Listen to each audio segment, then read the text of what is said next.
can hold the note, right? Like, I can't hold the note. I can make some shit sound good, but I can't hold the note, right? And I understand that. But if you're supposed to be a singer, bruh, you ain't supposed to be auto-tuning every goddamn thing. Like, god damn. But nah, I finally understand it when the old heads used to be like, y'all ain't listening to music, because now when I hear the music these days, now I agree with them. I agree with them. They heard a certain type of music. See, back in their day, they were listening to people play live instruments and really singing. I'm talking about singing from the belly, nigga, not singing from the throat. Now everything sounds all nasally. Everything sounds all auto-tuned. Everybody, all the women want to sound like premature babies when they sing. Like, it's crazy. It's crazy when I say that. Some people will understand what I'm saying when I say that, but the diction, the tone, everything, it's like they want to sound like super young when they're singing, and it's terrible, and it bothers the F out of me. Also, R&B music ain't R&B music anymore. I don't know what you would call this newfound music, but it isn't R&B, man. There's a few people who stand out. Like, there's a few people who I feel like can really like sing their ass off. But sheesh, man. Sheesh, man. Yeah, but the thing is, T-Pain ain't always sound like that. He ain't always sound like that. And the thing is, you can even hear in his music, you can hear before when he would make mistakes, and the auto-tune would correct him from the wrong pitch to the right pitch, but it still sounds a little bit off because he's not singing the actual pitch. But I digress. People who just casually listen to music won't really understand that. Y'all won't understand that. But that's just a reflection of where we are today, man. I like the music, everything that I played, it sounds like, wow, that's amazing. That is a hit. That is natural. That is authentic. I saw that in the chat. Authentic. But they made really good music back then. And, you know, it's not just rap. It's not just R&B. It's rap. It's rock. It's no music sounds the way that it used to sound. And I'm just talking about the level of quality. I don't expect the nature of the music to all sound the same, but just the quality, the level of quality, you can tell a lot of people just doing shit in their basement. Like, I can hear it. I can hear it. And it's crazy. Neo, Chris Brown, August Alsina. I don't really like August Alsina. I never really, I think he made some great songs during his period where he was actually singing, but I don't know if I would put August Alsina next to Neo or Chris Brown, who I think both are incredible singers. I don't see August Alsina like that, but August Alsina had his time and he had a lot of hits, like a lot of hits. I fuck with it. Let's see, when he says R. Kelly on the track and is a good thing. That song he got with Black go hard as fuck. I listen to different music, but if I did stay who I listen to, some people think, who are they? Yeah, trust me, I could play some music from different genres that'll have all of y'all like, nigga, what? Is this what you do in your off time? Actually, yes, man. Like, I'm one of the few people that I literally go through and I listen to other artists. I listen to artists that might not be really familiar, that I'm like not really familiar with, not people who are, you know, plastered all over the radio and stuff. I can't even tell you the last time I listened to the radio. The radio doesn't promote, or they don't promote music that I would listen to. I would say that. They just don't. And they play the same shit all day. I'm good though. I'm good. Synthetic sound is the wave. Most of the people who are into music can't play an instrument or read music notes. Yes, they cannot. and they also don't sound that great. Again, anybody who you listen to them sing and a lot of their music sounds really tinny, or a lot of their music sounds like it's really, really pitched, like that hurts my ears, man.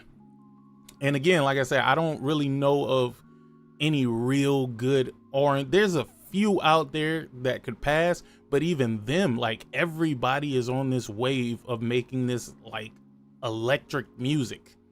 And I only say electric music in the sense that they're using all the enhancements on their vocals and stuff. Like, it doesn't sound natural at all. Say, go listen to classical in his few. Actually, I do listen to a lot of classical music. Again, you're talking to somebody who, hey, I was in band. Yes, sir. I played the baritone and I played the tuba. And I was in chorus for the vast majority of my high school years. So music actually comes really easy for me. And classical music was a big part of what we did. A big part of it. Our old school artists had a vision. Oh yeah, that's facts. That's facts, Corey. I think I told y'all that shit a long time ago. Man. I was in a band since I was in middle school. And then when I got to high school, I think I did 1 year of band, and then the rest of the years was chorus. Choir. Then I would suggest Earth, Wind, and Fire. Man, did you just suggest Earth, Wind, and Fire as if they are not a legend? Come on, man. Come on. Earth, Wind, and Fire is legendary. We already know. I definitely don't laugh out loud. You called it. All right. So let's get down to it, man. Yesterday, I didn't have a lot of time just because, really, truthfully, I wasn't really doing a lot of nothing but playing Death Stranding 2, man. I'm going to be honest with y'all. But I didn't have a lot of time because I felt like I had to get back to the streets and help Sam. You feel me? I had to help Sam, man. Listen, man, Sam has been on this relentless journey to try and deliver all over Australia, man. And I just been assisting. I just been assisting, brother. I just been assisting. But today I got the time. I've been listening to various people talk about everything that's going on with like HellDivers 2 going to Xbox and yada yada yada yada yada. Again, I'm gonna tell you, me and Thrash gotta have a really in-depth conversation one of these days, because I listened to what he was saying and I was like, oh no, baby, I disagree. Everything that PlayStation has been doing, they have been moving lockstep, but at a delay from what Xbox and Microsoft has been doing. Like every stupid decision, or let's not say every stupid decision, every decision that I feel is stupid, they have been lockstep with this bullshit. So there's no way I'm gonna treat this any different than the way I treat when Xbox did this stuff. You know what I'm saying? Like, it's funny that one of the first games that came from Xbox over to PlayStation was what? Sea of Thieves, which was a what? Live service game. They had the fans tricked like, oh, yeah, you know, well, it makes sense what Phil Spencer said. What Phil Spencer said makes sense, you know. Sea of Thieves, it's a live service game. Grounded, it's a live service game. You know, it makes sense for those games to go over there and find a new audience. You know, that just makes sense. And now we're making these same... we're making up these same stupid fucking narratives for PlayStation. Like, PlayStation is gonna put one live service game on Xbox and then say, you know what? I'm done making money over here, bruh. I'm done making money. That didn't sound fucking smart when Xbox niggas fell for it. But now PlayStation niggas is saying similar shit. Like, yo, it's just a live service game. I mean, of course. It's just, I mean, you know, they're just gonna make money from it. I mean, they said that they were gonna put their live service games other places, man. And I'm like, nah, I'm not biting on that one, dog. Again, we cannot have two situations that are very similar but treat them very differently. What I understand now is that PlayStation respects the hell out of what Xbox is doing, whether fans believe that or not. They feel like they are learning, and they are learning. See, where PlayStation is the big dog in the console space, Microsoft is the big dog in the money space.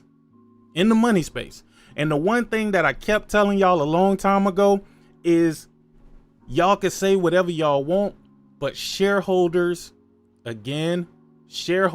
only know one thing, and that is more money. More money. No matter how we got to get it, more money is what we're looking at. And then Microsoft is leading by example in what they are doing. So they are not telling Sony what to do. They are telling the shareholders.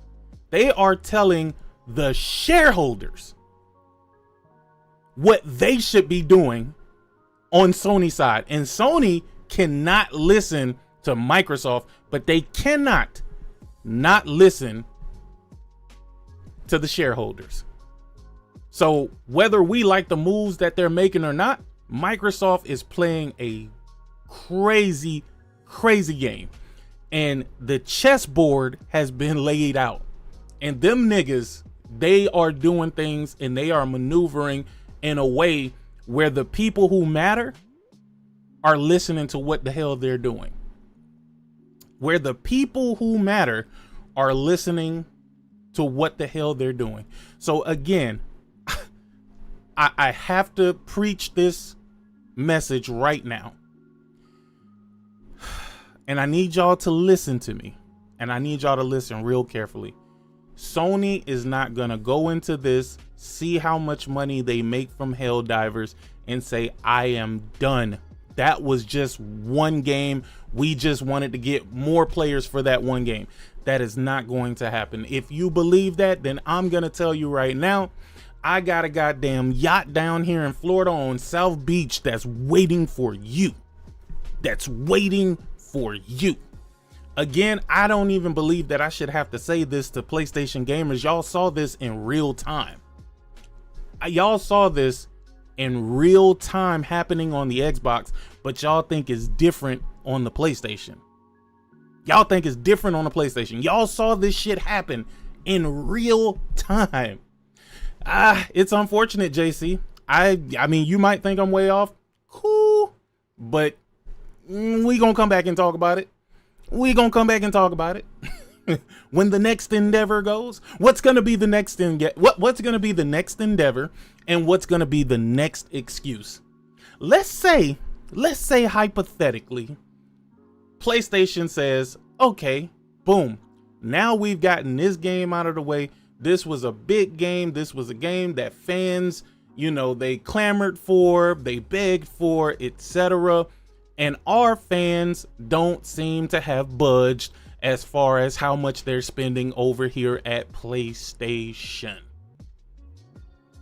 Right?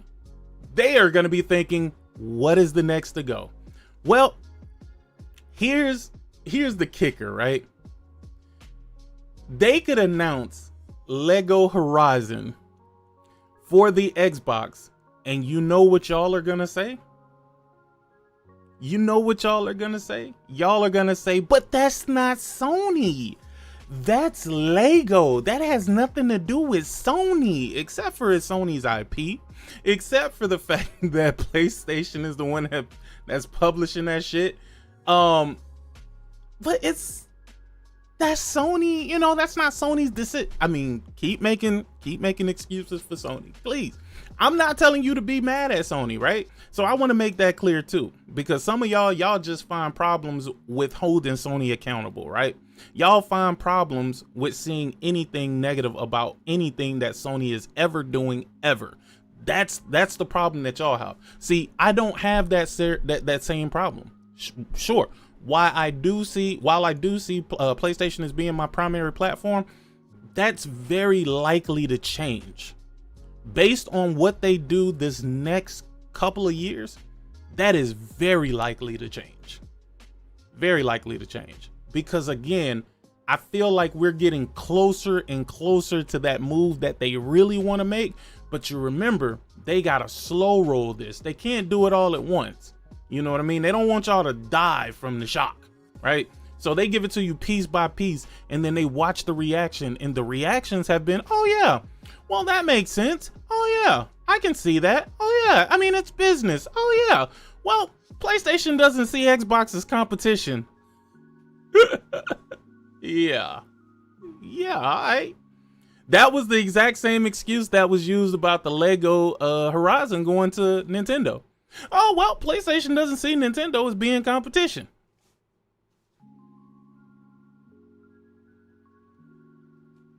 All right, big dog. Yes. And I am sitting here thinking to myself, saying to myself, how are we still this gullible at this point in the game? Every single thing that people did not want to happen, it happened. It happened slowly and over multiple years, but they are constantly following the loser. They are constantly following the platform that we all believe to be a dead man walking. Right? But how is this console going to be a dead man walking when you're breathing new life into it? You're breathing new life into it. So, I mean, plans change. Plans change all the time. We've seen plans change in the blink of an eye. But what I will not accept that we just watched this man said there's going to be 4 games and nothing more. And then we saw nothing but more. But then on the other side of the aisle, they're like, hey, well, we're just, multiplayer, live service, games as a service. Yeah, we're just, I won't accept that from PlayStation. Y'all might accept it and that's cool. But I won't accept that from them. I'm sorry, I can't do it. They've showed me time and time again that they are willing to throw themselves completely off a fucking cliff if it seems beneficial in the short term, right? Now, again, I can't argue with the numbers and I won't argue with the numbers. PlayStation is doing the best that it has ever done in life, ever. But that still doesn't negate the fact that the industry is simply changing. It's changing and it's moving towards this structure of everything, everywhere. Stay wherever you are. We're gonna come to you. The problem is long term, that cannot work. That cannot work. It's not gonna work for Xbox. We've seen that. It definitely isn't gonna work for PlayStation. So who's going to be the real losers at the end of this thing? Who has the money to maintain themselves through the losses? Who has the money to maintain themselves through the losses? Honestly, the way PlayStation has moved, it's like they have been set up for failure for quite some time. Almost an ingenious move if it plays out the way that they want it to play out. Almost an ingenious move. The first pivot, which was moving PlayStation games to PC, that was the first misstep. The one thing that has been consistent since that happened is that PlayStation titles are selling less because there is no need to run out and buy a PlayStation And not only that, the platform that they're putting these games on, there is no reason for you to buy the game there either. If you're somebody who don't like fucking Sony, who don't like PlayStation, it's so easy to pirate their games, and that's been the advertisement. And they have shown all of the work that has been put in to making these ports and porting these shits over to PC. Guess what we have seen consistently? We have seen consistently that those ports have not made them money in the way that you would think putting those high quality titles over there would. And I'm talking about not even close. I'm talking about some games not even fucking selling 10, 20,000. Some games dropping off the fucking map completely. Big games like God of War and fucking Horizon only selling like 1 or 2 million. Like 1 or 2 million. And let's be real.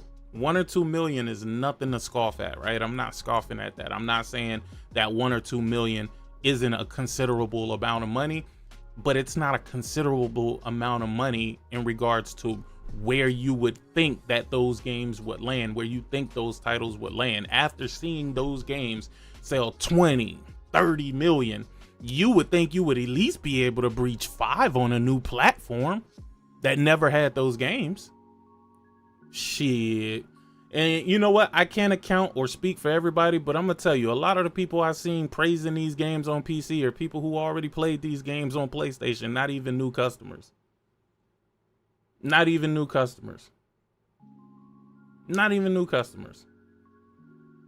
Thanks, and seriously, you won't believe this again. JTech came at me again. There is still and deep down they know it because they have so many other games people are playing on the console. Everybody's not joined the same game.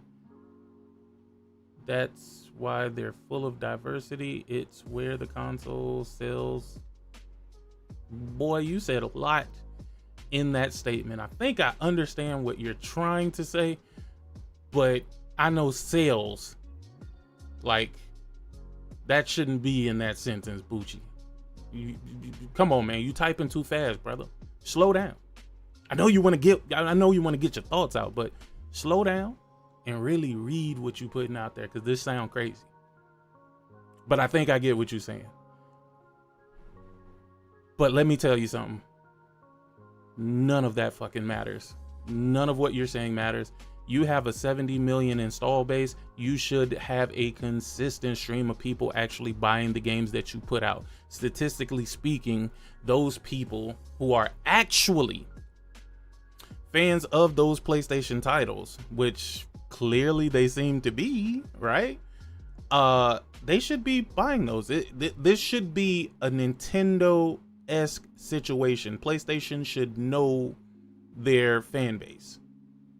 They should know the people that they're selling to, and they should know the potential people that they're selling to.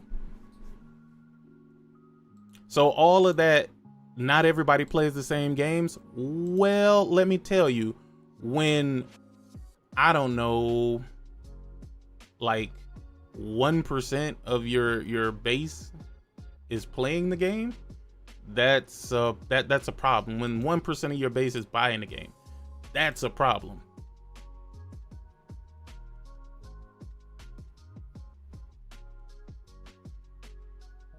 That's a problem.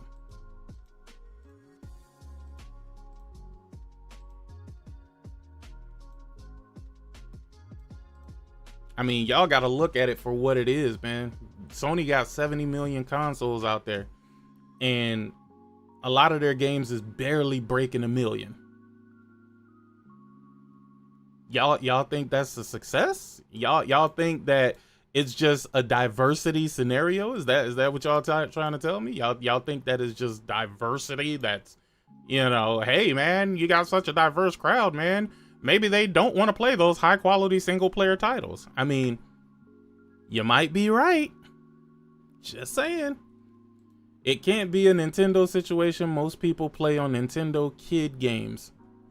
That's like Horizon Zero Dawn coming to Nintendo and expecting it to sell whatever the max sells Nintendo console.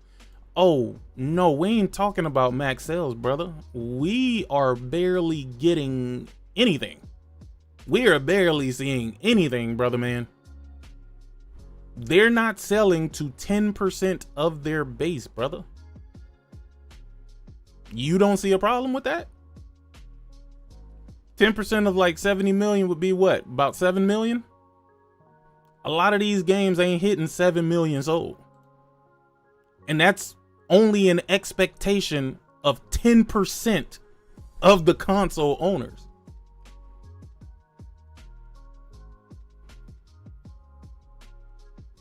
Oh, Corey, brother, I am not looking for you to agree.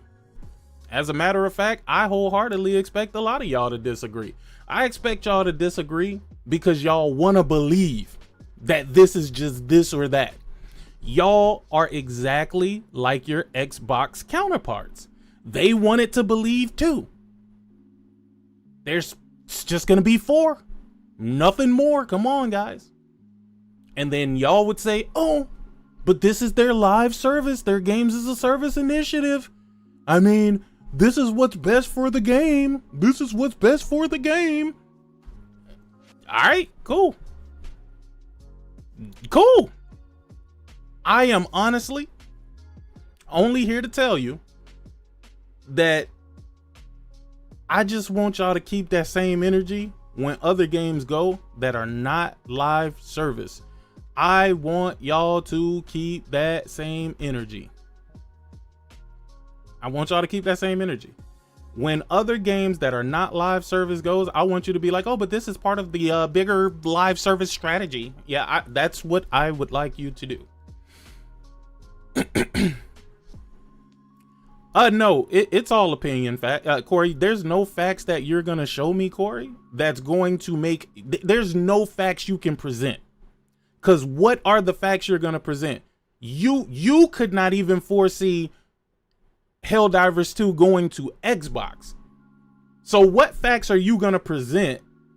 And because I'm assuming that you're talking about this game that's going over.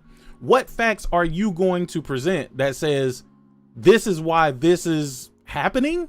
Or this is the only thing happening? What are you going to present? I would love to know this. I would love to hear it.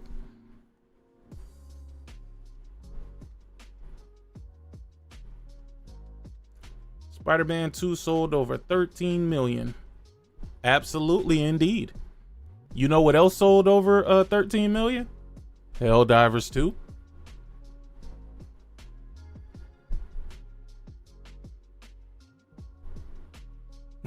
Wait. Irfan. wait, hold on. Let me back this up. I am actually respecting Final Fantasy VII Remake fighting mechanics, playing it now on hard mode, going for those 9 dresses trophy. Irfan, you just started playing Final Fantasy VII Remake?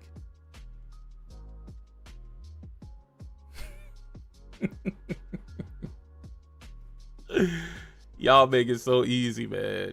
Y'all make it so easy, bro. Oh my god, this is crazy. This is wild. It's got a Spider-Man that sends the message clearly.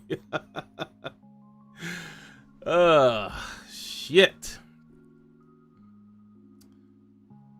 Feet on land. I be trying to tell them, hey, Spider-Man 2018.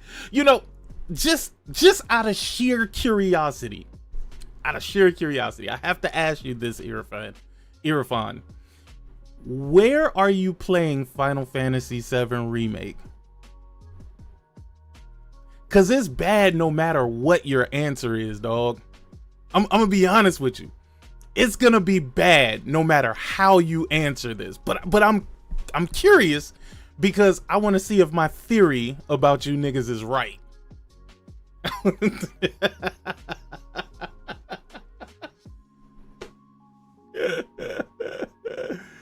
Oh man.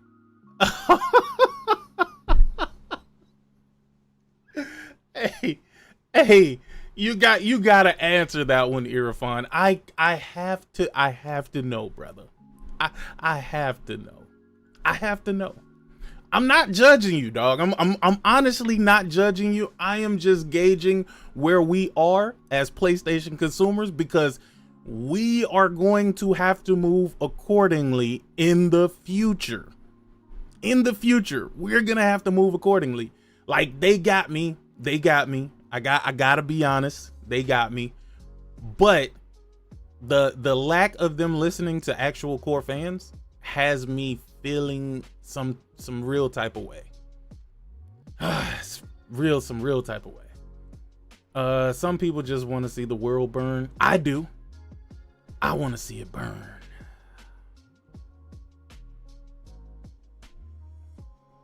Oh nah, come on, Irfan. Come on, Irfan. Go ahead. And I might be saying your name wrong. I apologize if that is true. But where are you playing?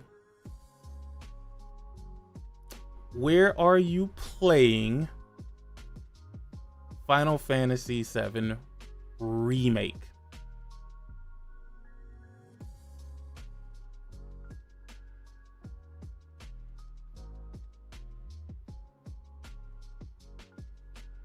God damn. Whoo, shit. Dog, if y'all don't know what's wrong with all of this, truly don't know what's wrong with all of this, there's not much that I can say to y'all where y'all will understand what's wrong with this. That's insane. That is absolutely nuts. What's up, SN Kev? What's good, big homie? That's crazy. That is crazy.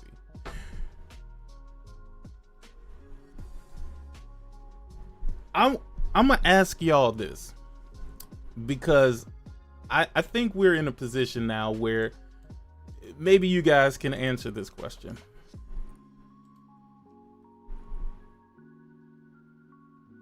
Hold on.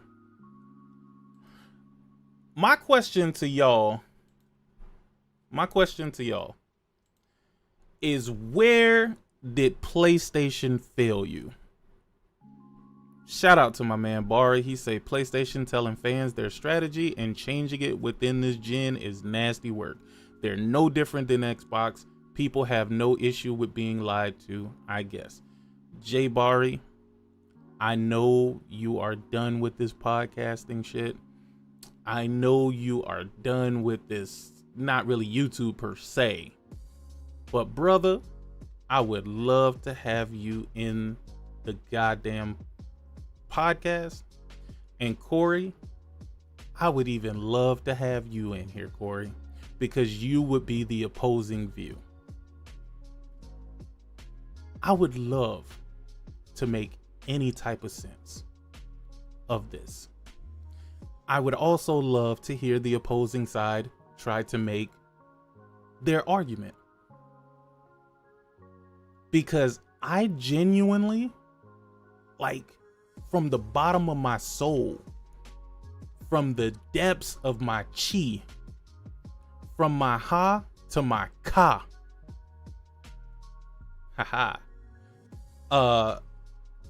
I cannot believe that somewhere here y'all are still making some sort of excuses for what's happening right in front of your eyes after we just laughed at Xbox about the exact same thing.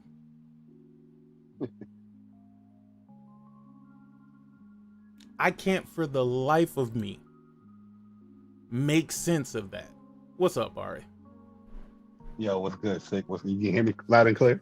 Yeah, I could hear you loud and clear, brother. Thank you for coming through. Thank you for sliding through. And Corey, if you ain't working out your leg muscles too crazy, I definitely want you to get in here as an opposing view, my boy. Yo, Corey opposes every point of view that we have been making for like 5 years, and for some Man, strange reason. you know He what's just got crazy? He thinks this is about the console war. He thinks this is console war fodder after we just watched what happened to Xbox. We just laughed at them about this exact same scenario, but for some reason we believe Sony has different intentions. Bro, I don't even have to bring up Xbox to even say it's not console wars. Like, people that say that stuff or default to that stuff, they don't have no argument. You know what I mean? They feel a certain type of way about, notable people speaking about something, and they disagree, or they don't want to share that feeling or that sentiment, and they be like, "Oh, he's just console war." I see it all the time, bro. They would come up in here and say console war, and they would go to the other YouTuber and bash their name out. I see it all the time, bro. While you say that, let me send a message to Thrash. I'm gonna try and get this nigga to come through because I totally disagree with what he said. Bro, I was, when I was coming home, I was listening to Thrash first video. I didn't even listen to the second one that you had up, but wait, the first video. There's a second one? The one I'm talking about is the one about this whole HellDivers situation. Yeah, it was like 20 something minutes. Yeah, I listened to that one, and I was like, yeah, I holistically disagree with. I don't even know how Thrash even is saying this statement, bruh. It's funny because I remember being on multiple podcasts and telling people PlayStation is a third-party publisher, third-party developer, and motherfuckers disagree with me, arguing with me, talking about no, they're not putting their games on Xbox. They were trying to damage control the whole Horizon, and I was like, who's publishing the game? They are co-developing and publishing the game on all of these different platforms. It doesn't matter if they're not putting it on Xbox. They are publishing a game outside of their own platform, and they are third party to that platform. You know what I'm saying? So I'm just like, how could you say all of this for Xbox but not say for PlayStation? You know what I mean? And then before I deactivated Twitter, motherfuckers was trying to spin my talking points that I've been saying for years, and they try to tell me that I'm not saying it, or I'm damage control. I'm like, what the fuck? How you trying to spin the HellDivers joint on me? Like I've been told y'all these motherfuckers third party. I have the conversation that we had about HellDivers. I got the video coming out tomorrow. Because I took all of my videos down, but I didn't get rid of them. I didn't delete them. I just took them private. And I was going through the videos yesterday. I still got more to go through. But oh boy. Bruh, I keep telling people like you can go on What's Up PlayStation for years. There's timestamps. Shout out to my man rivalry. The timestamps that people be arguing with us in the chat, arguing with us because our statements on our sentiments on PlayStation, how they present themselves, they're not following through on a lot of things. Just 2-3 weeks ago, Hiroki Toki, Herman Holtz, whoever down there, the dude asked him a question. You see what Xbox is doing, and they putting their games on your platform or other platforms. Do you see PlayStation doing that? These motherfuckers just said just there, we're not in no rush or no, we're not going to be doing that. I forgot the sentence that he said, but he pretty much said, we're not going to be doing that. There's no rush for us to do that. We don't see no real need to do that right now. And then here we're here at a PlayStation owned IP, a published game on a rival platform, just like Xbox. Knock it the fuck. And the funny thing about it, it's Arrowhead, the people that wanted this to happen, you know what I mean? And PlayStation does comply. Phil Spencer says something that's not good for the industry, that HellDivers is not on, and this is before they start just launching all the games on. Cause remember that HellDivers came out in February. This is before they start launching all them games on PlayStation. He said it's not good for the industry, and they just comply with it. It's crazy. Now let me ask you this question, right? Because do you think there's a reasoning behind why PlayStation agreed to this? Let's just run with the opposing narrative for a second, just so we're not, having a circle jerk around our own thoughts, right? Do you think there's a reasoning as to why PlayStation decided to allow this to happen? Not beyond just the money factor. Do you think there's something bigger in play here? Because remember, Tencent just invested into Arrowhead, and then all of a sudden this has come upon us. Like, this ain't just happened. This has already been in motion for quite some time, because a port doesn't just happen overnight. Yeah, I personally feel like I've been telling people for the longest, and Sick, you already noticed, when people have all these excuses about PlayStation putting their games on PC and MLB The Show going. Remember, people always, oh, it's MLB. PlayStation got no say so. That's MLB. You know what I mean? Even though they got multiple licensed games that you can, if you really want to use that argument, why not have these licensed games do the same thing like MLB? No, this is something that they want to do. This is something that they want to do. They want to go on other platforms, and yeah, you can default it to money, but really it's really a money issue, because it's really just a greed issue. Because no. Back up. Again, we gotta. Okay. No, I'm explaining why. Okay. A game that wasn't doing well, that's live service, only had 2 weeks on the market. Why didn't that get pushed to another platform like Xbox? If it wasn't a money issue, I know you don't want to default into that, but it is that default. It is that answer. HellDivers is a game that's super successful. HellDivers 2 is super successful. Over 14 million, 60 million sold. A lot of people playing it. #1 selling game on PlayStation throughout the year. #1 selling game overall on PlayStation on PC throughout the year. There's no necessarily need. It's not player count. It's not money. Why a game like that is going there? Because they want more money. At the end of the day, you had games that, like a HellDivers, Concord, that was not doing well. You know what I mean? If the thought pattern was, we're gonna put it on another platform to get more players, and all, why you do that with Concord? Okay, so those are two different things, right? It's two different things. I think with Concord, it wasn't ringing bells anywhere. So not ringing bells anywhere and then putting it on a pretty much dead platform wouldn't make any logical sense. Versus, we know that this is tried and true, this is tested, and people love it, and they've been salivating at the mouth for it. So why wouldn't I reach out and touch those potential customers? No, and also, when we say greed, you got to understand, there's no, if you make something, you don't put a cap on how much you want to make, right? Like, you don't say, oh man, once I hit 3 million, I'm done, I'm good. You might say, once I hit 3 million, okay, this covered the cost of this, that, and the third, and I'm happy with the outcome no matter what happens from here forward. But there's no company in the world that's gonna say, oh man, I hit 3 million sales. All right, cool. You know what? I'm happy with that. I don't need any more sales, nigga. We'll just live with that. Does that sound right to you? I mean, the company you work for, would they say, nah, dog, we don't need no more money, bro? Like, we good with what we made already this month. We don't want to push and make more. Like, we done making more. What I would say is that, especially for things that you're pushing, it really doesn't make no sense to be putting on another platform, because you already push your own subscription service that's going to be diminishing by putting your games on 2 other platforms that doesn't require it. That's what I would say as an accountant, businessman, or somebody that's foreseeing the future.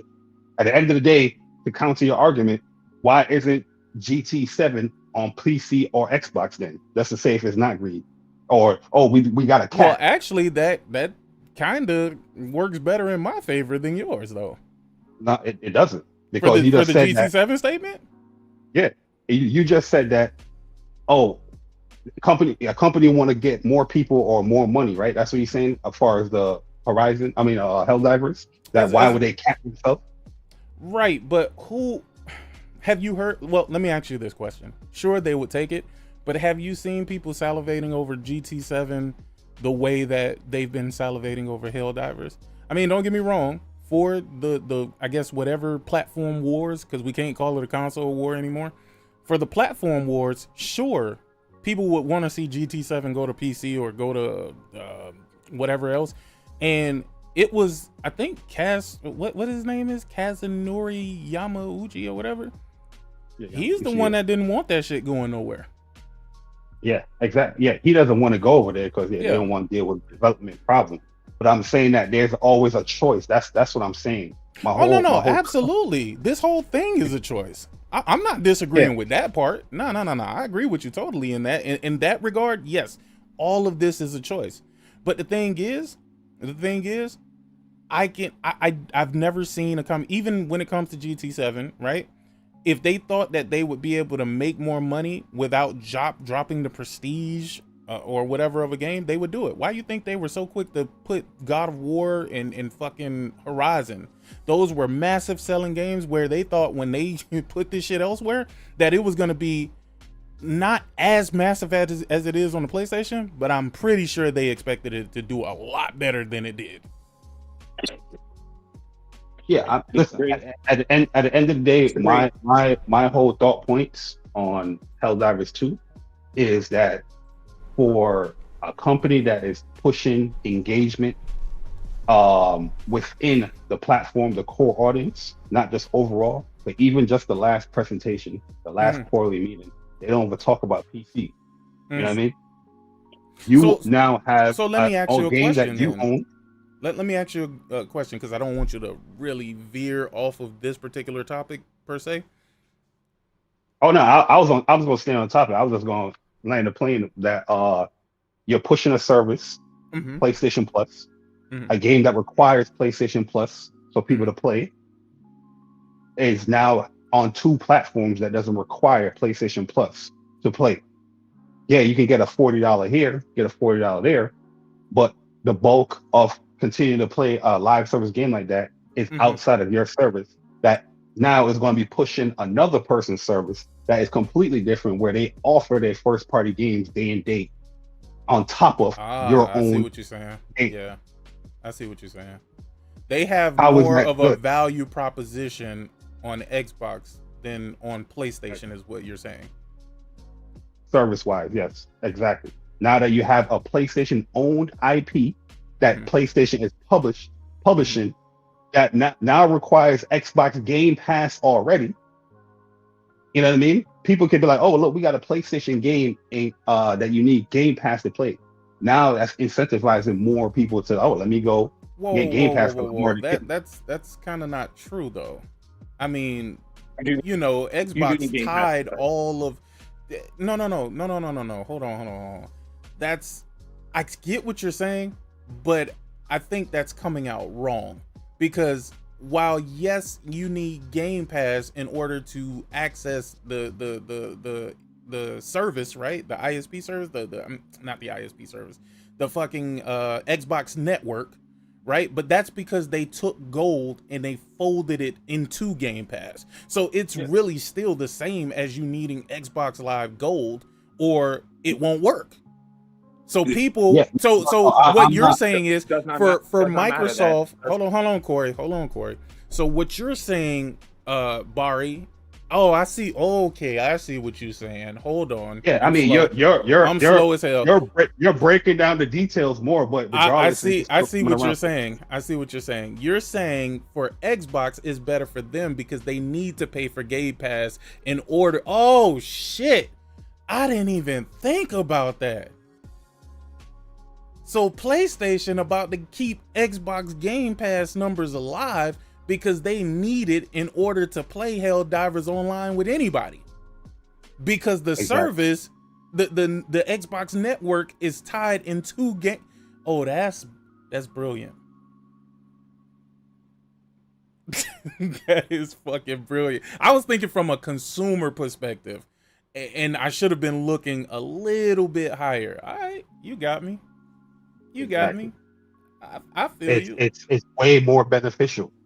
And that's also another deterrent of somebody, let's say somebody that is not a primary PlayStation gamer. They play on PC or they play on Xbox, but they bought into a PlayStation due to your exclusive games.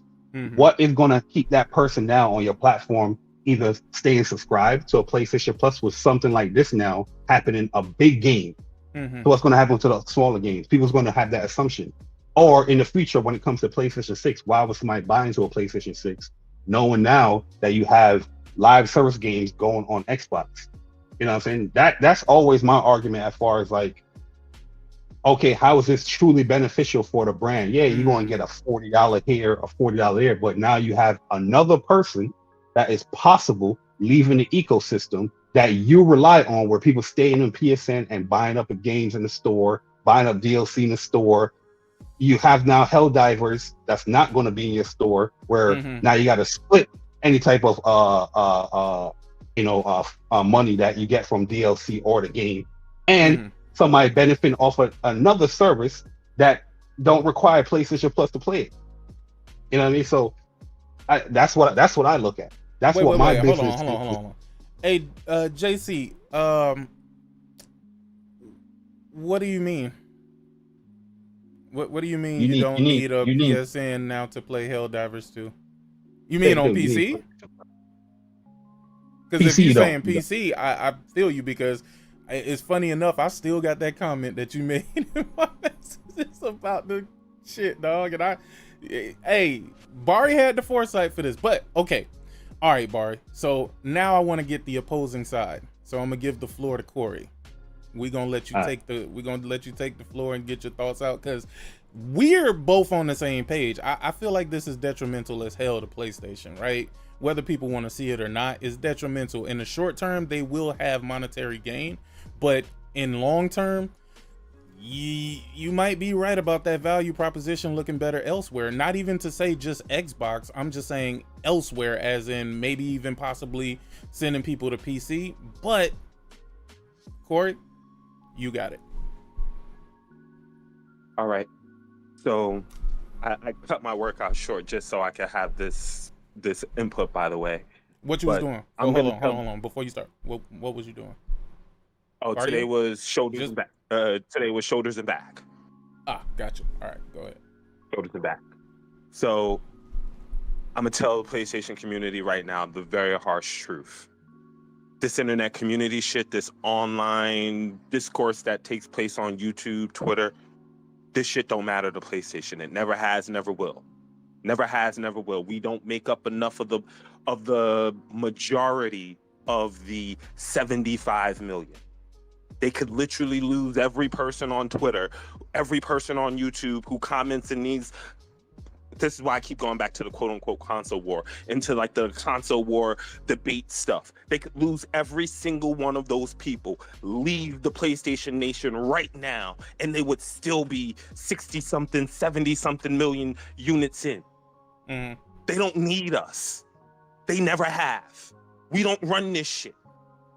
So why we try to make PlayStation work to us and work to our narrative so that we could have shit that we could talk about and diss Xbox folks for is beyond me. It used to work in the past. It used to work in the past because our view was in line with what they were doing corporately. This generation, from the start of this generation, the PlayStation community has been saying shit that has been completely out of line with what PlayStation has been doing. So much so that now we make fools of ourselves. You expect me to come on here to defend Sony here? I'm not going to defend Sony, but I'm also not going to get at them for the shit that we talked online and now we gotta pay for it. Wait, motherfuckers wanted to say Xbox is dead. Xbox was just dead a few weeks ago. When you complain that the sky is falling every day, when the sky is actually falling, I've been putting this in the chat, by the way, when the sky is actually falling, who actually believes you?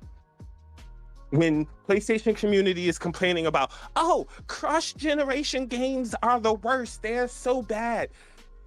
We should, and then the Xbox fans chime in. Yeah, those PlayStation cross-generation games are the reason why the PlayStation 5 sucks. And then games sell less. Whose fault is that? When everything the PlayStation, I let people talk. Allow me to get my bars off. Allow me to get my bars off. No, you're gonna get your bars off. I'm not interrupting you for that. What I'm saying is I don't think we're on different sides of this argument right now. I'm getting there. I'm gonna land the plane. Go ahead. So when the sky is falling, all the time for the PlayStation Nation, when this community, who probably spends a good chunk of the money in the PlayStation ecosystem, wants to actually stand up and stand together to say, no, we don't like this. You shouldn't be doing this. When you niggas complain about every fucking thing that Xbox makes a goddamn issue for you, and all you do is complain about this shit, guess what? It just sounds like Saturday for these people. Because they're used to you niggas flipping the fuck out over everything. For 5 years, they've listened to the PlayStation community talk shit about PlayStation like these niggas was Xbox. So why should they change now? Why should anything they do change now? I feel like I'm listen missing to your us either. point. I feel like I'm missing your point. I wouldn't. Bro, he's listen not to making a us point. either. I am making a point. No, you're not. Wait, Bar, let him finish, because I want him to make his point, but I'm a little confused right now, I'm not gonna lie. He's saying you shouldn't be complaining because I of wouldn't listen. not because you're I a wouldn't consumer. listen to I have the an issue with what PlayStation you're doing. community That's what he's either. saying.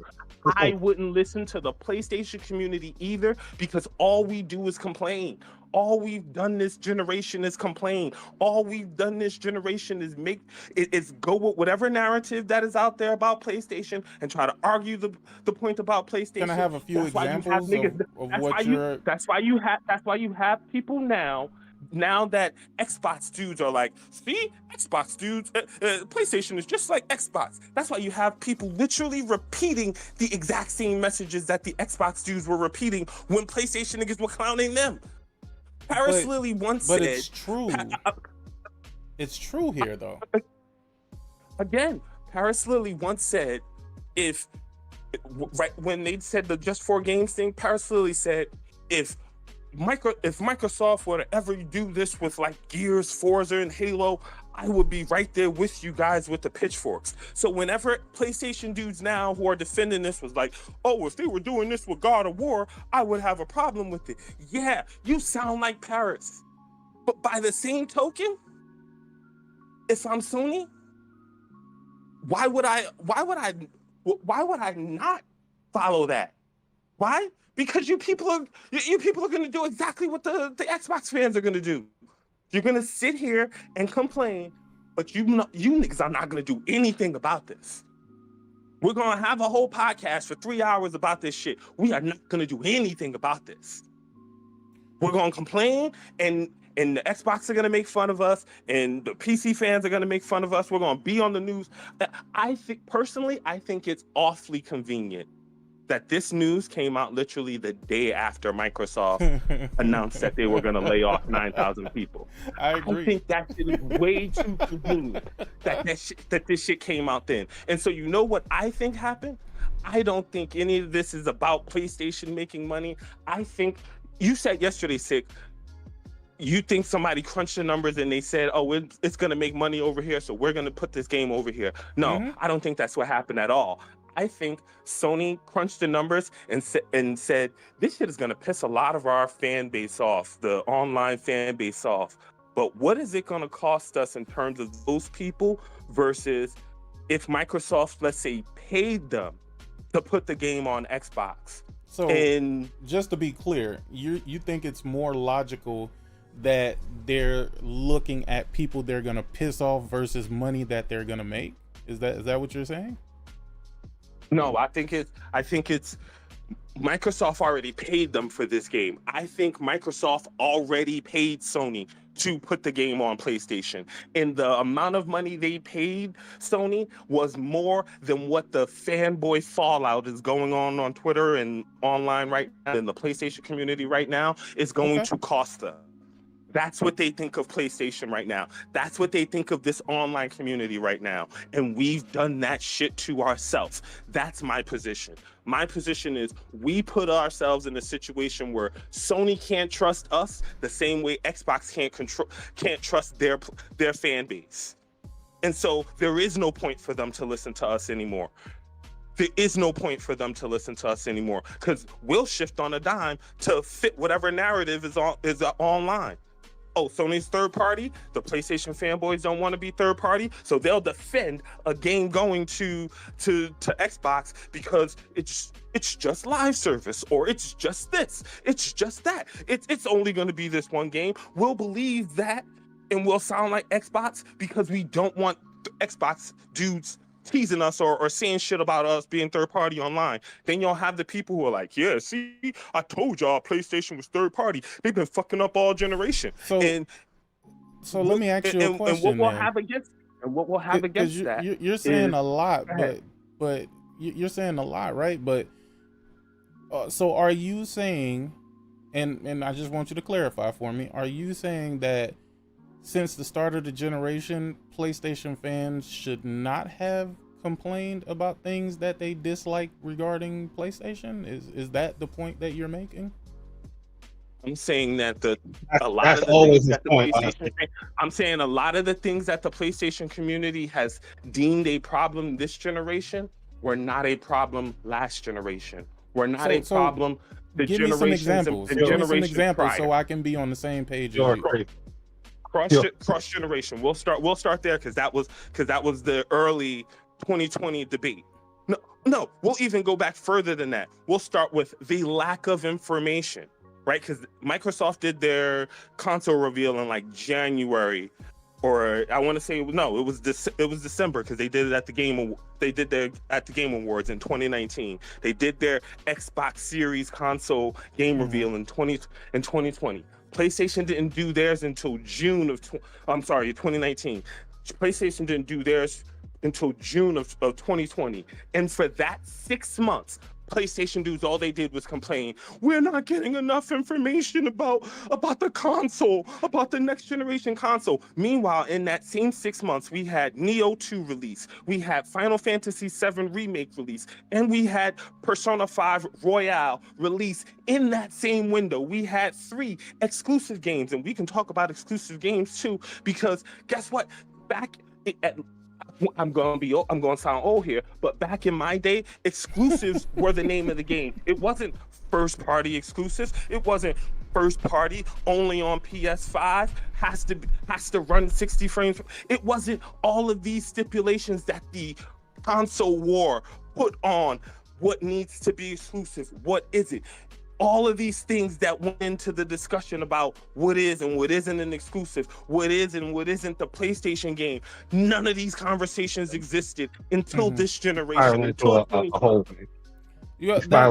None of those conversations existed. So that's where I'm a little confused when it comes to your arguments, because you're more upset at people wanting information, being excited about products, and wanting to get more information about that product. I'm upset because we've squandered our voice with PlayStation. I'm a firm believer that any community with any product, if you buy that product, you have a voice within that company for the product. If you're buying it, then they're listening to you. They're listening to you through your purchases. When our voice becomes, we're just going to complain about shit on social media. But I thought you said that they don't look at what's going on with social media. That's what you've been telling me all throughout these months. Again, sick humor. It's hard not to see the shit from social media. It's hard not to. Even if you're PlayStation and you're like, yo, we not gonna listen to these people who are online. It's hard to ignore the fact that these situations is going on online. We know that the shit is doing it is because Jim Ryan even spoke to it, and he spoke to it in a way that pissed Jay Barry off. He said, we saw no adverse reaction. Why would they care about an adverse reaction if they were not aware that the adverse reaction existed?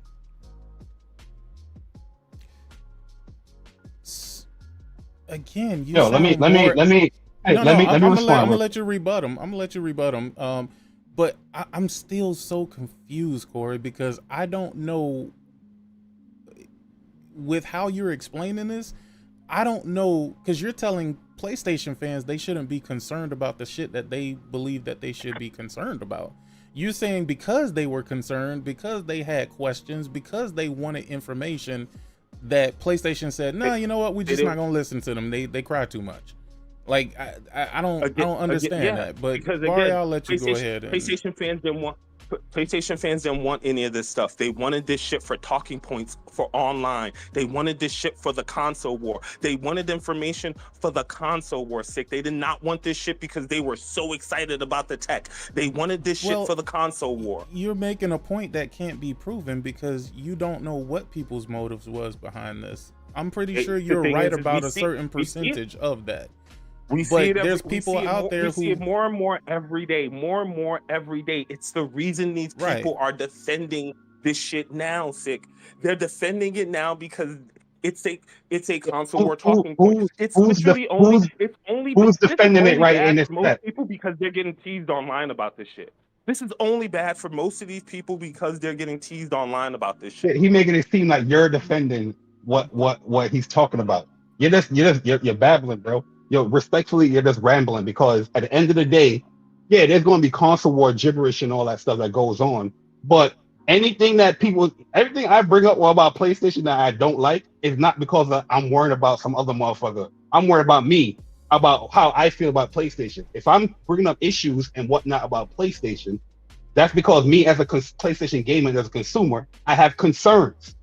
Every time somebody has some type of concern, you will be in the chat talking about, oh, you just made it console wise. No, it's not, bro. People spend a lot of money on these consoles. They spend a lot of money on games. They invest a lot of this in VR, all that stuff. And we're supposed to be quiet because you just want to default everything, just like the Xbox dudes, as console wars. No, it's not console wars, bro. This is people investment, people money, people hobby that they put into a brand, a platform. And there's certain things that is not being aligned, or there's certain things that they're not living up to. When people come talking about, yeah, they need to market better. Yeah, they do need to market better.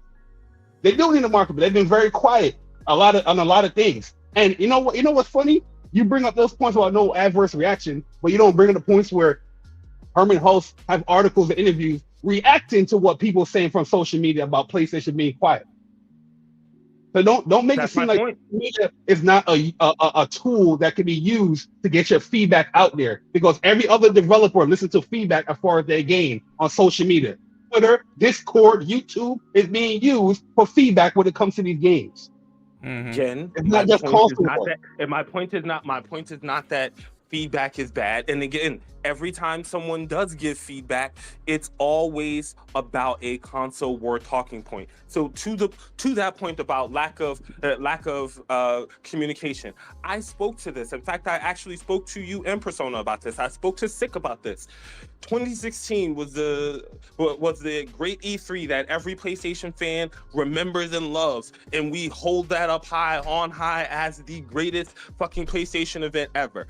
Every year after 2016, they literally just repeated the same show, and I watched every fucking PlayStation fan for 3 years straight tell me how much they fucking hated or thought the E3 show would suck, or that it was lackluster, and that it wasn't a very good show, because they were showing you the same repeat stuff over and over and over again. And so when they decide to go with a more streamlined, shorter format, we're not going to project out 4 or 5 years into the future. We're going to do things that are 6, 7, 8 months into the right now of it. This is what I've been arguing this whole time. They're showing you things in these state of plays for the 6, 7 months right now. And every PlayStation fan every year for the last 5 years has told me, we need to have more showcases. We need to have more 2016 E3 showcases. I get you're saying, I want these features. This makes sense. But again, understanding that this community, the smallest part of the massive equation that is 120 million do you plus think it would be subscribers to PlayStation. And when you think have it would be 125 million, you're not going to... It's gaslighting, because PlayStation made it clear that they're not going to be at E3 due to other reasons, not because they're not going to show up game. They had other reasons why they're not attending E3, whether they not want to pay for a booth or pay for spacing or pay for whatnot, because they had an issue with what's going on. I'm not saying Yeah, that. At the end of the day, this at the energy end of the day, that's- you making it seem like if somebody experienced something, if I experience a well-made steak, and then somebody's making steak again and it doesn't taste the same way, we're not supposed to say, oh, you know what, this tastes different right here. That's what you're looking at. Not but nobody's saying that, yo, you go. It's a difference. Nobody's saying that, yo, you got to have 2016 E3 again and all that stuff. But yeah, when it comes to having a showcase, yes, you need to talk to the audience. People are investing money into this. It's not about console wars, bro. People I'm are still stuck on the fact that you said that people should just be complacent. You made a statement which I totally disagree with. I'm saying that if we're saying that they're not communicating, they're not talking to people, what are the state of plays then? Are those not communication? You're saying that people should be complacent. Isn't that wait, hold on. Isn't that what you're taking from this, Bari? That he's saying that PlayStation gamers, PlayStation fans, PlayStation gamers, actual PlayStation gamers and fans should just be complacent.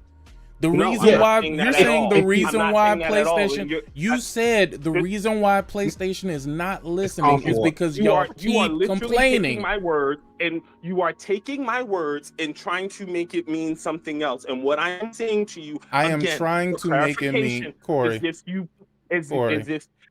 are putting all of these holes that a person this has is your to problem, jump through Corey. You don't listen, brother. You want to get your words out, but you're not listening. I keep asking you to confirm what the issue is, and every time you go into this rant raving about how these PlayStation gamers, they complained about getting cross-generational games, they complained about this, they complained about that, and they, when the Xbox got revealed in 2019, nothing came out for PlayStation until June of 2020, and they complained even though there was Neo in it.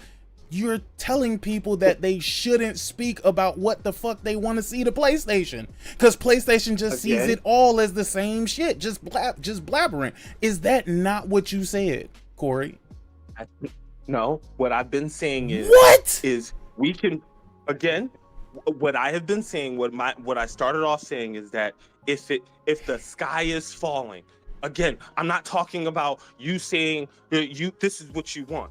Again, I said this to Bari. I've been saying this to Bari in his chat. I'm never gonna be like, yo, Bari, the thing that you say that you want, you shouldn't say anything about that. That's not what I'm saying at all. What I'm saying is the sky shouldn't be falling for everything. I'm not saying the sky is falling for everything. Y'all make it. Y'all turn that into that. To meet what quote unquote our demands are, eventually someone says, you know what, it's not even worth trying to talk to them anymore. So asking about information about a possible acquisition. No. Asking for information about a possible acquisition of a piece of hardware. You're saying that that's the sky falling? Yeah, they translated the sky falling because they don't what the online reception was. Again, what online reception is you talking about? What are you talking about? You're confusing the hell out of me, because you're saying one thing and then you're saying, no, that's not what I'm saying. No, you're twisting my words, and I'm only repeating back what you're saying. Was not, hey, Sony, we would like to hear more information about the PlayStation. It was PlayStation dudes. Yo, Sony's not sharing information with us. This is what's wrong with PlayStation. The PlayStation is not sharing online information with us. They don't share information with us. And again, the only reason these people were asking for this shit is because Xbox had just did it. No. The only reason. Xbox had just did it, and at that point, did we know that the PlayStation was coming? At that time, did we know that the PlayStation 5 was coming? Yes, they did. Yeah. So if we knew that the PlayStation 5 was coming, yet we weren't getting any information regarding it, you're saying that it's bad that we asked? But the thing is we knew that the PlayStation 5 was coming. And so we should have just shut up and just waited for them to reveal it when they had the time. We asked again. You're trying to downplay what we should let rumors dictate what PlayStation is. We know that was not what was going on in this community. Bruh, I am not opposed to what you're saying, Corey. I'm not opposed to what you're saying. I just don't understand the point that you're making. You know that it's never just, hey, we were just trying to get information. It's never that. It's always PlayStation is either trash or king. They are either the greatest PlayStation ever, or this shit sucks. That is your translation. There's never any in between. That is your translation is wrong. Because my translation is the whole point. Yes, it is. Like, what are we talking about? Wait, hold on, y'all. Let me get these two super chats. Let me get these two super chats before they get too old and stale. I don't want them to disappear. Shout out to Viper Reap's Corner. He says, people always keep telling me you're only one person. What can you do when millions are still purchasing products? To which I say, good. My money is going elsewhere. It's that simple. Wholeheartedly agree, Viper Reap. Appreciate the $10 super chat. He also said, another issue is complaining about something that you don't want, then turn around and buying it. Another issue is complaining about something that you don't want, then turn it. Oh, that's me. I'm guilty of that with that switch too, my nigga. That's me all day, my nigga. The thing is, this is the problem with a lot of those statements, Sick. It is okay if you're complaining as a consumer of something that you purchase into that you don't like where this company is going. Y'all are too sensitive when it comes to this gaming shit, real talk, and other people's opinion. Because that's why I said when people always put that default to, it's console wars and you're worried about what. No, it's not. And the 2 points you brought up about me wanting PlayStation to do better or whatnot, I'm not even thinking about no Xbox. I don't play on Xbox. Why would I think on Xbox? I'm playing as a PlayStation gamer. Yes, I would like to know information rather than looking up some fucking rumor and that's all it was. Rumor. Oh, the specs is this. No, you come out and you put out and you dictate the information. That's always my argument. PlayStation 5 I truly think, Barry, and I apologize for cutting you off, but I truly think, Corey, I think you are too caught up in the console war. So where you can't differentiate legitimate concerns over just console war fodder, bro. I'm looking at what happens in this space, and the thing is nobody wants to be honest about what happens in this space, because for whatever reason it either boosts our channel, it boosts our clout online, whatever the case is, but nobody wants to be honest about this space. This space is not good for gaming, and I've been saying this shit for the longest. It's not. Just literally being here in this space is not good for gaming, because the shit that gets talked about, the shit that goes on here literally matters so very little to the overwhelming vast majority of people who are gaming. It doesn't matter about the overall. It does not matter. If you have an opinion and if you have a thought or you have something, you should voice your opinion.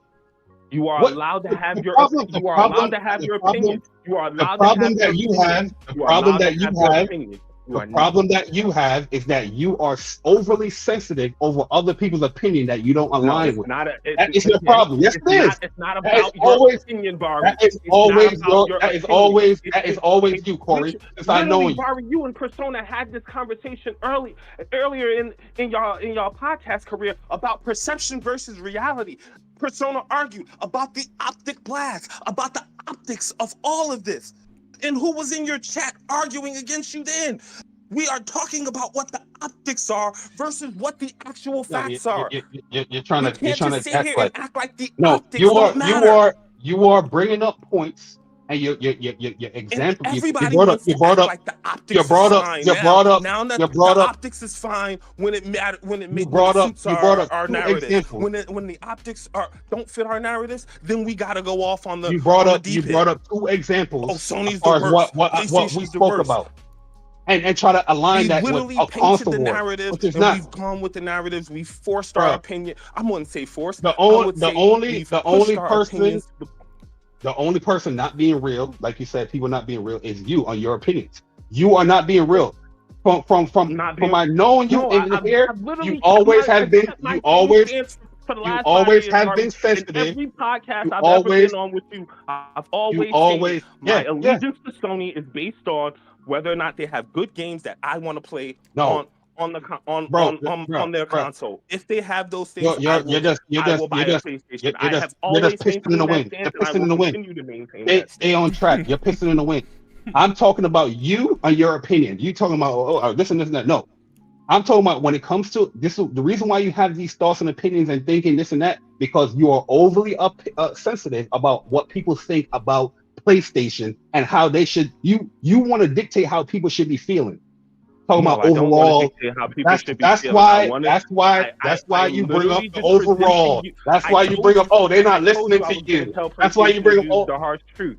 I am telling you that what we talk about here online does not matter to Sony, and they are proving this shit right now. They are proving this shit. But you just said in one breath that it means everything. He just proved my point.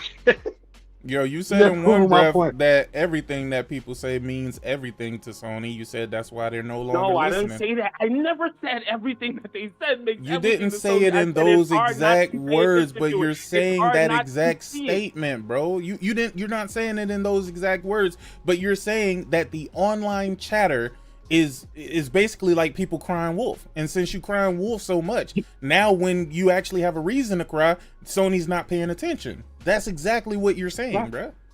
Correct. So what are you talking about then? What are you talking about, bro? I completely understand what you're saying, but what you're saying is that Sony is on their king shit, and they can do and move however they want. Yeah. And nobody should have any criticisms of what the hell they say, because when you criticize, if you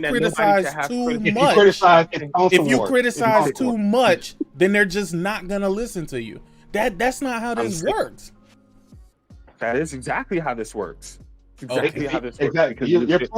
You're arguing against us, but you're proving our point. So what we're saying, that what you meant. If the sky is falling all the time, when the sky is actually falling for you, and you want us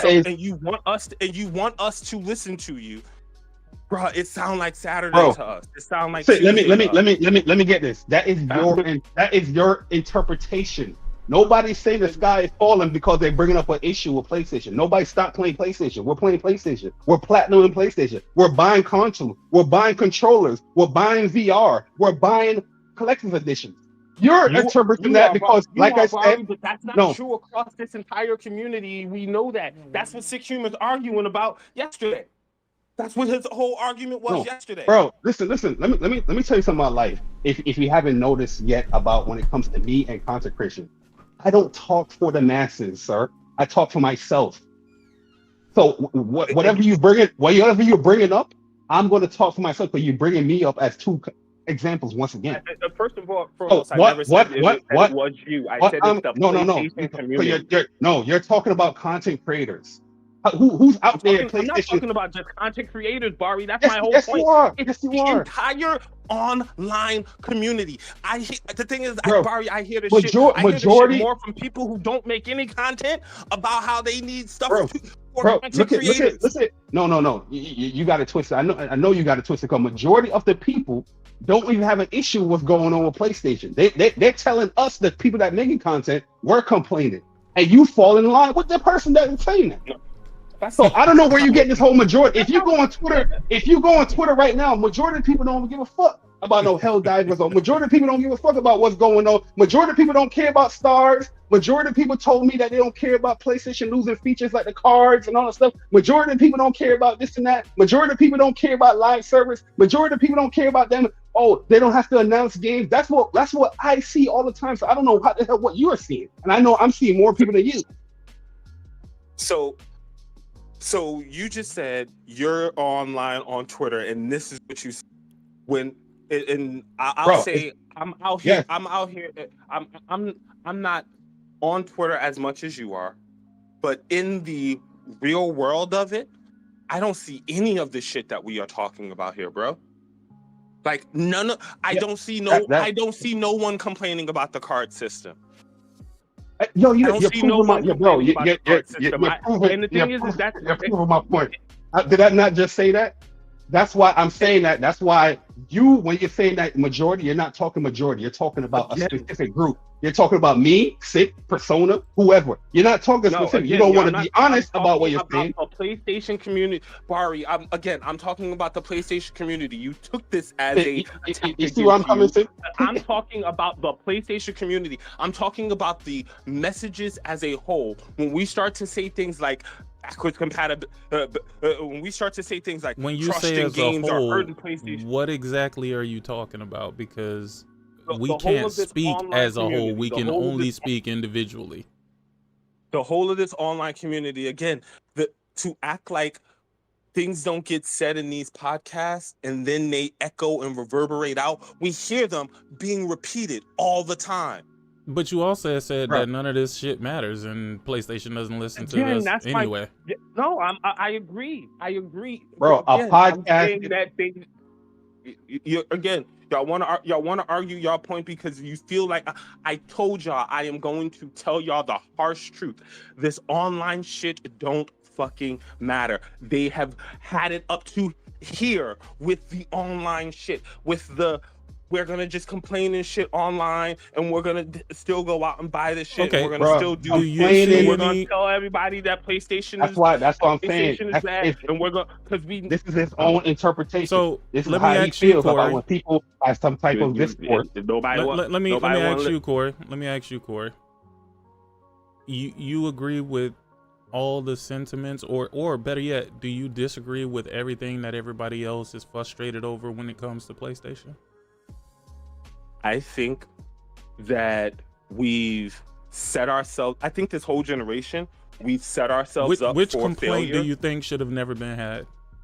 No, I again. The whole argument is based off of you saying people are making frivolous complaints that now are going to go unlistened to. In this space, we've made cross-generation games an issue. Cross-generation games are hurting PS. Who is we? No. Community. I'm asking you. Remember, he's not talking about a specific community. I'm asking you for your opinion that you disagree with, that should not have been. They should not have taken to the streets with it. He's not talking. He's not talking about any specifics. I don't think that there should have been a problem with cross-generation games. There's been cross-generation games for every generation that has ever existed. Okay. Not first party with PlayStation 4. No, you're wrong. Name a PlayStation 4 first party game that was crossplay or cross gen. Go. Last of Us. Yeah. Well, that was a remaster. Okay, so that's the point. That's the point, right? Because now we have to change it because we know that they could. We know that they couldn't do backward compatibility. We know that they couldn't do full backward compatibility, so they had to make. Do you think it's a valid complaint? They had to do a remaster. They did it with Uncharted. Do you believe that it's a valid complaint? Do you think cross-generation games being an issue? Do you think that's a valid complaint? No, I don't think that there was a valid complaint because it was never a complaint any other generation prior to that. Okay, so yes, it is. You think that when people hold on, don't let them gloss that thing. Cross-generational games has always been an issue because when people buy into the platform and you have a marketing tool or whatever saying a slogan or whatever you talk about with a console and you want to push that next gen features, it is not going to be used as full capabilities if you have a cross-generational game. Okay. One of the big things why people bring up PlayStation 5 with cross-gen, because they said that the design of these games is going to change when people take full advantage of it. There's a lot of games from them themselves was cross-gen where they announced the game as PlayStation 5 and then came later saying that it was PlayStation 4. That's why there's always going to be nuance when they talk these conversations. You're just trying to gaslight people as far as I had this conversation on. So now I am talking about you. I had the same exact conversation. You've been talking about me. I'm not stupid. I've been around for 40 years, brother. I'm not dumb. I had this conversation with you at the beginning of this generation. Miles Morales, a cross-generation game, has more next-gen features than some of the games at launch that were PS5 only. Has more of the PlayStation 5 features. Like what? Everything. Miles Morales technically does all of the PlayStation 5 features. All of them. No. We're not. That's All that's of them. where All of the PS5 features are in Miles Morales. you just missed my point. I You was just just missed gonna my point say, because I'm not talking about features. I just let me brought up ask you the whole let me design of how to design the game. If you take full utilization of the PlayStation 5, exactly. that's what I said. When they talk about features, once again, you're not even listening to what I'm saying. Me personally, I did have an issue with cross-generational games, but the cross-generational games, it did use stuff that PlayStation didn't market. But that doesn't change the fact that it's a cross-generational game that you're not going to take advantage of the full PlayStation 5 when it comes to the development or the design philosophy behind the game. I don't remember. My point now was I don't remember anyone ever complaining about God of War 2 when it was PlayStation 2 and it was on PlayStation 3. God of War 2 came out at the end of the generation of PlayStation 2. Yeah, it came out at the end of the generation. God of War 2 wasn't a PlayStation 3 game. It wasn't. It wasn't a PlayStation 3 game. They came out with a remaster PlayStation 3 later on, but it's not a PlayStation 3 game. They had Chains of Olympus and Ghost of Sparta. Yeah. They came out with a God of War collection on the PlayStation 3 years later too. God of War 2 is not a PlayStation 3 game. It is not cross-generational. It's a PlayStation 2 game, and then the PlayStation 3 came out a year later or whatever later. Example wrong. So again, the same thing is true of The Last of Us. In The Last of Us 2 with PlayStation 5. No, The Last of Us 2 was a PlayStation 4 game that got updated features on PlayStation 5. It is not a PlayStation 5 game. Well, that's cross-generation. Barry, the console came out in 2020.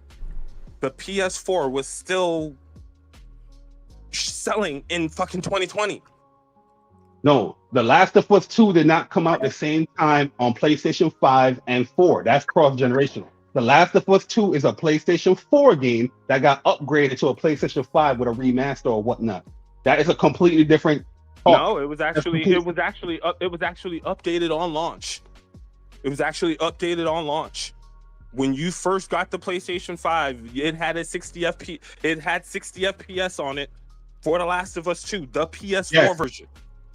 Thank you. The PlayStation 4 version. Thank you. You just proving my point. It's after they sent out the patch to unlock it. My whole point in this is that nobody had a fucking problem with cross-gen until we made it a problem about cross-gen. We made it a problem about cross-gen. No one had a problem with cross-gen. No one had a problem with the fact that they went out and bought Battlefield 4 and it released on PS3 and on PS4. That is a lie, Corey. That is a lie. People always had an issue with cross-gen. Look at a game like Call of Duty. Call of Duty Black Ops 3 was a cross-generational game that with the PlayStation 3 version of the game had no single player. Yep. That is true. Stop it, man. Cross-generational game, you are not taking full advantage. Not saying that you can't have the features like ray tracing and 60 frames and this hurts, but you are not taking full advantage of the full game. You're not. Developers have came out and said it multiple times. I don't even know why it's the argument. Yeah, are people going to play the game? Are people going to be satisfied with a PlayStation 5 update? Sure, I am. But to say that there's no issue with cross-generational is a complete lie. And that's not even a console war or whatever. That's entirely within the community. Yeah, okay, because this is what we're gonna do. We're gonna say that this was an issue. This was a major issue for the PlayStation 5, and this actually plays into my point. The fact that we made cross-generation a major issue. We made fucking we made it needs to be PlayStation 5 only exclusive. It can't be it can't have a PS4 version and a PS5 version. It has to be PlayStation 5 only to be exclusive. It needs to be first party. Those to are be Xbox exclusive. talking points. Those aren't. Those aren't PlayStation gamers talking points. Humor, I see PlayStation fans now still saying this, bro. When a PlayStation, no, before you gotta start being honest. Who was the fan? Who was the PlayStation fan that you've seen that said that? Sick, we're not gonna do this. We're not gonna act like this. Ooh. Sick, I literally just had I literally just had an okay. argument Since it just with happened, people. Call them out, bro. Sick. I had this whole conversation. I had this whole conversation with Link. If we're going to be honest, if we're going to be honest, this is why I find this conversation even crazy. PlayStation themselves was the ones that announced these games as PlayStation 5 games only, and came out later and said, yeah, GT7 is coming to PlayStation 4, and that was a couple of months before the game came out. They came out later and said Horizon, PlayStation 4. But when they first announced Horizon, it is not marketed for PlayStation 4 cross-generational. When they first came out with all these games, it was not marketed when they had their 2020 reveal showcase. They didn't reveal anything about whether or not it was cross-gen or not. It just was. Right, even Miles Morales. No, Miles Morales. I remember that. I remember that because I remember that Miles Morales was shown PlayStation 5. It did not show PlayStation 4. You learned about PlayStation 4 a couple of hours later on a PlayStation blog. The problem with all of this is that we're forgetting one main component to this that actually even launched this situation, which was COVID hit. They were having issues with the chips. And if you're a company that just spent X amount of dollars making these games, you want them to hit as many of your platforms as possible. And since we already got 20 million PlayStations out there, they didn't leave them behind for that reason.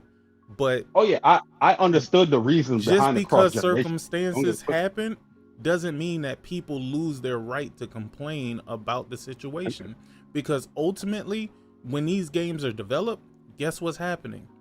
They're being developed for the lowest common denominator, which at that point would be the PS4, meaning the more juice that they could actually squeeze from out of this, they're not going to be able to do it because they have to think about the PlayStation 4. Here's my point, Sick, and this was the thing that I've been trying to say with this whole situation. If that was the case, we know that Miles Morales didn't just become a PS4, PS5 game, right? What Barry's saying, it was announced as a PS5 game. If that was the case, then that meant when they were going to release it as just a PS5 game, they were going to release a game that was a PS4 game at heart. Because we know for a fact, right? They initially, it was announced as a PS5 game. That's what he's saying. It was announced as a PS5 game. They didn't just automatically make it a PS4 game. They didn't just we can't get it to just on PS5 because it's because of COVID. So we've got to release it now on PS4, which meant that all of the it's not using the full features of the it's not using the full features of the PS5 was all that meant that the design when it was a PS5 only game was the exact same design that they're still using. That's the problem. It was never a PS5 only game because ports don't happen overnight. That's my point, though. The PS4 and PS5 version dropped at the same time. That game still had all of the features, all of the things that they advertised in that game. Like, what else? And this is what I'm saying is we wanted to make that our standing issue. We wanted to stand on that hill. We wanted to die on that hill. That games needed to be revolutionarily different. It's a valid complaint. It's a valid complaint. Okay. It's a next gen console. If you say it's a valid complaint, I'm gonna be like, okay, fine. If that's your valid complaint, then everything now needs to meet that standard. Nothing has. Nothing. You know what game I never complain about cross generation right now aren't at Miles Morales quality or feature set. You know what game I never complain about? You know what game I never complain about cross generational? Horizon Forbidden West. You know why? Because Guerrilla came out and said they simultaneously developed the game, the PlayStation 5 and the PlayStation 4 version. Did I think they could probably take more full advantage of the PlayStation 5 with the design philosophy of the game? Absolutely. But they hit every nail on the coffin when it comes to the PlayStation 5 version. But you know what game I did? You know what game? The least amount of PlayStation 5 features. Literally the least. And I love Horizon. If you look at Horizon on PlayStation 4 and PlayStation 5, it's a huge disparity between the two. Huge. Lighting wise, visuals wise. The graphics engine update. The graphics engine update is definitely real, but it literally utilizes the least amount of the hardware and features that are unique to the PS5. Incorrect. Like what? So Horizon does not have any ray tracing in it. Says who? It doesn't. We know that. Says Gorilla. It has 0 ray tracing in it. Okay. What else? What else feature? Has 0 machine learning in it. Miles Morales has machine learning. Wait. No, he's tripping. You're tripping, bro. You're tripping, bro. Wait. Tripping. You know what? No, hold on. For the sake of the conversation, we gotta move this forward. Again, I just want to say one more thing.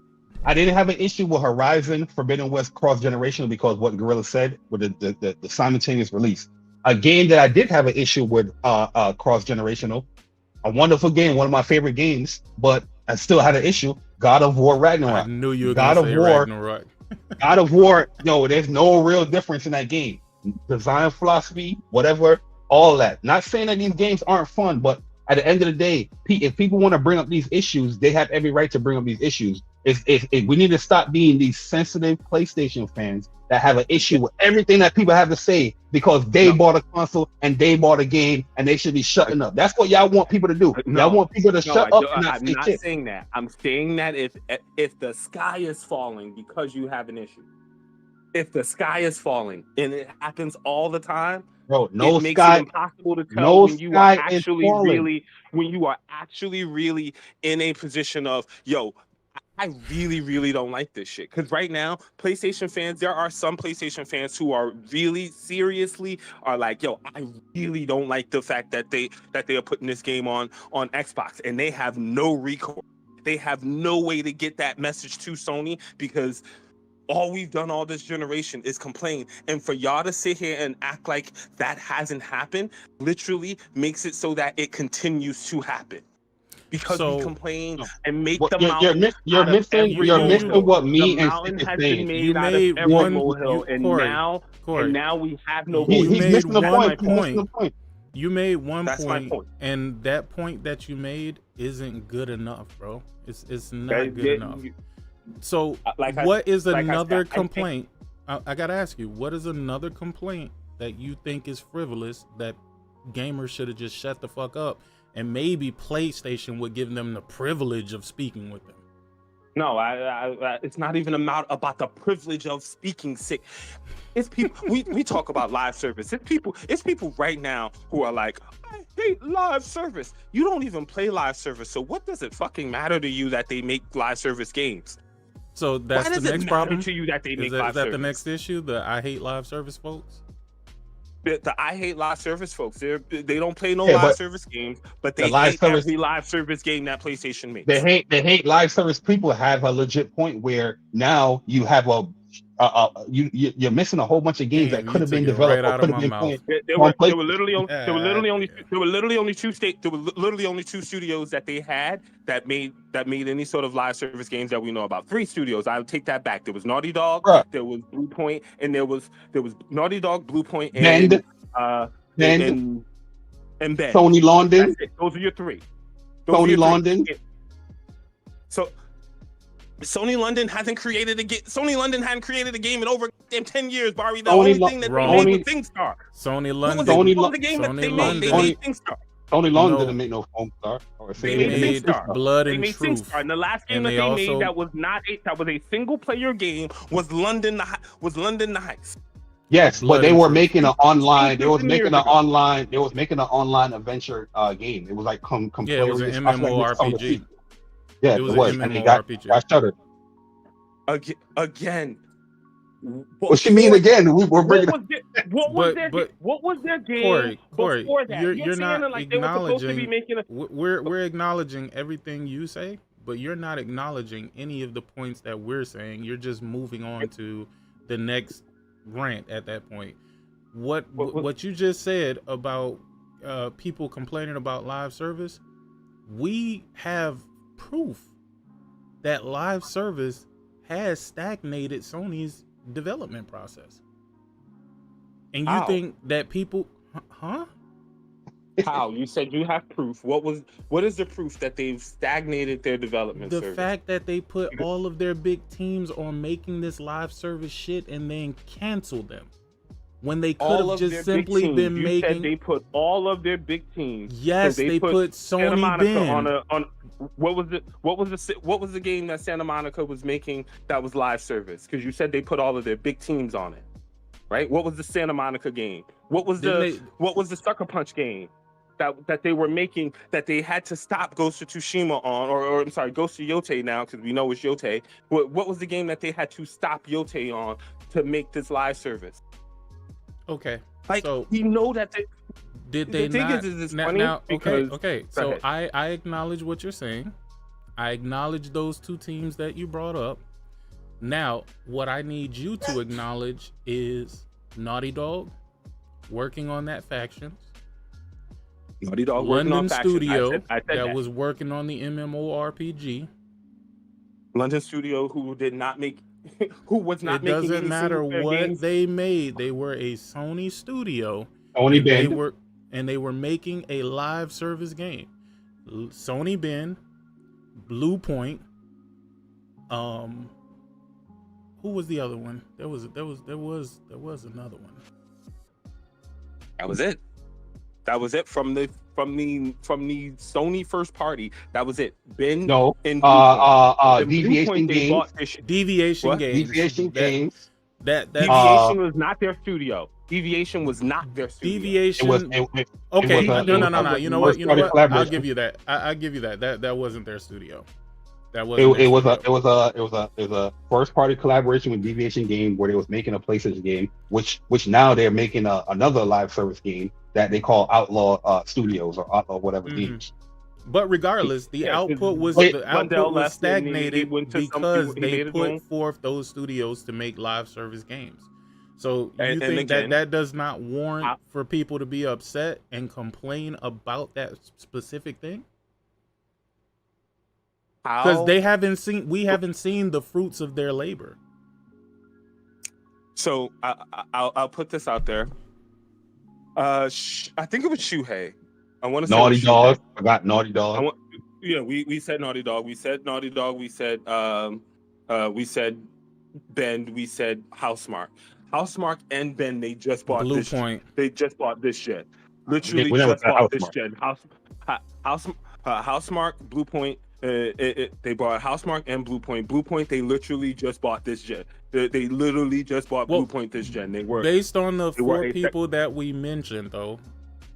Do you not believe that the first party single player output was stagnated due to the live service push that seems to have never happened? No. Again, here's why. Because London Studios had not made a single player game. Blood and Truth. Did Blood and Truth PlayStation VR? Okay, that's a VR game. They had not made a single player game that was just for the PS4. It was a PlayStation 4 game, but it's a VR game. I mean, we would never know now because they're closed. It was a VR game. You needed the VR to play Blood and Truth. Okay. Most people, let's be honest, were not going to buy a VR. Most people did not play VR. Okay. Most people still don't have a VR. How does that dismiss? We're talking about the output for a studio. You're dismissing points that are there because you're looking. I'm literally explaining. You're telling me the studio that hasn't made a single player game. All right. You're telling me the studio that hasn't made a single player game in over 20 years is gonna now start making 20 single player games? Now they're gonna start making single player games. No, they were making. They were making a thing. Okay. Sony Ben. Regardless of what it is, Nah, we moving on a to the single next player studio. Sony Ben. Now, what are you gonna say about that? Sony Ben, they had. I'll give you that. Sony Ben, they had a single player game. Days Gone. The single player game did not hit the way. Blue Point was a remake studio. It doesn't matter what Blue Point was. Blue Point has their own was project that they're working. They didn't make any games. Blue Point has their own game. They have their own project that they are working on now. They got put on making a God of War multiplayer live service fucking game. That's what I'm telling you. They had their own from Blue Point that said that they were told that they had to make a multiplayer game. There is none. It was canceled. Where is the statement that said that Blue Point wanted to? Where is the statement that said that Blue Point wanted to make a single player game and Sony made them make a multiplayer game that they then canceled? Where is the statement that says that? I'm gonna agree with you if you can show me that. Because why were they making a live service game then? Who told them to do that? Who told? They told themselves to do it. Why would they make a live service game? The question can be switched just to you. Why did they make a live service? Why would you not make a live Corey, why are you doing this, bro? Why are you doing this, Corey? Corey, why are you doing this, bro? So we're gonna act. You're a smart individual, bro. Why are you doing this, dog? We're gonna act like you're playing the semantics game, bro. The only question that I asked is, do you think that less single player games got made because of this live service push? It's a very simple question, and your answer is no. My answer to that is no. Come on, Corey, bro. My answer to that is no. My answer to that is no. Again, this is the difference between you wanting to say, I feel like all of the studios were affected. And I just pointed out there were studios who were obviously not making live service games. Clearly, those studios were not affected by the live service push. They still didn't put out any games. So here we are having the exact same conversation that takes place online that apparently nobody's affected by. We're just all having it because we want to have our individual disagreement with Sony. No, this is a talking point that exists in this community that online games have hurt Sony's output. It was Sony who actually said back during the PS3 generation, we put out 10 games and if 3 of them are successful, we call that a success. We put out 10 games. If 3 of them are successful, we call that a success. If that's the case, they put out 10 games. If only 3 of them are a success, they're calling that a success. And PlayStation fans were like, yep, that's a winning strategy. When they were talking about single player games, people were happy with the put out 10, only get 3 good out of it, and we're good with that. Constantly hit it. I was just about to say it. Or that these people don't play, and we run with the narrative that has been given to them, which is that live service games have taken away something from PlayStation. And the reality is literally they have not. No, they actually said it. They said it multiple times. That you saying that they didn't say it because one, the live service push was 12 games within 2026, and that cut down to 6. And then Herman Hulse in their presentation, they told you what their focus is and what they changed. They focused on the last time Jim Ryan did that presentation to tell you the live service push. That push, as far as what their investment and what their funding for live service, has completely changed to now to more single player. Not saying that they're not investing in live service, but they are more concerned with single player games. So they are telling you. Even if we go back to the 2020 slide when they were saying they're gonna have 12 live service, right? They didn't have 12 of their internal studios working on live service, Bari. Like, that's what we're saying here. Yeah, they did. Fire Sprite working on it. They had Ben working on it. They had Bungie working on it. They had Naughty Dog working on it. Bungie wasn't a first-party studio in 2020. Bungie wasn't a first-party studio in 2020. Okay. Bruh, It's a first party game. They had third party studios that did was working on their multiplayer. But yeah, it is first party games. That those studios was focused on that now it has shifted to now whatever they're doing now. They that even hinder said the development of some games. They even said Insomniac, but I cannot confirm nor deny that one. That one was all based. That was in the leaks. That was in the Insomniac leaks where they was working on a Spider-Verse multiplayer game that got canned. And Insomniac, I mean, I don't have no smoke for Insomniac. They could be quiet for another year. I don't really give a damn. But they put PlayStation 5 in the back. It does play a part. To say that this live service push didn't play a part, as somebody that played live service games, that to me, I don't understand that. It did. And they're coming out multiple times telling you. That's the last presentation. They're telling you. Fundamentally, they're he say Insomniac canceled Spider-Verse game. I don't know if that's, again, I don't know if that is true, honestly. Because I mean, I know Barry said it was in a link. Insomniac's Spider-Verse game stopped us from getting 3 games from them in 3 years. Bro, if you're working on one game and then that game get canceled and then now you're okay, plans have changed. Now we're working on this game. You think that game is going to be coming out in a year or two? No, it's going to extend the development time of whatever you're developing. XXX Cop Sanity says Jim Ryan said they was making 12 live service games. The answer is Jim Ryan. Appreciate it. So my whole point in bringing this up is that if the strategy when they were making just single player games was we make 10, 3 of them actually come out and are hits and they do well, the rest get shelved, they get canceled. If that was okay, then can I give you an analogy? Can I give you an analogy, Corey? I just want to ask you. It's an analogy, but it's also going to turn into a question.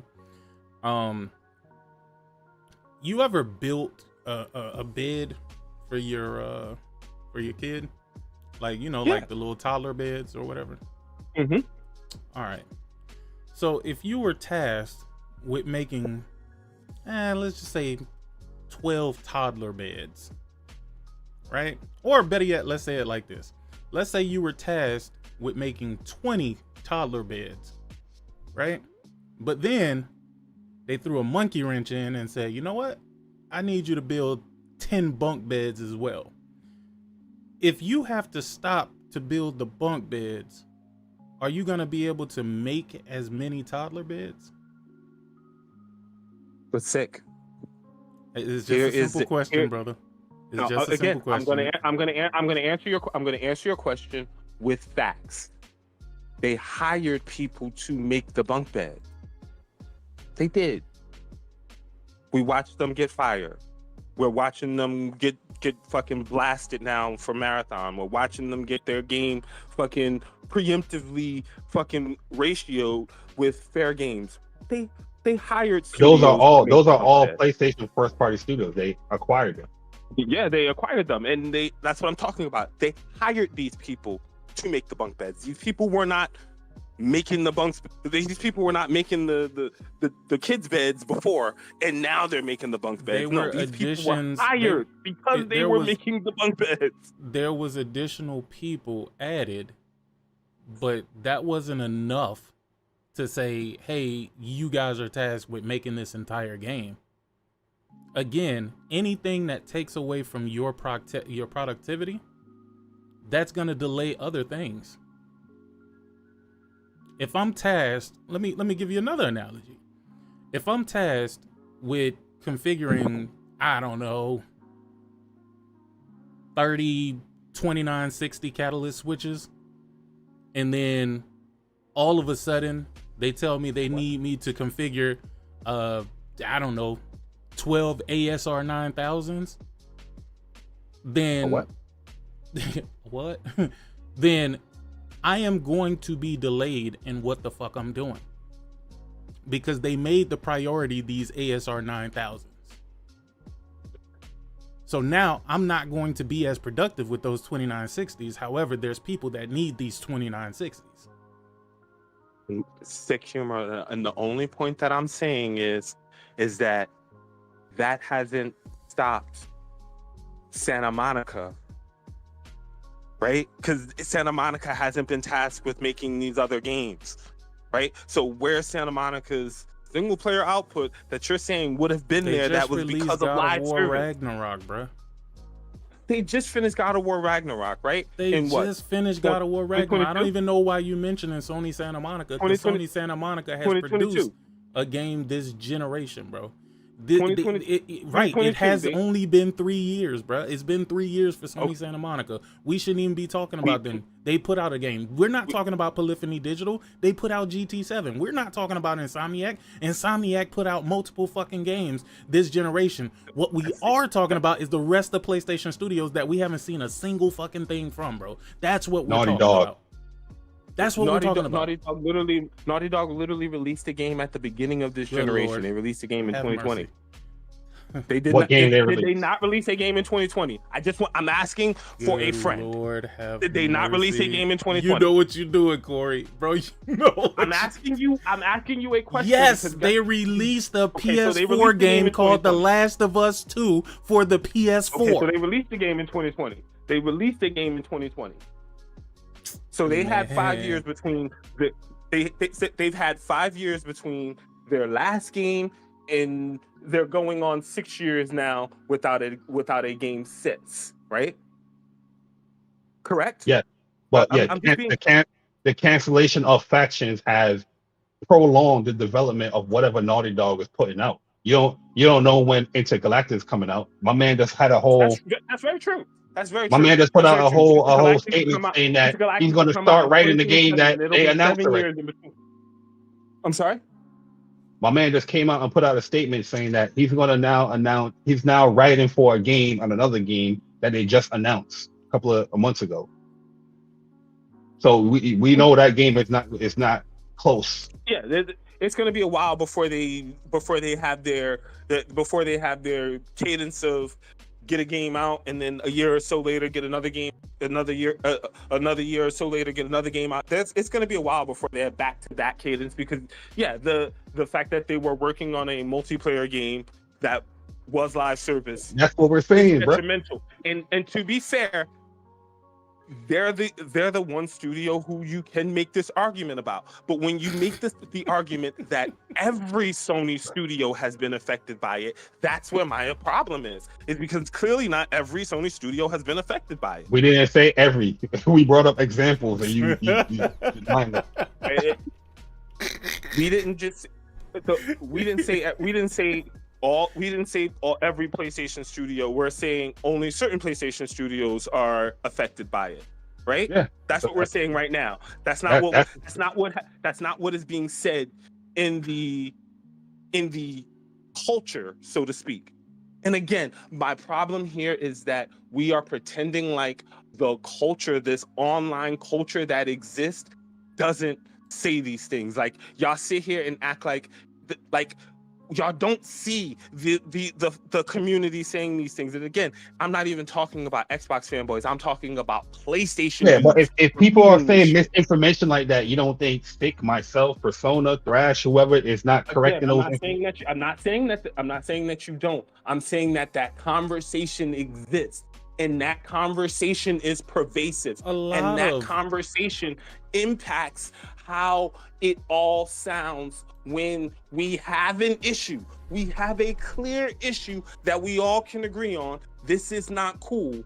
How do you then separate this issue of, I don't think that you should be putting any games on Xbox, from every PlayStation studio has been affected by live service games. PlayStation is only making live service. Live service sucks. And like, how does this not sound like Tuesday? Those are two totally different issues that have nothing to do with each other. Literally, nothing. If the sky is falling every day, Because the sky is falling every day on Twitter. If the sky is falling, So shut up and know your place. How do you know what Twitter conversation? Shut up and dribble. That's what he said. Shut up and know your place. Like no, I'm not saying. At no point, bro, you absolutely are telling people to shut the fuck up because they're concerned. At no point in what I just said, the bulk of the conversation is people complaining, even though you have a legitimate complaint. Shut up and dribble. At no point you talking out both sides of your mouth, brother. Know your place. That is those are your words, not mine, sir. Those are your words. You're saying it. You're just not saying it in that way. I'm just being very blunt when I say it. You're telling the person who just said it that this is what you're saying, and I'm saying that's not what I'm saying, and you're saying yes, you are. This is what you're saying, and I'm saying that's not what I'm saying. I'm saying that's what you're saying. Every day, the sky is falling. Bro, you're saying the same thing over and over, and it's not changing anything. Then how do you know when the sky is falling? Yeah, so shut up. And stop telling us the sky is falling. Those are your words, not mine, sir. Again, your words, not mine. You're allowed to have you're allowed to say your words as you like to, but don't put them in my mouth. That's what I'm saying. You're telling people to shut the fuck up, Corey. That's what you're telling people. You're telling people without saying those words. You're saying that you complain so much that everything that you complain about is now sounding the same because the words are being lost on them. That's what you're saying, Corey. So if we ask you, hey, Corey, how does one fix this scenario? What's your solution, Corey? I'm going to be honest. My solution is the PlayStation, the quote unquote PlayStation Nation. We need a mass exodus from social media space. We need to get back to what our PlayStation Nation needs to get back to what our roots were. We're gamers, bro. At the end of the day, if you're a gamer, be a gamer. If you're a gamer, be a gamer. Go play the games that you want to play. Go play the games that you want to play. And not say nothing on social media, right?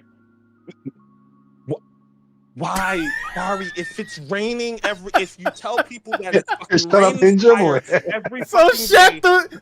the fuck up, then, Corey. Is that what you saying? Shut the fuck up, Corey. Corey, you're saying that without saying it, brother. Hey, hold on. I don't want y'all to be biased. I promise you, I don't. I want to get a true, accurate depiction of this. What do y'all in the chat believe Corey is saying? He's saying it very clearly and very fucking loudly. What do y'all believe Corey is saying? If you're a gamer, be a gamer. If you're a gamer, be a gamer.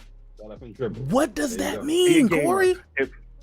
If you're a gamer, be a gamer. If it affects you as a gamer, if it affects you as a gamer, then yeah, you have the right to complain about shit that you are upset about. But you don't. What you don't do is you don't fucking make it that the sky is fucking falling, bro. And that's the problem with the online community. All circling back to what I shut the fuck up and play your games. Or it's the fucking greatest thing that has ever happened. So shut the fuck up and play your games.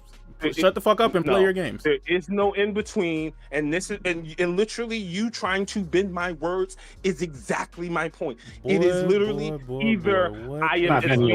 It's literally either I am. You just told me to get off social media and be a gamer. Get off social media and be a gamer. Yeah. So what the fuck am I doing when I get off social media? What am I doing on social media? That's the question. What are people doing on social media? No, I'm asking you. You're the man who started the conversation. I need you to tell me what I'm doing on social media. When you're on social media, you tell me what I'm doing. No, Corey. You ain't about to moonwalk out of this one, buddy. What do you think I'm doing on social media? What do you think I'm doing on social media? What do you think I'm doing on social media where you want me to get off and be a gamer? Please Explain that. You've already said what you. No. I need you to tell me, Corey, because you know what everybody says about everything. Because you're speaking, you're telling me about what the masses are saying. So I need you to tell me what I'm doing on social media and how I need to get off social media and just be a gamer. So what am I doing on social media? We're really doing this, really. This is what it's coming. Yes, to. We're doing it. Really? You opened the doors for this I've been very quiet, and I've let you and Bari go back and forth with this. But at this point, we got to cut the bullshit. So now tell me, because what I took from it is you're saying shut the fuck up and go play some games somewhere. Again, That's sick. That's exactly what you think. That's what you just said. You're saying. What should you specifically, Sick Humor, be doing instead of social media? And you legit want me to answer that? I legit want to know what you're telling me to not do on social media. I don't think I can be any clearer than that. Okay. And again, all I'm saying is the sky cannot be falling every day. No, I need you to stop being vague, because you do this vague bullshit so that you can skate out of the conversation and say, no, that's not what I'm saying. No, you're twisting my words. You trust me, I've paid attention to how you operate, brother. I paid close attention to how you operate, brother. The reason why you are not answering the question is because you know exactly what you're saying. I'm going to answer to you directly. You literally just went live yesterday telling they did not buy enough PlayStation 5 games, which is absolutely incorrect. No, they definitely didn't. They definitely didn't. They definitely didn't. Okay. So you want to know why you don't see Nintendo games everywhere? You want to know why you didn't buy enough PlayStation 5 do you want to know? We're not going to change this conversation, but do you want to know why Nintendo games aren't everywhere? Because their games are fucking selling. When you make a game, you do an investment for 50 million to 100 million and barely crack 1 million in sales. That's problematic when you got 70 million fucking users. So don't tell me it ain't about sales and that I'm wrong, that it's not about. No, that's exactly what the fuck it's about. That's 1000% what it's about. Corey, why are they putting their games on other platforms? Why they've already told y'all why they put their games on other platforms. Okay, tell me again. They told y'all that they put their games on other platforms because they are trying to entice other people over to PlayStation. That's from Sony. That's not. So Corey you think Sony is the dumbest company in the world? Is what you think? No, you think Sony is so stupid that they can't see the way the world is. Company in the world. Oh, I'm starting to believe so. I am starting to believe so. If what you're saying is accurate to how they're running their business, absolutely, they're fucking idiots. And how, pray tell, would you justify that when they've shown that their way is working and your way because they're constantly they need more money in this generation than they have in every other generation combined? Explain that to me, sir. No, this is the problem. What happened with a PlayStation? What happened with a PlayStation 5 generation is not the marketing push or what they were saying in the beginning to sell you on the console in the first place. The console sells, yes, because they have a lot of deals and whatnot. But yeah, the first party and exclusive that pushes the consoles to keep people within the ecosystem of playing these third party games. Now, within the middle of the generation and later in the generation, there is a complete shift as far as what's going on. So yeah, you can say, oh, it's working. Of course, it's working because a lot of people they are now bro. In the beginning, let me ask the facetious question. Listen, let me tell you straight up. Everything I've said is not facetious or dumb. What I'm saying, everything that I've said has substance and can be backed up. You're the one that is beating around the bush. You even answered literally just quoted PlayStation to you, and I'm being called dumb for it. So I want to know. I'm telling you why it's very shaky as far as what you're saying. As far as it's working with a PlayStation 5 because what they were pushing with the PlayStation 5 is completely different. What they're pushing now. In the beginning of the generation, they wasn't pushing live service games day and day on PC. They wasn't pushing these type of games on other platforms. That changed fundamentally within this generation. They've had games on PC this entire generation. That's not what I'm saying. That is not what I'm saying. I'm saying that in the beginning of the generation, you, Corey Massey, did not know that they were launching live service games day and date on PC. Did you know that? I knew that they were launching live service games, and I knew that there was a PC, and I knew that there was a PC initiative in 2020 because they literally put it on their slide. Let me shut up, bro. I knew that there was a PC. You got it, because man. they literally put it on their slide, my guy. This is what I'm saying. You got it, 2020, in 2020, was it not on their slide? They should call this man the goalpost mover, bro. He is the goalpost man. That's all I'm asking. Was it not on their slide that they were that there was a PC initiative because they were talking about putting Horizon on PC in 2020? They were talking about putting Horizon on PC in 2020. It's on their slide. They were not talking about putting Horizon on PC in 2020. Yeah, he's flipping what I just said too. He's flipping what I just said. So they literally just came. So shit! I'm thinking about fucking Horizon. Forbidden West. Never mind. Go ahead, shoot for that. They launched Horizon. They weren't talking about it. That shit was stealth drop. There was no talk. There was rumors from like Round Outdoor. What did they say with Horizon? What did they say with Horizon when it was going to PC? What it was? A test. Thank you. What the hell are you talking about? Again, and they said old games. No, I don't even know what is the argument here? I just said. Wait. Let me get up to speed. What's the actual argument here? Because I feel like I'm losing focus of the actual argument. I don't even know what y'all arguing right now. He said that they're doing something different than what they started off doing. And I'm saying in 2020, they told us, hey, we're going to have this PC initiative. This is a test with Horizon. They didn't say that in 2020. They did not say that. They didn't say that. They didn't say that in 2020. What are you talking about? No, they did not. In 2020, people found out like randomly that Horizon was going. There was no talk. There was no forewarning. Nobody knew that was fucking happening.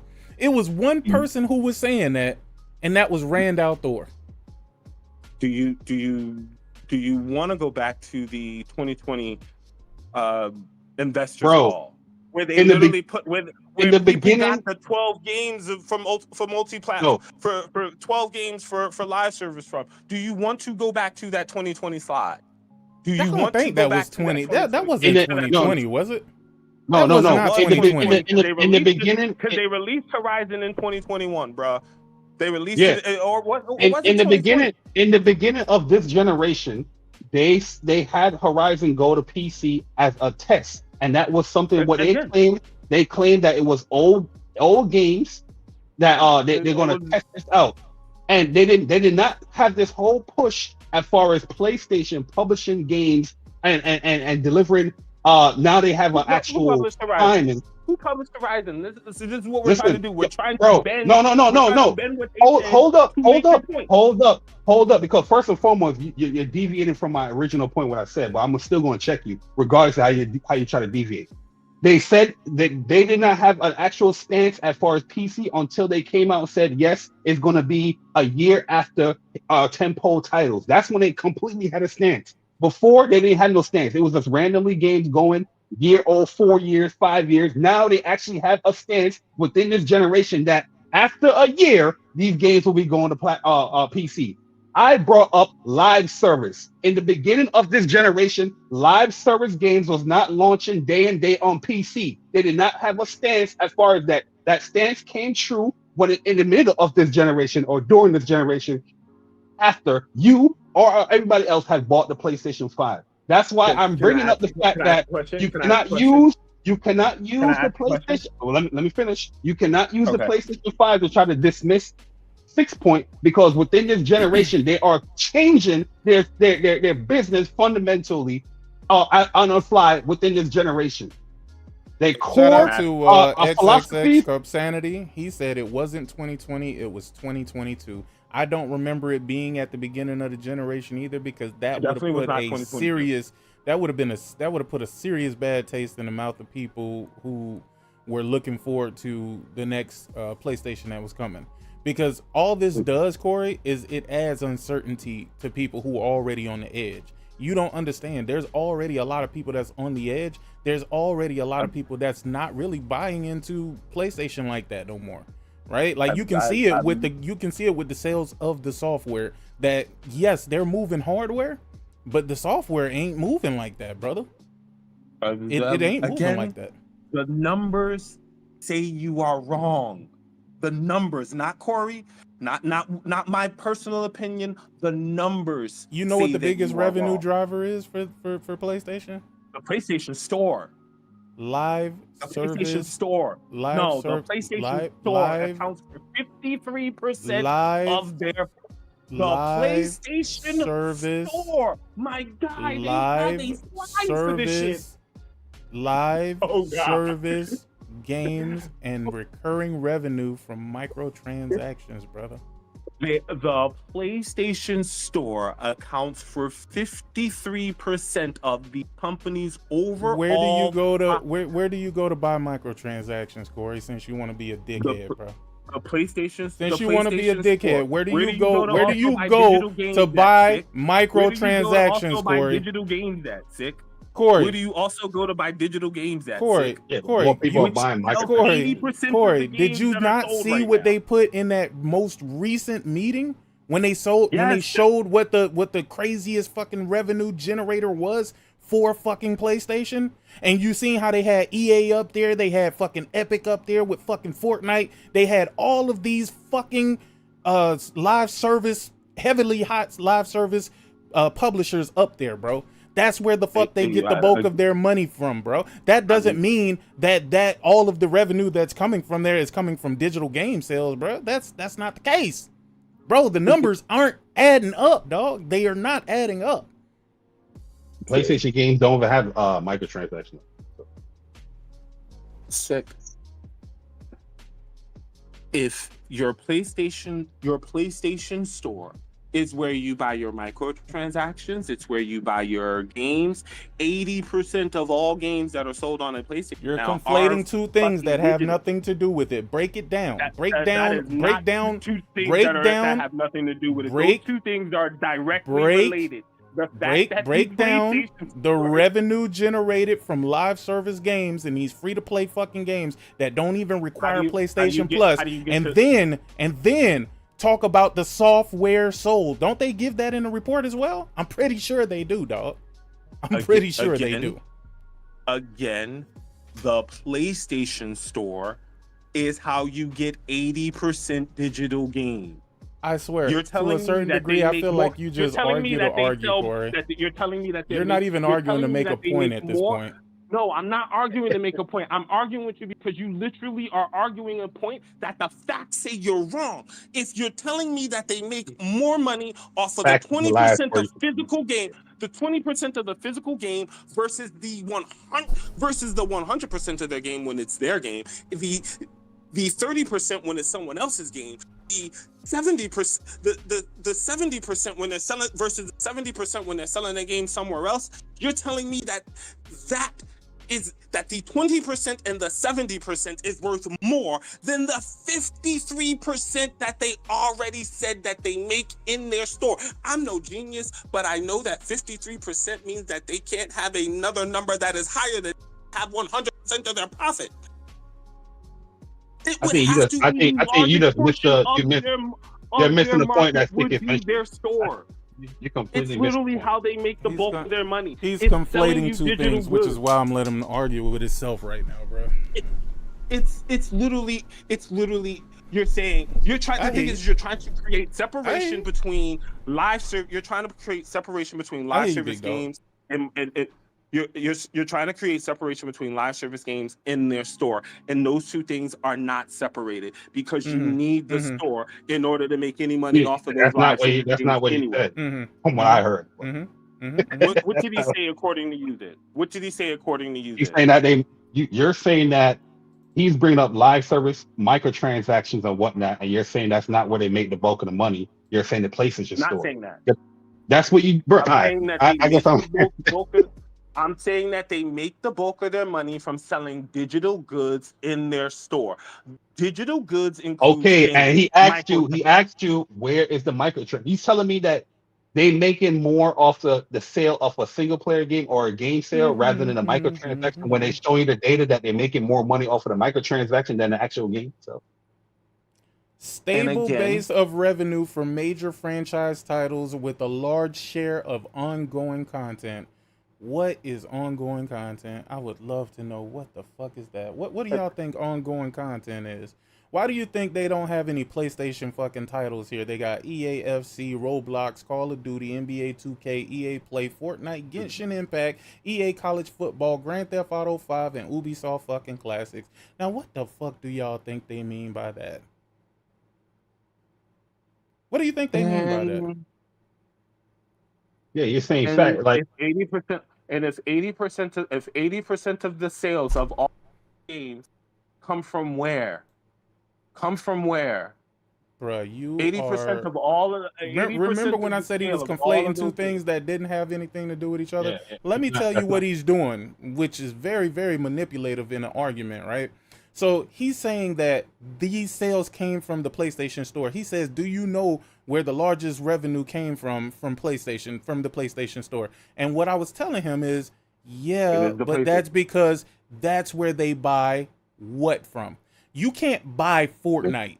You cannot buy Roblox. There is no buying those games. They are free to fucking play. Genshin Impact, free to play. Correct. But the major movers in this is what? These free to play live service fucking games. Okay. I'm telling you that they're not making that money from PlayStation's games. Their games are selling less. I'm telling you that people are investing less into. All right, cool. Which again is still wrong, because what you're saying is you're saying that before there was the PlayStation Store, games were selling 12 million copies, right? We know that Spider-Man sold more than any game that they had ever had, and then HellDivers broke that record. Yo, Corey, man, you lost. That's not what he's saying, bro. Yo, really, truly, you're not even having an argument. You're not even having an argument. We're not. You know why? Because he's not listening. When you listen to a person to understand is different from listening to a person to simply respond. All you're trying to do is respond. You're not listening to understand. Okay. Because if you were, you wouldn't say the shit that you're saying right now. I said that they get their money from the store. We know that they sell more games now than they have before. We know these things to be true. Explain to me now how getting more money from those games that they're selling more of first-party games. Listen to this. Those games that they're selling more of now, those aren't Sony's games. Those aren't their IP. PlayStation don't have microtransactions. Does not belong to PlayStation. Fortnite does not belong to PlayStation. Roblox does not belong to PlayStation. Genshin Impact does not belong to PlayStation. There are games, however, that do belong to PlayStation, and those games are not selling what they should with the install base that PlayStation has. And y'all can talk about diversity all you want. You can talk about diversity until you blue in the face, but there's no reason why a game that PlayStation financed that is a high quality title should sell less than 1 million, less than 2 million. Here's my point about why I was arguing with Sick about the PlayStation Store versus the microtransaction. Name a PlayStation generation where their games have been the #1 sellers ever. Where their games.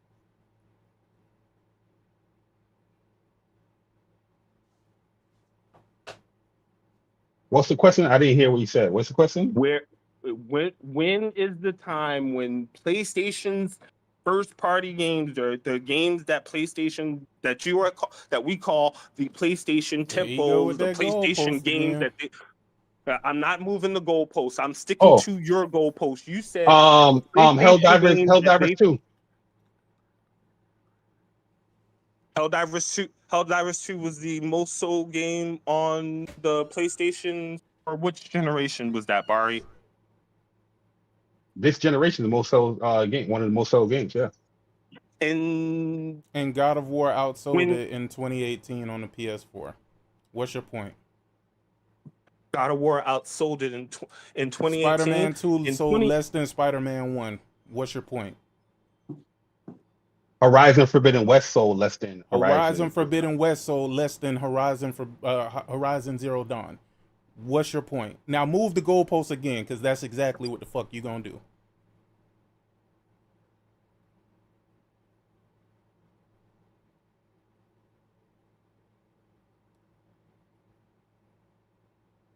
Hello? I can see clearly now, the rain is gone. Sorry, my thing disconnected real fast. I can see all the obstacles in my way. Yeah, sorry, my connection dropped out for a second. This is a healthy debate for the PlayStation Nation. So you said God of War in 2018 outsold more than Helldivers? That's so more odd than, because so more than Ragnarok, so more than Helldivers.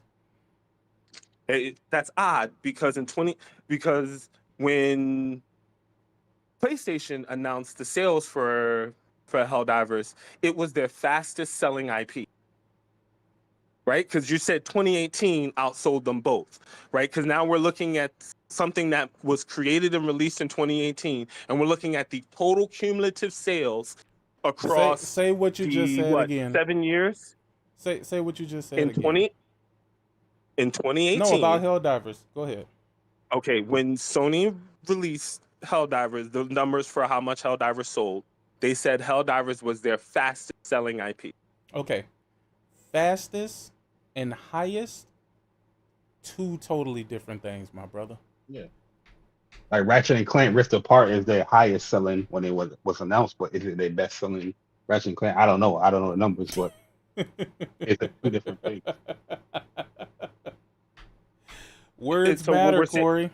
Words matter. No, you're correct here. You're correct here. So you're telling me that in 2018, just 2018, Ragnarok on PS4 made more than Helldivers no Ragnarok in 2018. I'm sorry, not Ragnarok. God of War 2018 made more in 2018. We're talking about 2018 alone versus what Helldivers made in 2024 alone.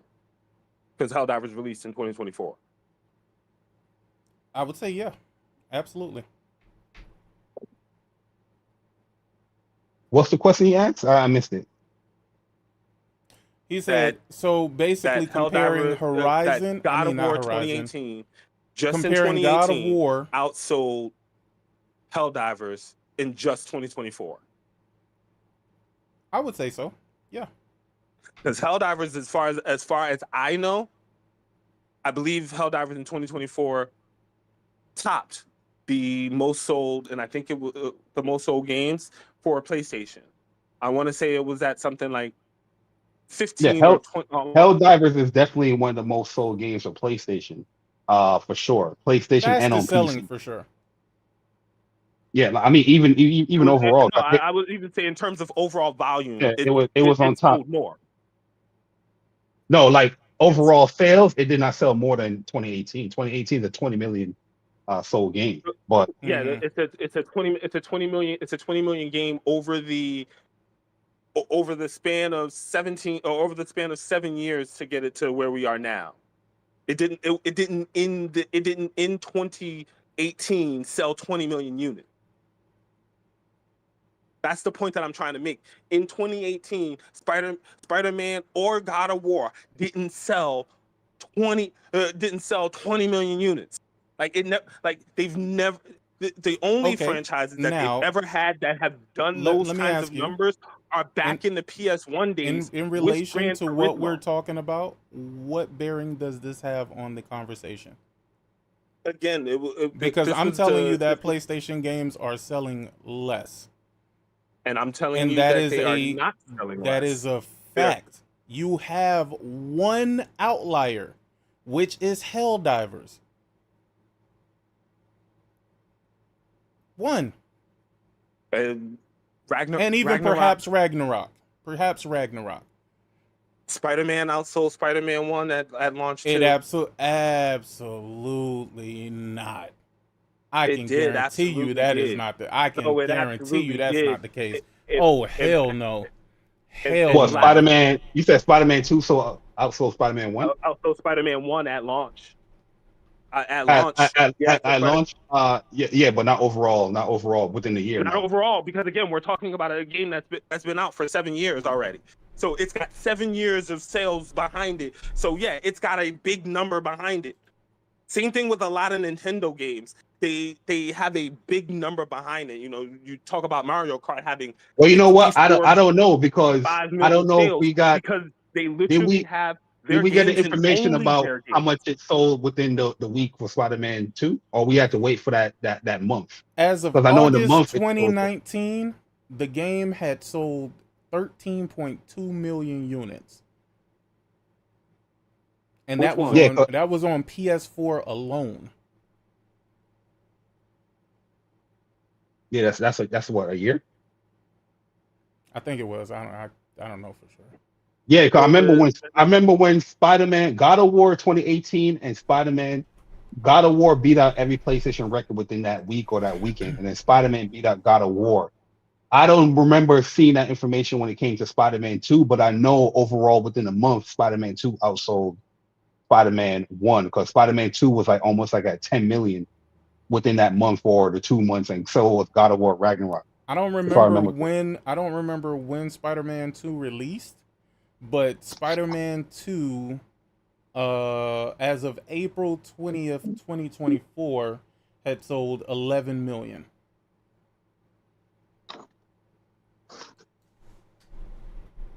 Some big numbers.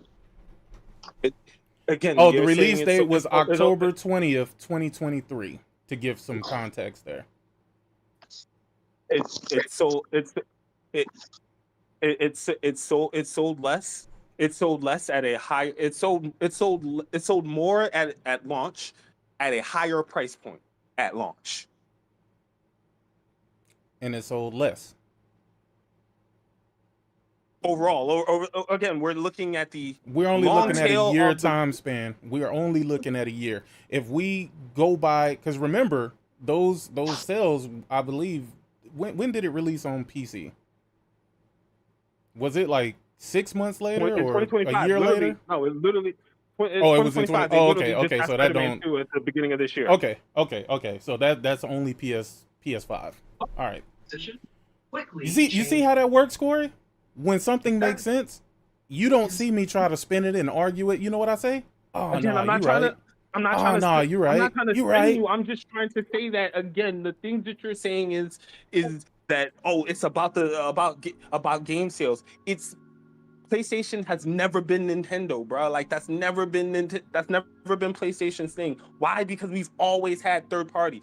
When Nintendo had third party support and they had a community of gamers that were buying all kinds of games on their platforms, their games weren't selling 50, 60 million units. It wasn't until the only games that people bought Nintendo for were for their games. And now that's where they are. Their third-party game sales are abysmal. It's why they're in third place. Now they're in third place. The simple fact, Corey, they're in third place and not in first. The simple fact of the matter, Corey, is that gamers have the right to complain. It ain't shut up and play your games. It ain't shut up and play your games. I never said that they don't have the right to complain. I never said that they don't have the right to complain. Thrash, let me ask you a question. You here? No, he dipped out. Thrash. He wasn't, but he dipped out. All right, Link. He back. Thrash or Link. One of you niggas.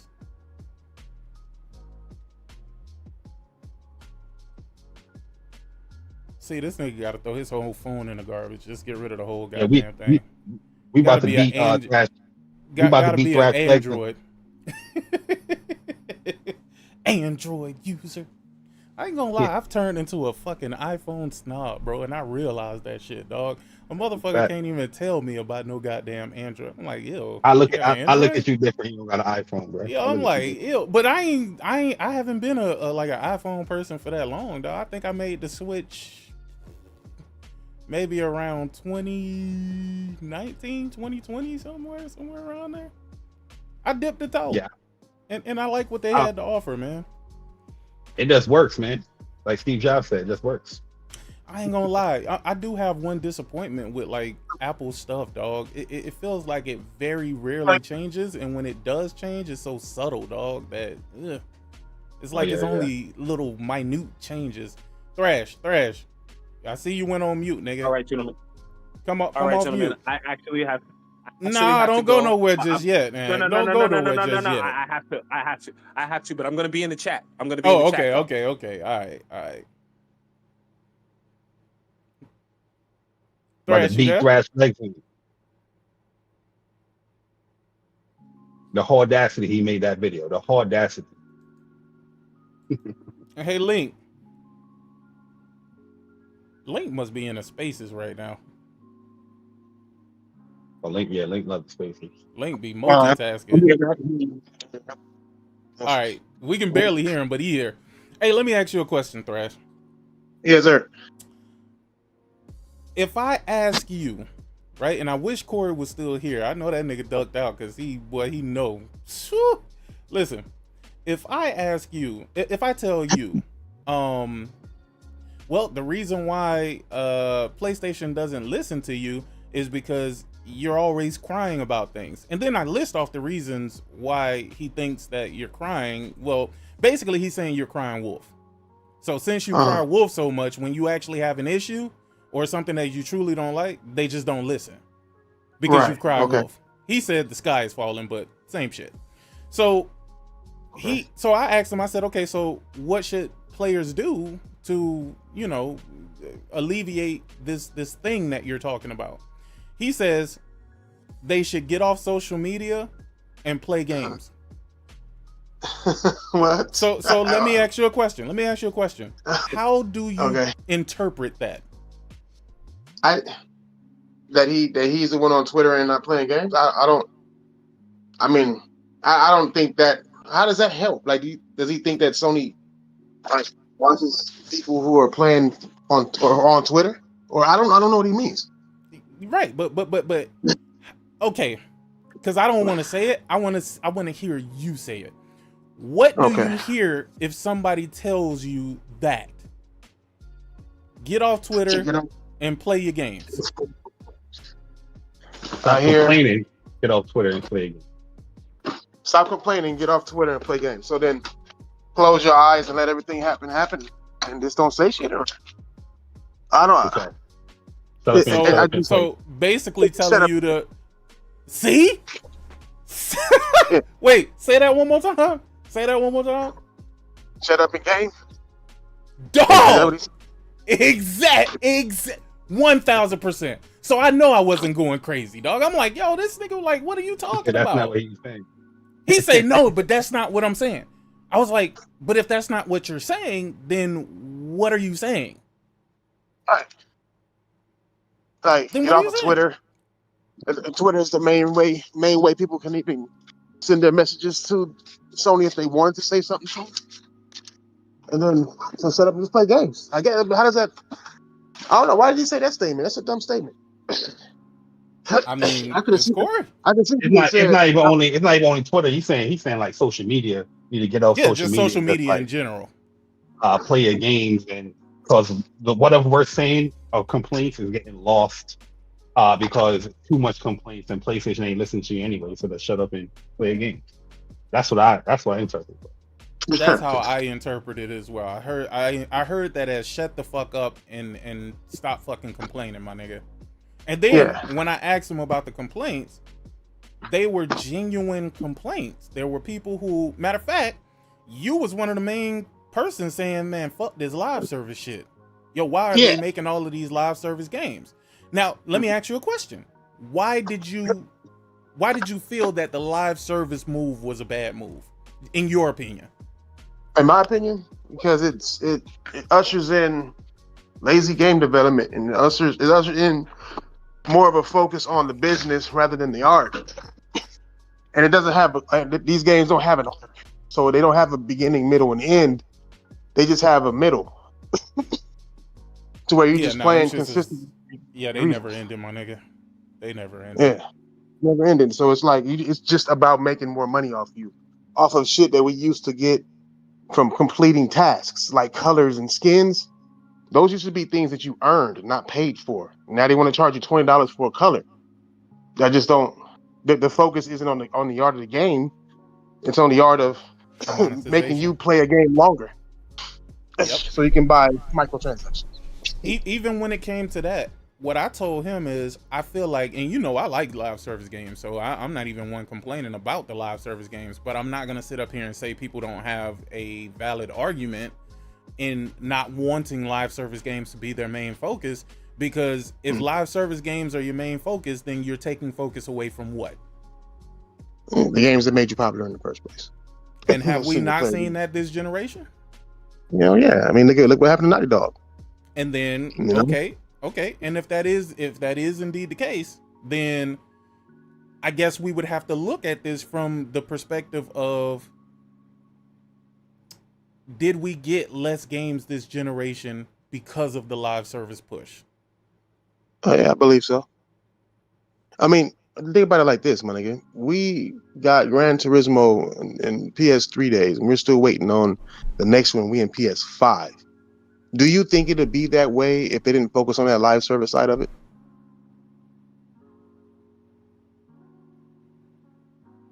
That's a good question. Damn. Dog, I guarantee you that really. Damn, dog.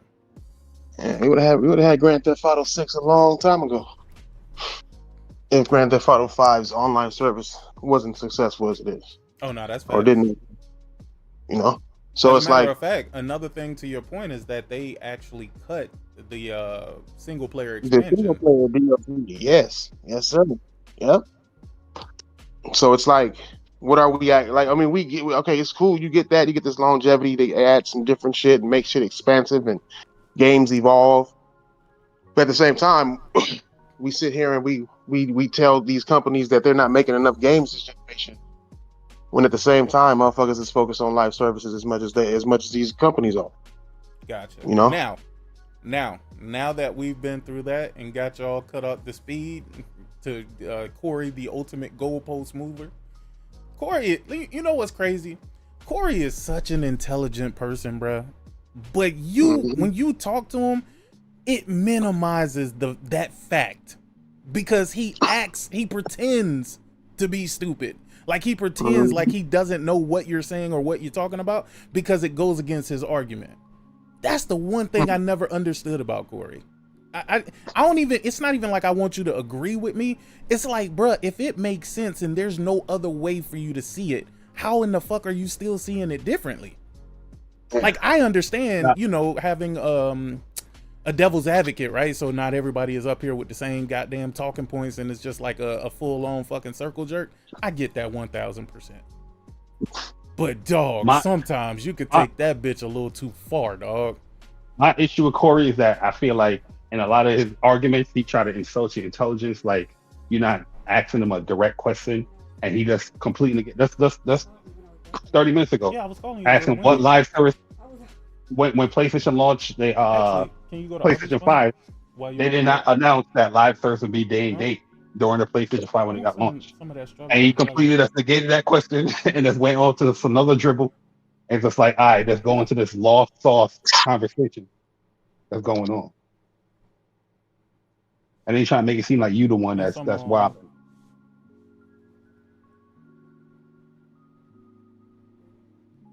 You know what I mean? But that's pretty much it. All right, so let me ask you, Thrash. Yo, I'm about to head out myself. I'm about to eat. Wait. Hold on. I definitely want to talk to Thrash too. Give me like 5 minutes before you do that. All right, so Thrash, you think this HellDivers thing is just a we don't see a competition movement for PlayStation? I think it's more than that. Hold on. What'd you say? And she said bourbon. Didn't watch Baby or something, but then I was like, yeah, because he don't like it, right? Then she said, no, it's because what he said was she would let him go, but she said yesterday while she was there, he didn't watch Baby, but she always got a reason, like, it's my birthday, they never want to watch it. Fuck it. Shit. Be like me. Yeah. What's up, buddy? Hold on. Sorry about that. What's it? My wife. Yeah, my wife's starting to see my logic. What? That was the question now. When fuck these motherfuckers, people be flaking and shit, man, I'll play that shit. You flake one time, I'm never asking you to do shit again. Once. I don't give a damn. Once. But hold on. My shit gonna cut to jump on. Have a smooth transit. What was the question? Oh shit. Well, Hold on. Yeah, Nah, it was about the whole HellDivers to Xbox thing. Oh, the HellDiver thing? Yeah, I'm gonna let you get your thing out, and then I'm gonna let Barry respond because I know he gotta go. So I'm gonna try not to interrupt. All right, I'll go fast. So Barry, do his thing. No, I think it's bigger than just trying to get players or trying to take advantage of Xbox's death. I think that there's going to be an influx of gamers out there who own the Xbox Series S, the main console for the Xbox, that are going to have a place to stay. You're going to need a place to stay come next generation.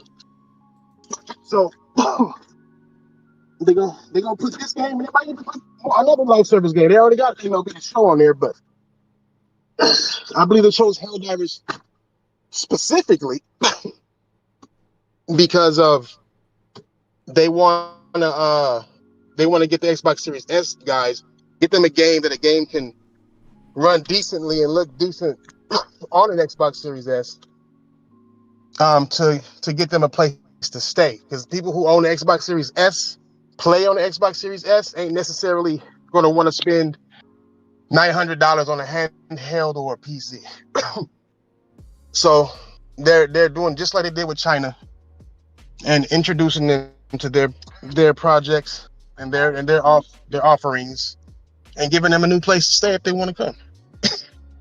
I think they're taking advantage of Microsoft's using OEMs and third-party companies, but that's just going to raise the price of what devices cost, and that's important. Especially that's what Microsoft been pushing this entire time for this entire past 3 generations about how a cheaper price and getting an entry into the next generation at a cheaper price matters, and clearly the majority of their gamers went that route, and those guys are going to need somewhere to stay.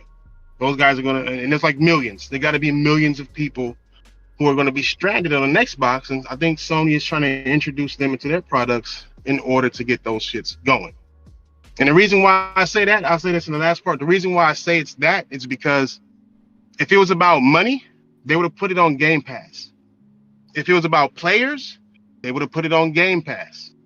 They didn't take the money. They didn't go after the players. It'd have been way more lucrative for them to put it on Game Pass, because Microsoft will give them way more money than what they earn from doing it the way they just did it right now.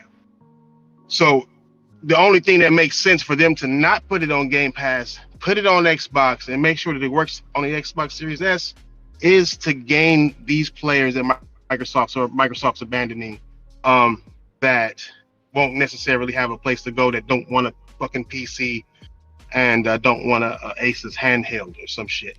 They want a console. They want to play the traditional way that they've always been playing, and this is what I believe that why they're offering HellDivers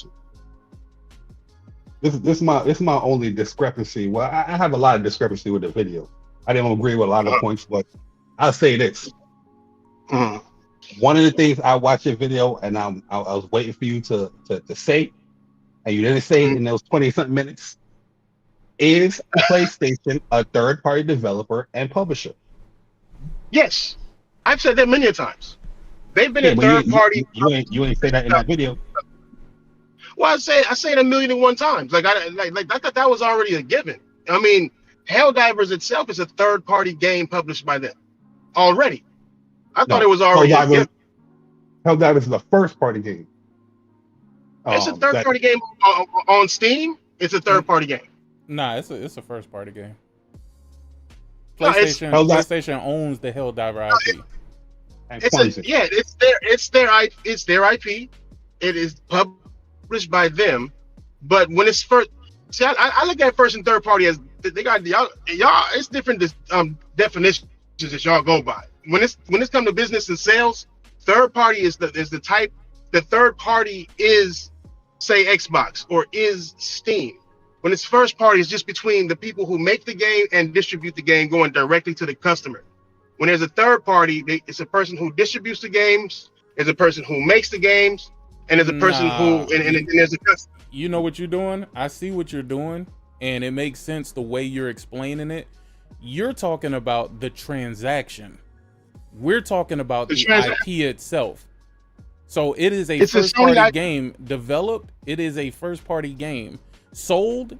Of course, these are he's talking about the retail. He's talking about the retail. Yeah. I get what he's saying. I get what he's saying, but that's what that risk means. I think the gaming community really got that shit fucking mixed up.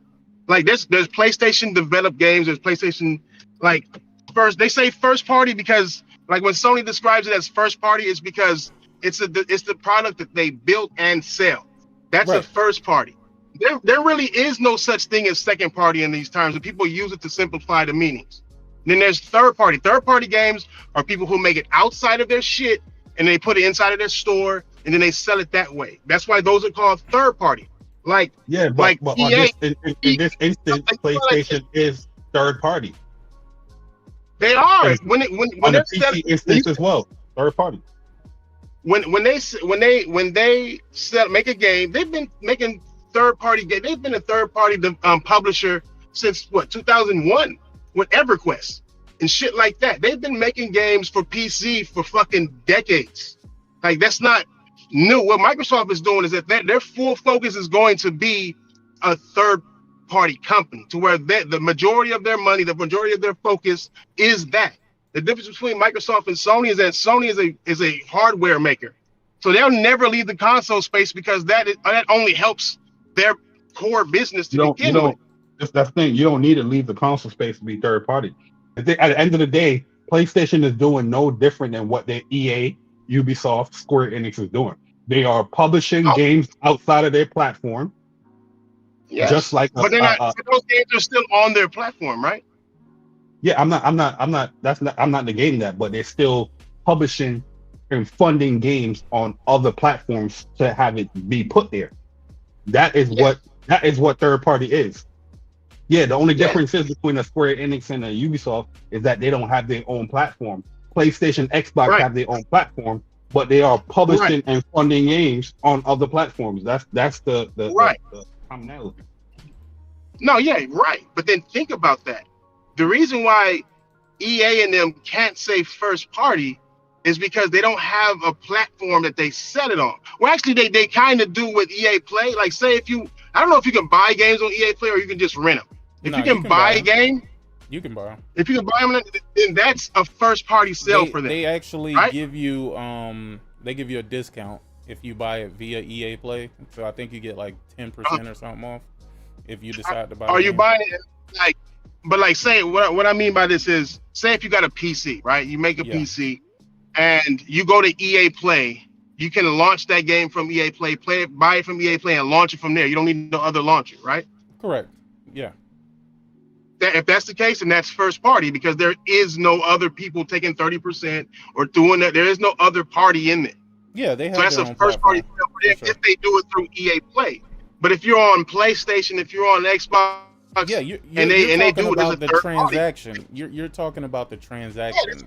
Again, I think we're talking about two totally different things here. We're talking about the way the game was developed and what priority it gets. You're talking about the game being sold and where it's being sold. So I understand it from your perspective, but that's not what we're talking about. We're asking, is HellDivers a first party PlayStation game? Yes, because they own the IP. They paid for the development. Right. They don't own the developer. Whereas All what the you're IP. talking about is when they sell the product, are they selling it through a third-party platform?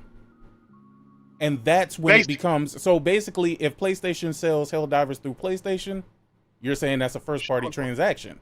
If they sell it through Steam, then that's a third-party transaction because Steam is the third party. Right. So when they say first party, like this is a Sony first party game, right? They're saying that this game is made by them for them to you. You know what I'm saying? And then when they put it on another platform, it's not that on that other platform, it's not first party.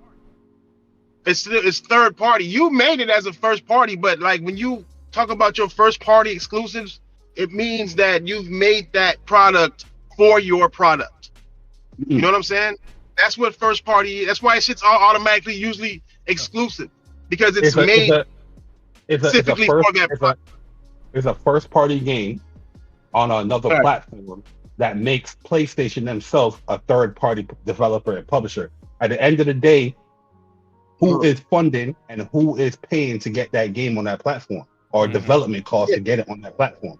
It's PlayStation. Yeah, PlayStation Publishing is the one putting HellDivers on, or paying for HellDivers to be on Xbox. It's not like MLB The Show where MLB published it, right?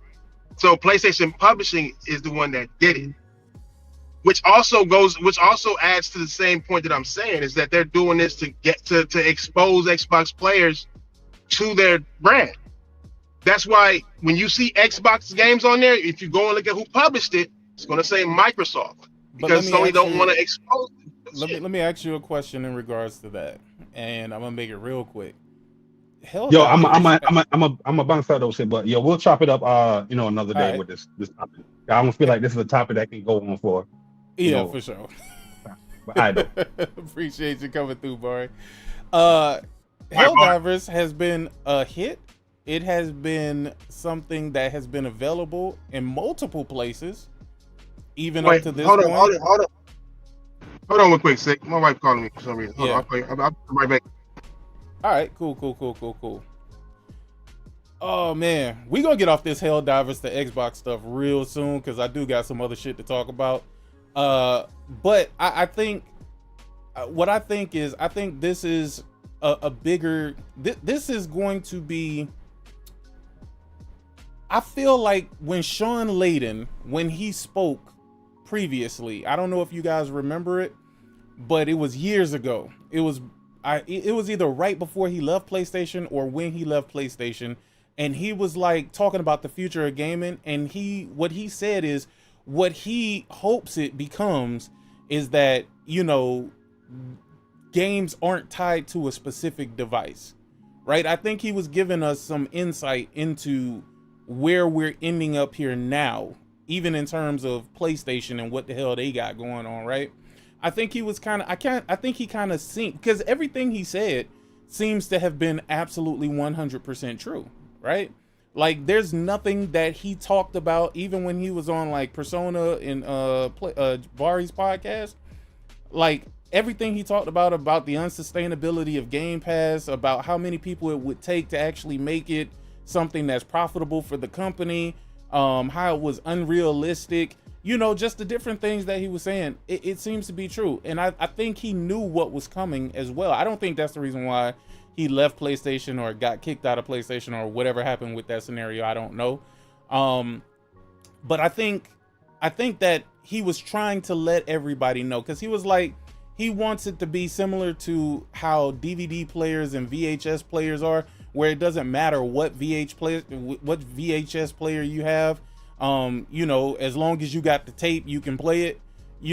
I feel like he was gearing us up for what's coming with this, and that's kind of the reason why I think it's bigger than what everybody thinks it's going to be, right? I think a lot of people think that this situation isn't that big, that it's a minute situation, that, oh no, PlayStation is just testing the waters. But I don't agree with that, and the reason why I don't agree with that is because HellDivers has been on PlayStation and PC for a year. Those people who have Xboxes had absolutely no interest in playing those games, or else they could have had an alternative way to play it if they had a PC or whatever. And that's the reason why I don't think it's going to sell them on a PlayStation either. I don't think it's the people who don't have PlayStations. It's because they don't want a PlayStation. They don't have it. They don't want it. I feel like PlayStation is just like, let's take the games to them, because I'm going to tell you what I believe. And I haven't heard anybody really talking about this. I believe PlayStation is crunching the numbers of the games that are being sold from Xbox on the PlayStation platform. And they like, holy shit. Like, nah, really? I don't think it's that. I'm telling you, boy, I really think that's what it is. I really think that's well, what think it about is. like, and also, I think that Phil Spencer behind the scenes, I think because he's not doing this directly with PlayStation. I don't think that's what's happening. I believe that he's working how PlayStation runs via the shareholders. I believe he's playing the ultimate chess game. But you gotta think about it though. You gotta think about this shit though. Like if Sony's just doing this to crunch numbers and get shit, then why not God of War? Why not something that's like HellDivers ain't that big a game? It's a big and not even that big motherfucking live service game. If they wanted to do something like that, they would just put Spider-Man and walk the fuck away. Like they wouldn't need. No. They gotta slide it in. Why not? You remember how like back in the days when you tell the girl, I'm just gonna put the. You know how you tell her, I'm just gonna put the tip in, nigga? Like that's kind of what the fuck is happening here, nigga. They don't have how much longer do you think Xbox gonna last? Like, let's not forget what happened the day before, bro. With PlayStation propping them up, man, they might have a few more years under their belt. They might have another decade under their belt, man. PlayStation might revitalize them. No, that console that they got now is their last console. Like Microsoft is cutting off their future, right? Microsoft, they've already went and found their new hardware makers, right? But then on top of that, they went and cut Perfect fucking Dark, bro. Perfect Dark is a bigger name than every game they got that's not cut. That's not cut so far. Bigger than Fable, bigger than State of Decay. I don't think so. I think nostalgically, you're thinking that way. But you got to remember, the only reason why Perfect Dark got any attention whatsoever because it felt like a 007 clone back in the day. For sure. But they love first-person shooters over there. You mean to tell me that these niggas want to play some goddamn Fable? They don't even want to play fucking Final Fantasy. Like nigga, they are letting go of this fucking console. The only way that it makes sense the way y'all looking at it is if Xbox is still going to be alive. Motherfuckers need to realize that shit is dead. That shit is gone fully. It's like how long do you think before the demise? Because I'm ready to place a bet on this. I think it's already over. That this is just the last generation. I thought anything so too. they come out with is be third party made. Anything they come out with is going to be their sticker slapped up on some shit. I thought so too, but the problem with that is that it just doesn't make any sense. I mean, if I take your rationale on that they're just there to poach the customers, then that means that them customers would have been poached already. Especially with the ensuing demise. I mean, at this point, nobody is looking at Xbox like nothing's wrong there, right? Like everybody is now turning the eye up like, yo, okay, Houston, we might have a problem. But I don't think that they're going to poach anybody.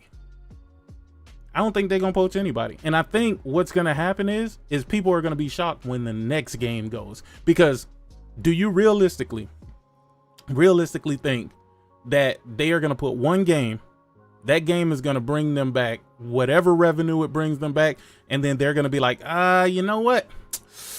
That's all we needed. That's all we needed to test, man. Like, we're good from here. I mean, Nix's has the Xbox dev kits now. They have the Xbox dev kits. Nix's is the portings, nigga. All they have been doing this generation is porting. And now they have Xbox dev kits. This is not the last game. And boy, oh boy, oh boy, since Nixus already has Spider-Man in the tuck that they've already ported over and some other shit, Spider-Man might be the next game to go. I don't know why the fuck she calling me so much. Hold on. She want to talk to you. Spider-Man might be the next game to go because Nixus is in the house. Nigga, they got Nixus to do the port of HellDivers. You think that Nixus is done porting after that? You think that the Series X and Series S dev kits is no longer gonna be in use? Hey man, I got a bridge in Brooklyn to fucking sell you if you believe that bullshit. The simple fact that they came out and announced this and then they announced that Nixus was the one who had a hand in it, I say, oh, this a jack move, nigga. This a jag move, nigga. They ain't finna stop at one. And if you believe that, but then you didn't believe Phil Spencer when he said only 4, nah, bro. This the same game. We looking at the same fucking game. We looking at the same movie. Let's just say that. We just watching that bitch play out on a different TV.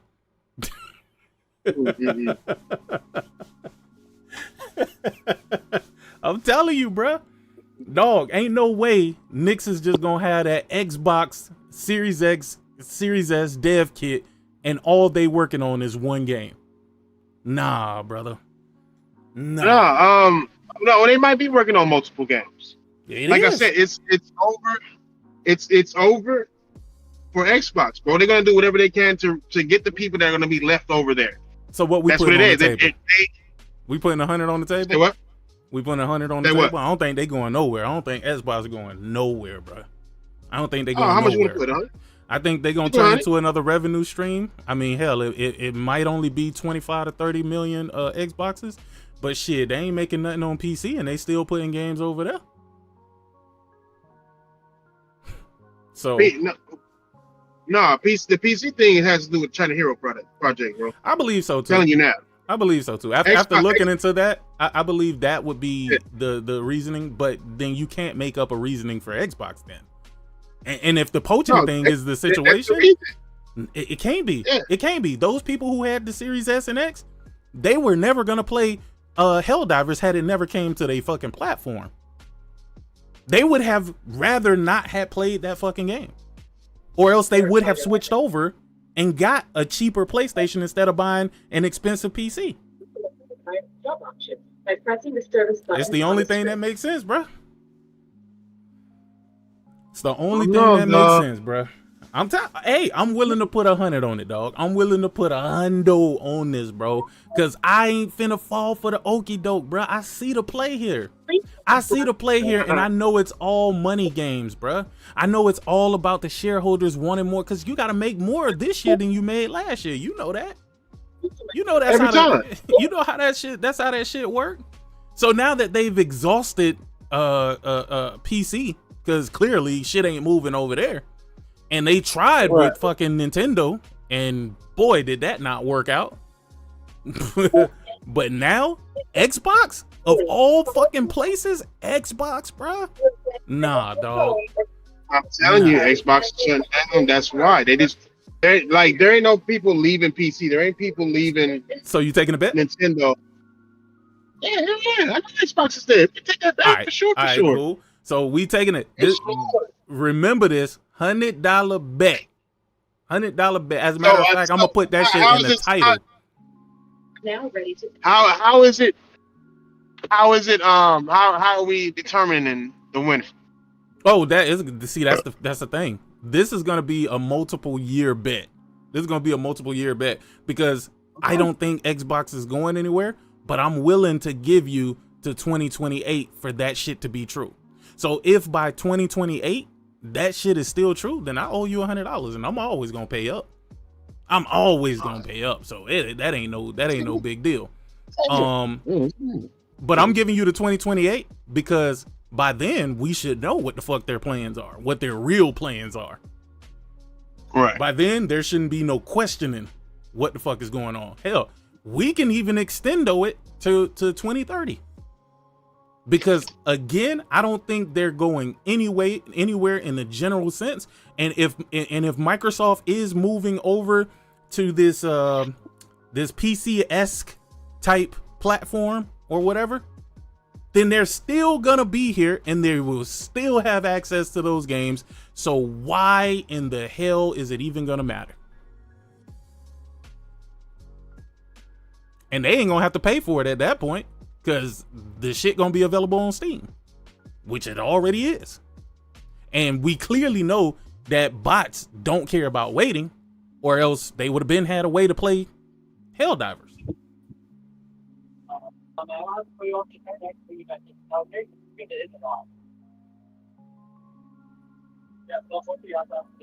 So I'm telling you, I am telling you 100%, these motherfuckers is still gonna be around. However, in other news, Turn 10 takes a turn for the worst. Turn 10 is no longer making Forza Motorsports. And y'all niggas think they're still gonna be an Xbox? Yeah, they got packed up. They got packed up and turned into a support studio for Horizon. For Horizon. Packed them niggas the fuck up. Horizon making games on all platforms, right? Now, PlayStation and everything.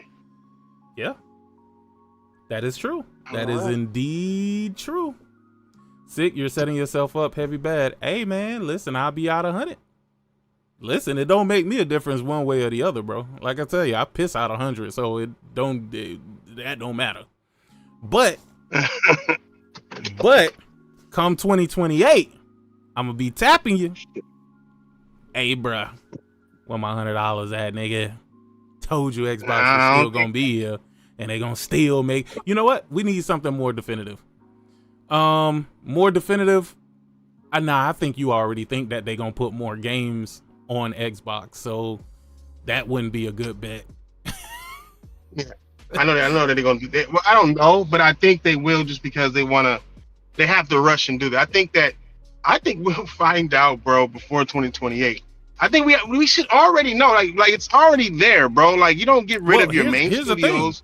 No. Here's the thing. If they come out with an announcement before 2028 stating that they are done hardware-wise or whatever, however they're gonna announce it to the fans, I'll pay up then. It don't really matter to me. I'm just saying I'm giving you to 2028 because that gives you 3 years to see this shit come to fruition. To the yellow skirt, that's fine. Like, what is up there? Come on. Okay. My bad, y'all. Peace out, Weeb Sheriff. Appreciate you coming through, brother. Yeah, nigga, you don't get rid of Turn 10. You don't turn them into a third-party studio. Nigga, they made Halo Studios. Fuck you do that for? Nigga. like everything has changed already. Nigga, they've already transitioned all this shit the fuck over. Phil Spencer talking about retiring.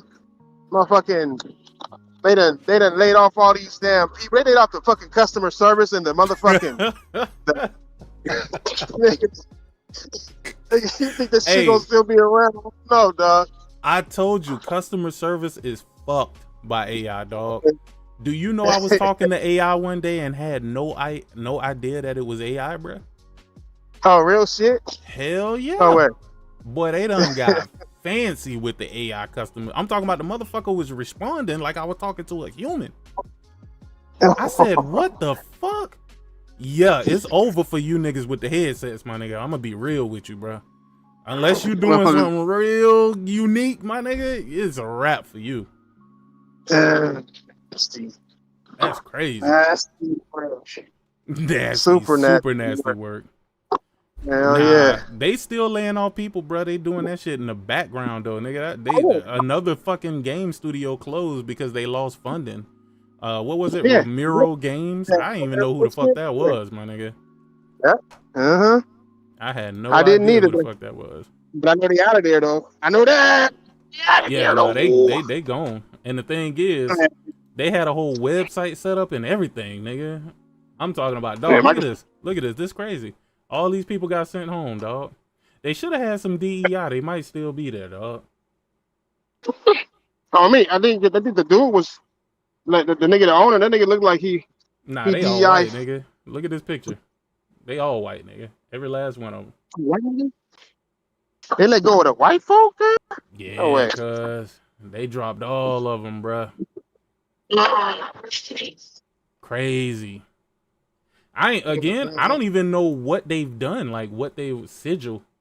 What the fuck is sigil? Oh shit, I might have to look into this. Nigga, this look like some demonic shit. That was making sigil? It might be like Doom or something like that. I don't know what it is. Yeah. Let me see. YouTube.com and Sigil. Secrets of Sigil. Sigil Romero Games.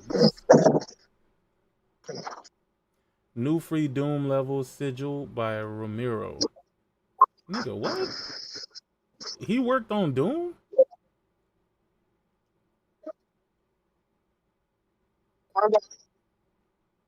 Sigil 2. Wait, so Sigil and Sigil 2 is just spin-offs of fucking Doom? Boy, ain't no way. No way.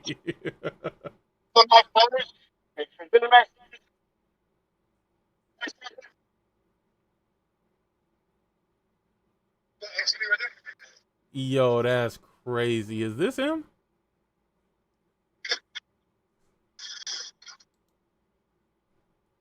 Do we have any Doom fans in the house? I'm sure we do. We've covered a lot of Doom over the years on No Clip. USB. Hello, friends, and welcome to Sigil. We're gonna do them in a lower. Wow, so Sigil and Sigil 2. Oh, it says it right here. The Sigil Mega Wide is free download created by John Romero for the original 1993 Doom. That's crazy, bro. There's no fucking way, bro. Sigil 2 requires the registered version of Doom to run. Bruh, their whole website is nothing, nigga. Like, pure nothingness, bro. Y'all spent all y'all time working on a game from 1993. That's wild, bro. That's wild, my nigga. That's crazy. Wait, but what game were they making for Xbox? Because wasn't that what they were supposed to be doing? They were supposed to be making a game for Xbox. Do you know what it was?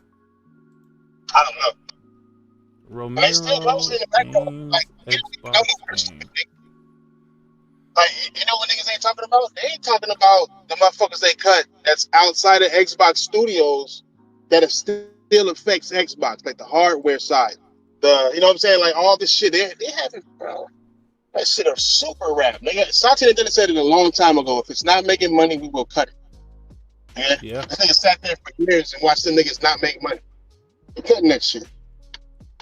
Wow, that's crazy, dog. Xbox was funding Romero Games' new game, but layoffs have left the project in crisis. The entire development team at Romero Games has now reportedly been let go. God damn. Microsoft was rocked by more than 9,000 jobs cut this week. A significant number have come from its gaming division, resulting in the closure of multiple game studios and the cancellation of numerous in-development projects at Xbox and its contracted studios. We've already learned that Microsoft has closed the studio that was developing the much-anticipated Perfect Dark reboot, and Rare's Everwild has also been sunsetted. And now Romero Games, the studio headed up by Doom creator and veteran developer John Romero, is another major casualty of the sweeping cuts. The news was initially confirmed in a statement signed by Brenda Romero and posted on X. Last night, we learned that our publisher has canceled funding for our game, along with several other unannounced projects at other studios. It said, damn. Yikes. That's crazy, bro. What? Making a bad bet. making a bad what bet. is Microsoft doing, bruh? Like, They're I knew it getting was rid- bad, but they don't even own Romero Games, nigga. And the lack of funding caused them to close. Yeah. How many motherfuckers you think gonna want to work with them after this, my nigga? That's crazy, man. I'm glad Sony went out here spending billions upon billions upon billions on studios. They can afford that shit, man. You see what they're talking about with Game Pass now? You see the developers getting ready to stop supporting Game Pass. You heard about that? Who? It was it's just like 2 developers talking about that shit about what they said like how Game Pass ultimately like costs money, like it's like making them niggas lose money, like it's gripper money. No, and then you know who said that? You know who said that? It was who was it? You know who it was? Nigga, do you know who said that? Before these I know. niggas. Hold on. Shit up in my car. Hold on.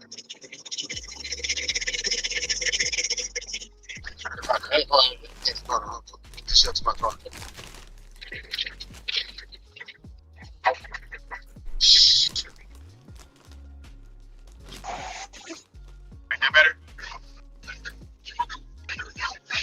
Say something?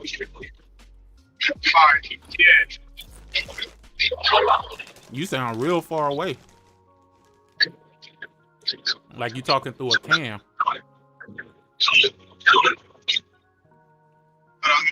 Get my car washed. I know it's gonna be as fucking loud. Oh, you see, Cooper? You know. You know, Cooper. We've been telling niggas that Game Pass was gonna do exactly what it's doing now. And you know what they said? Y'all just some fanboys, some toxic fanboys. All right. Toxic PlayStation zealots, whatever they call it, dog. It's like, nah, remember David Jaff? That big fight with David Jaff over that shit, dog. It's like, come on, dude. What the fuck? Like, I already know what's gonna happen. I already know what's gonna go down, dog. This comes as no surprise. Still crazy though. It ain't surprising, but it is fucked up. It is what it is, though. Oh, you gonna love this one. Listen to this shit.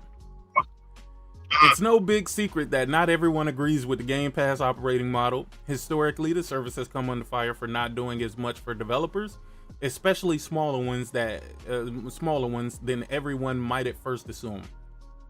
One prolific personality recently took to social media to point out how the Game Pass service isn't all it's cracked up to be. No. Enter Raphael Colantonio, founder of Arcane Studios. So I know how he pissed. And creative director of most of the studio games, such as Dishonored and Prey. He doesn't like Game Pass, and he's not alone. Nigga. They own niggas. They own ex-niggas. Still, they own niggas. Like, it didn't help them niggas do shit. Right. In a post on social media, wait, hold on, damn, where did it go? In a post on social media, Raphael Colantonio suddenly asks why nobody is talking about the elephant in the room, presumably in the wake of the recent Microsoft layoffs that heavily impacted Xbox and many associated studios. The elephant in this case is Game Pass, and when somebody asked him for his perspective, Colantonio didn't hold back. That boy said, I think Game Pass is an unsustainable model that has been increasingly damaging the industry. Oh, no. Yes. No. Who said this? That's what I'm talking about. Yes, nigga. this? The arcane nigga. I think it was like 2 of them. It was like an arcane nigga and another nigga that was talking about that shit. Another developer.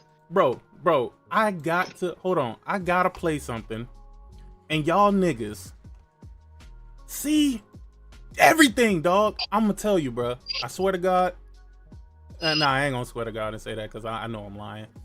But I was gonna swear to God and be like, I'm about to stop making music, bro, because of shit like this. But that's not gonna happen. That's not gonna happen. Yeah. But Hey, this one right here for all the real gamers out there. When I see the industry dying, Game Pass. Get hot so I can feel the lows while you're crying past with your lame ass. Game Pass. If you could listen to the stream, listen to the stream real quick. I get hot so I can feel the lows while you're crying about price. I'm looking for the pro. I don't need a rental service, no. I buy the games I want, I don't need it to troll. Respect the devs and the work they put in, cause if not for them, it wouldn't be what it is. And if not for them, it wouldn't be where we are. Listen to this specifically right here. It's crazy to say I see the industry dying, cause one platform can get consumers to buying, cause one platform had no vision to rely on, so they chose a subscription as the hill to die on. Competition's a bitch when you fighting for the bottom. Ain't no winners here when you see whole teams slaughtered. Less games made and even less people bought them. Fuck Microsoft and anybody that support them. You don't need no service to play these games. As long as they work it, we gon' give up change. Man, bruh. Bruh. Yo, I swear on everything that I love, dog. I think I be in a moment. I be in a moment when I be writing this shit, dog. But it be exactly what I be feeling at that moment. And that particular verse just it's What verse you talking about? Nah, this is for the fuck Game Pass song. Nah, bro, because you could see the shit coming, dog. That's the reason why, bro. You could see it coming from a mile away, dog. It was just like, let me see, that was the Game Pass, Game Pass. I was like, it's crazy to say that I see the industry dying because one platform can get consumers to buy in, because one platform had no vision to rely on, so they chose a subscription as the hill to die on. Competition's a bitch when you fighting for the bottom. Ain't no winners here when you seeing whole teams slaughtered. Less games made and even less people bought them. Fuck Microsoft and anybody that support them. Crazy. But it's console war. It's ponies, but how in the fuck could that even be the situation when that's exactly what it is? That's exactly what's happening, bruh. Microsoft has never had vision for anything. All they have been good at is buying shit. They have been good at taking smaller companies and putting them out of business and buying up their shit. Everybody, no matter what you look at, I'm talking about everything from the Microsoft Office suite. They didn't create none of that shit. If you think I'm lying, look it up. Look it up. Hell, when you think about Windows, you would think they created that too, huh? Nah, you could thank Xerox for that.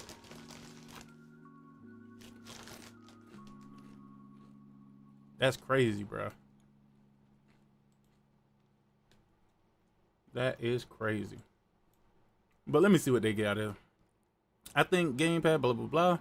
An hour later, his analytical perspective was joined by Michael Dowse of Larian Studios. Boy, let me tell you, man. Larian had that one successful game. What is it? Baldur's Gate. Them niggas do not know how to shut up now.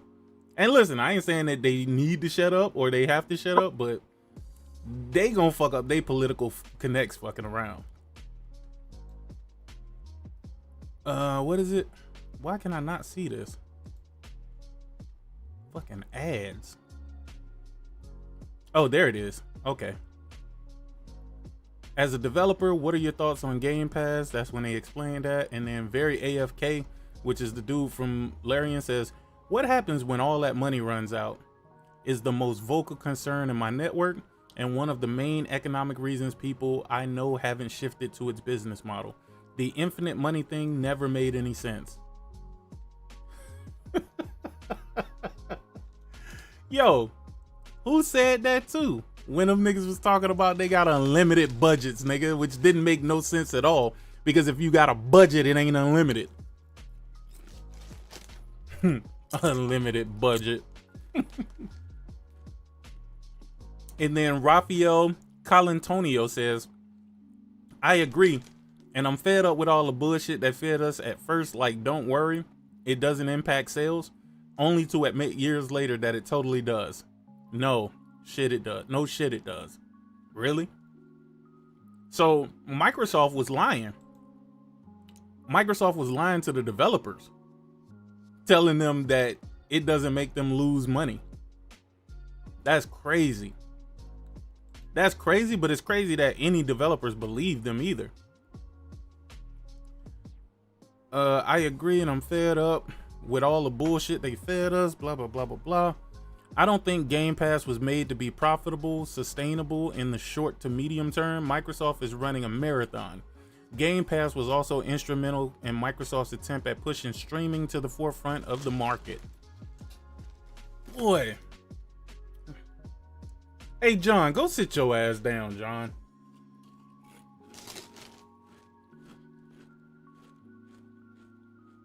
I agree, but it's a long game that involves throwing a tsunami at the entire ecosystem of the industry. Only the gamers like it because the offer is too good to be true, but eventually gamers will hate it when they realize the effects on the games. Listen here, Raphael. You need to join the round table, big dog. You need to join the round table, son. We've been saying this for years. Yo, you hear this shit? Nah, what happened? Bro, this nigga Rafael Colantonio, that nigga spitting, bro. Oh, real C hot, huh? Mm-hmm. And man, then you got Fastest Eddie. Wait, what'd you say? These niggas in the chat? Who in the chat?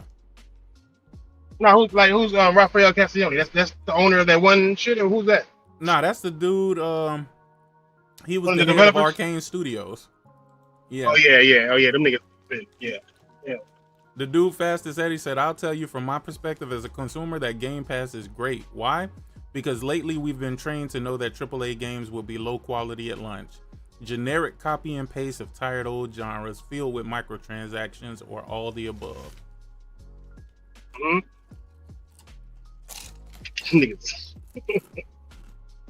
I think it's gonna be a lot more to come out, nigga. There's gonna be a lot more sad. Watch. This you fucking watch. There's gonna be a lot more sad. Tip of the iceberg right now. 100%. What you described is one of the reasons why the industry is going through a tough time. With the cost of games now being at the upward end of $80 million or $80, not to mention whatever crap they feed you with the ultimate super mega deluxe edition, it's so much more safe and friendly for me to pay $15 a month for Game Pass. If you want to save your industry, you should figure out a way to again get back to where games are of a decent quality to be worth the price publishers are asking. Yep. Damn, well, facts. I mean, I hear him for sure. I hear him. The problem is that the industry will probably be long gone by the time we get to that point.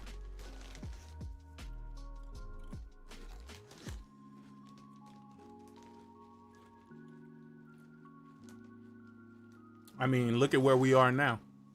We're at a point where people don't buy games. They say, I'll wait for it to come into a service.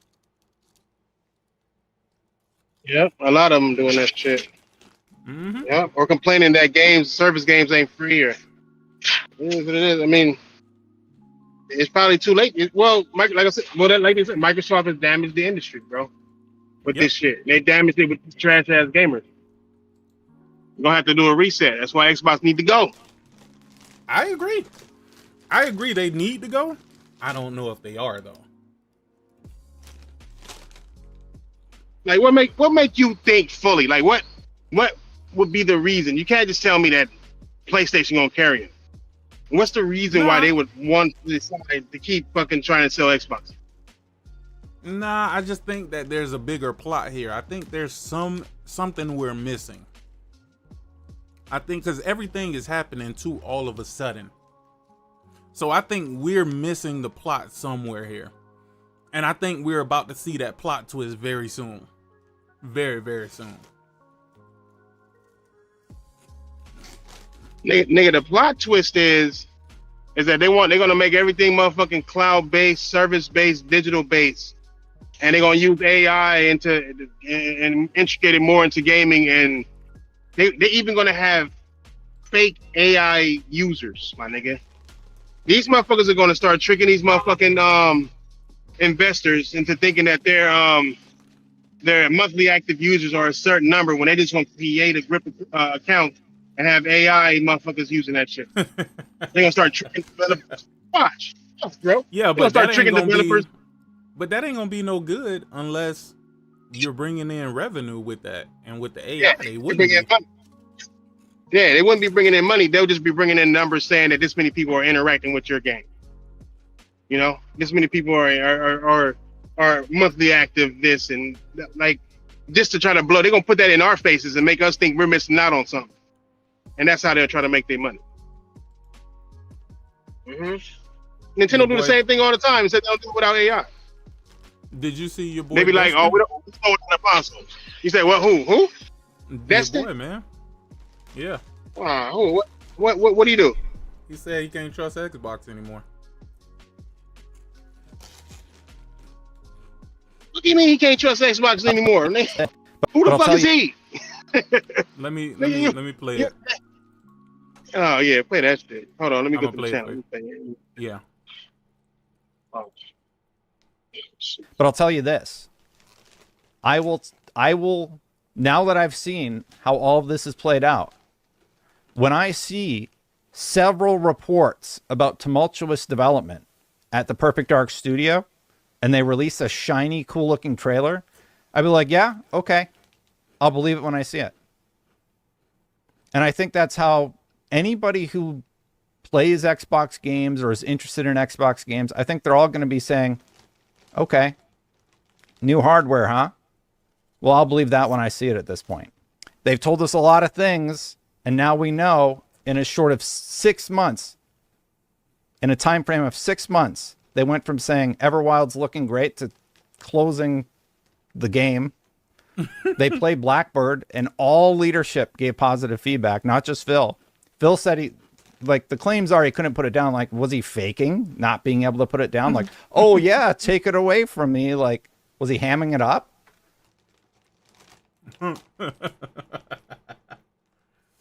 That's funny.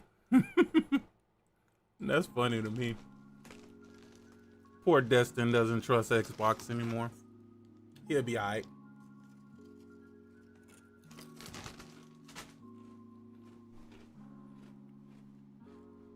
Bro.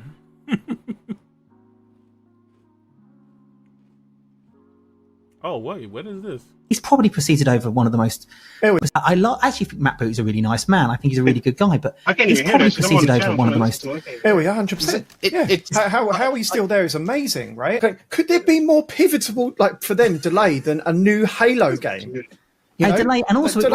How the fuck did that happen? How was that allowed to happen? It was on the cardboard box for the Xbox Series X. How was that allowed to happen? And yet, seemingly, no head rolled for that. It doesn't even need to be, even if it's a case of what I find mad about it. Okay, I feel like I'm picking on Matt a little bit, but what I find a little bit mad about it is that that was a mistake, and there's been constant other mistakes, Redfall, and all these sort of mistakes, and he keeps getting promoted upwards. He's now in charge of Bethesda and Activision. I just, for me, it's not even about someone getting the boot. It's if you are the person who's ultimately responsible for the studios and you've just presided over that.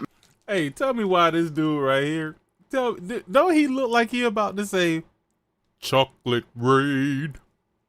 Someone say that chocolate rain. This dude look like he want to say, "Did I do that?" chocolate rain. Stupid. Hey, that's how that nigga look, dog. That nigga look like he want to say chocolate rain. Someone said that. You ever seen that video where homeboy playing the piano, singing that chocolate rain song? No, tell me you seen that shit, Thrash. Wait, it sounds familiar. Chocolate Rain? Yeah. That shit sound familiar. The song itself was a dope ass song. When I finally found out what the meaning of it was, I'm like, damn, that's deep. For real. Nah, I don't remember. That nigga look like he wanted to say chocolate rain. Someone said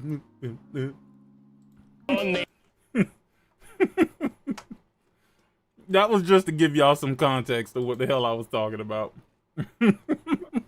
Many games being cancelled by hook or by crook.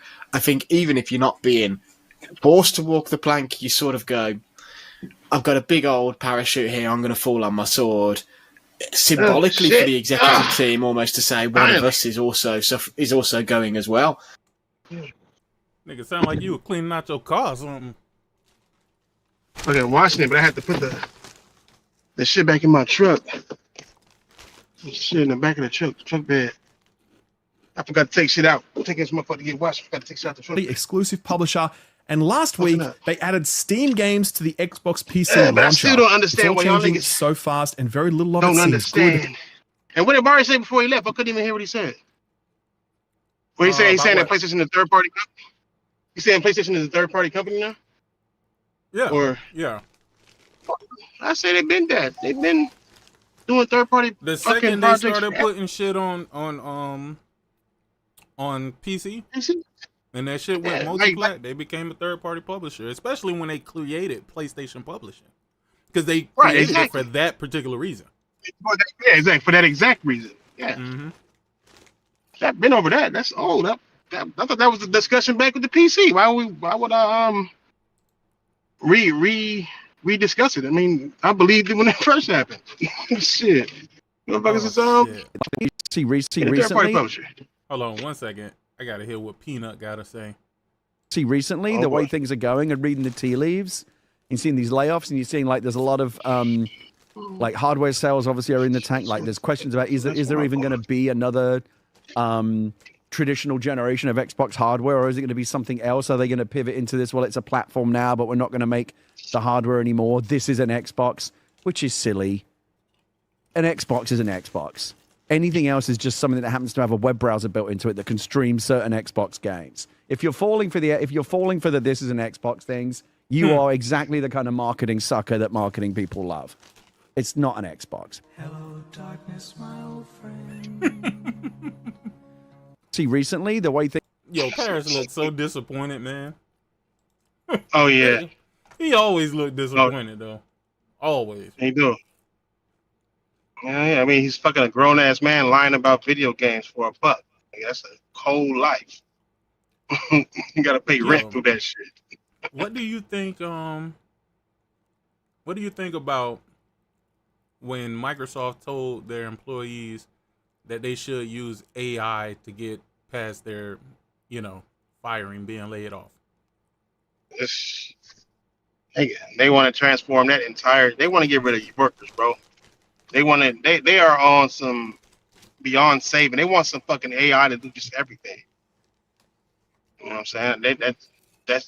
They've been cold blooded. Anybody who want to work for them niggas, they should have figured that shit out a long time ago. It's a cold blooded company. As soon as you see motherfuckers start working on AI, you should have fucking known that your job was on the line. I see doctors today saying that shit. Like, nigga, this AI just found some shit that took me 30, 40 minutes to find. They don't even need me no more. Nigga, like, I worked all these years for this shit, dog. He's gonna get diplomas and shit, but ultimately, that's gonna ruin the economy, bro. How much longer do you think the industry got? Because if they keep going down this path, bro, it ain't looking good. The industry gonna crash, bro, in the next 10 years. It's gonna crash in the next 10 years, bro. They're doing all these measures to save money, but they're not saving money to the customer. Raising the prices for the customer, in fact.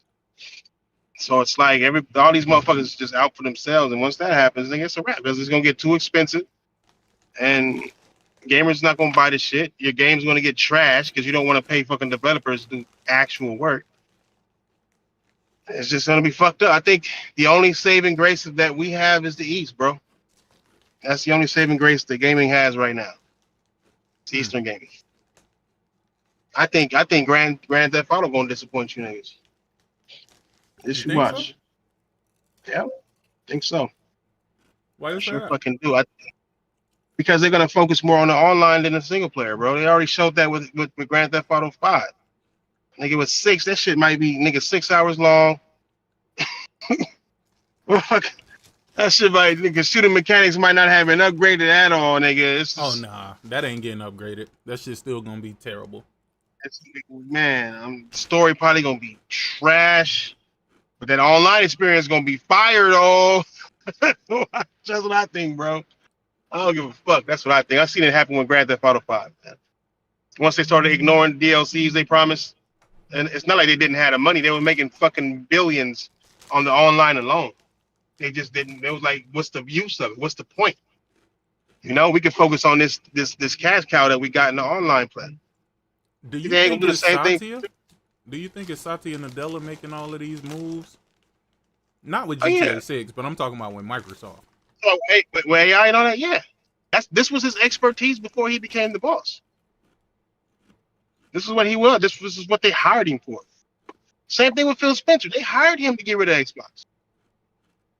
Yeah, they hired nigga. You don't be the most failingest fucking leader in a gaming division ever and get promoted to CEO unless your job was to destroy this motherfucking console. Dude, they got rid of 9,000 people across Xbox Game Studios, ABK, and Cinemax. Oh, nigga, these niggas cut King. What King do? Other than make you money. What them niggas do? That's like I said, bro. Crazy. And so, but maybe it's something going on. Maybe it's people getting paid too much. Maybe I don't know. But I know ABK sold for a reason. I know that much. You know what I'm saying? Like they were already making money. Like, I know they sold for a reason. I think it's because shit crashing. I think Call of Duty gonna get whacker and whacker. Clearly it is. They cutting Call of Duty. Cutting the number one. Beavis and Butthead in Call of Duty, my nigga. Niggas out of idea. It's not even Call of Duty no more. Nigga, what is that? Fortnite, nigga. That's all it is. It's Fortnite. That's what they want to be. They are Fortnite, my nigga. They cut a lot of people from Raven Software too, which is a Call of Duty developer. Yeah, Raven and Sledgehammer. Yeah. What? All I saw was Raven. I saw both Raven and Sledgehammer, nigga. Both got massive cuts, nigga. That's crazy. Yeah. I think it's getting rid of their best shit. How do you cut your best shit, nigga? Wow. Man, like I think State of Decay is gonna get fucking canceled. I think if you can cancel Perfect Dark, no, you know what? Perfect Dark deserved to be canceled. The initiative deserved to be closed. They should have closed that shit a long ass time ago. Niggas forget that the initiative was using Eidos to help them make a fucking remake. How long do you think before Ninja Theory get axed? I don't know. Project Mara gone. Promise you that. I don't know, bro, because I think they're waiting until PlayStation version come out. I think the next rollout of cuts is when they're gonna get theirs. Crazy. They waiting. They are hoping that PlayStation gamers will buy it. They know there's a lot of Hellblade fans on PlayStation, a lot more on PlayStation than there was on Xbox. What do you think about HellDivers coming out the same day as Gears? That's why I think all this. I don't know. Yeah, that's why I think it's all connected, because it's coming out the same exact day as Gears. I think that was the deal. That was part of it. Sony was like, "Hey, let me grab your motherfucking niggas left over. Let me put HellDivers on here. Yada yada yada." Microsoft was like, "All right." Then finally, except motherfucking Gears are coming to PlayStation. All right, cool, whatever, nigga. You closing down anyway. Same date, same drop. Here's what it is. Nigga, That's is crazy. They what the coming fuck out on it the is. same day. Same day, That's bro. stupid. Nigga, it's connected, nigga. That's what it is. It's fucking connected, bro. The reason why I say that's stupid is because, oh, you know what though? That makes sense though. That's the reason why they gave all the Xbox fans who already owned it the upgraded version. Because they knew they weren't gonna buy it if HellDivers was coming out the same day. Nigga. It's all connected, nigga. Interesting. All connected. Yes, nigga. I'm telling you now, nigga. That's what they doing, nigga. They are collaborating right now. These niggas been partners. You even know that shit, nigga. Sony been partners with Microsoft with Azure Cloud for their like business side of shit. You know what I'm saying? Like using that shit. These niggas is partnering to distribute this shit because Microsoft can only make money. They want the console is the only thing that's not making them niggas money. So fuck the console. But how do I retain or how do I continue to make money off the customers that I made? Simple. Put them on platforms where your shit's gonna be at. You know what I mean? There's gonna be people who go to PC. There's gonna be people who go to the handheld PCs, and there's gonna be people who go to PlayStation. They probably all already own a Nintendo. But even then, there's some that go to Nintendo. There are Xbox games on Nintendo as well. So it's like, I think that they watch. We're gonna hear Ori and the Blind Forest come to PlayStation. You're gonna hear. I think if PlayStation puts another game on Xbox, it's gonna be Spider-Man. No. Oh, it won't be a single player game. It won't be a single player game. It'll be we already know Marathon is already going. What is it? What's that one I was thinking of? Fuck. I forgot. Oh, Payday, whatever that shit called. That fake Payday. Fair Games? Yep. Day and date. Think so? Think so, Dan. Day and And date. all I know is they better not kill that game off. Yo, it's close to me. Old girl already left, so I've been waiting on that shit. It could be getting killed off. We ain't seen nothing on it. We ain't seen no gameplay of that shit yet. Nah, not at all. They clearly having issues over there. Hey, listen. But I think that's what. I agree. You won't get an argument out of me. But they better not close that shit down. I better see that motherfucker come to light. Nigga. And it better be open for more than 2 weeks. Because that's crazy. Like I said, nigga. This shit about to hit the fan, nigga, the hard way. And these niggas not ready for it, but nigga, this shit about to hit the fan the hard way, nigga. But I think that it's not about coming out on top no more for Sony, because they already on top.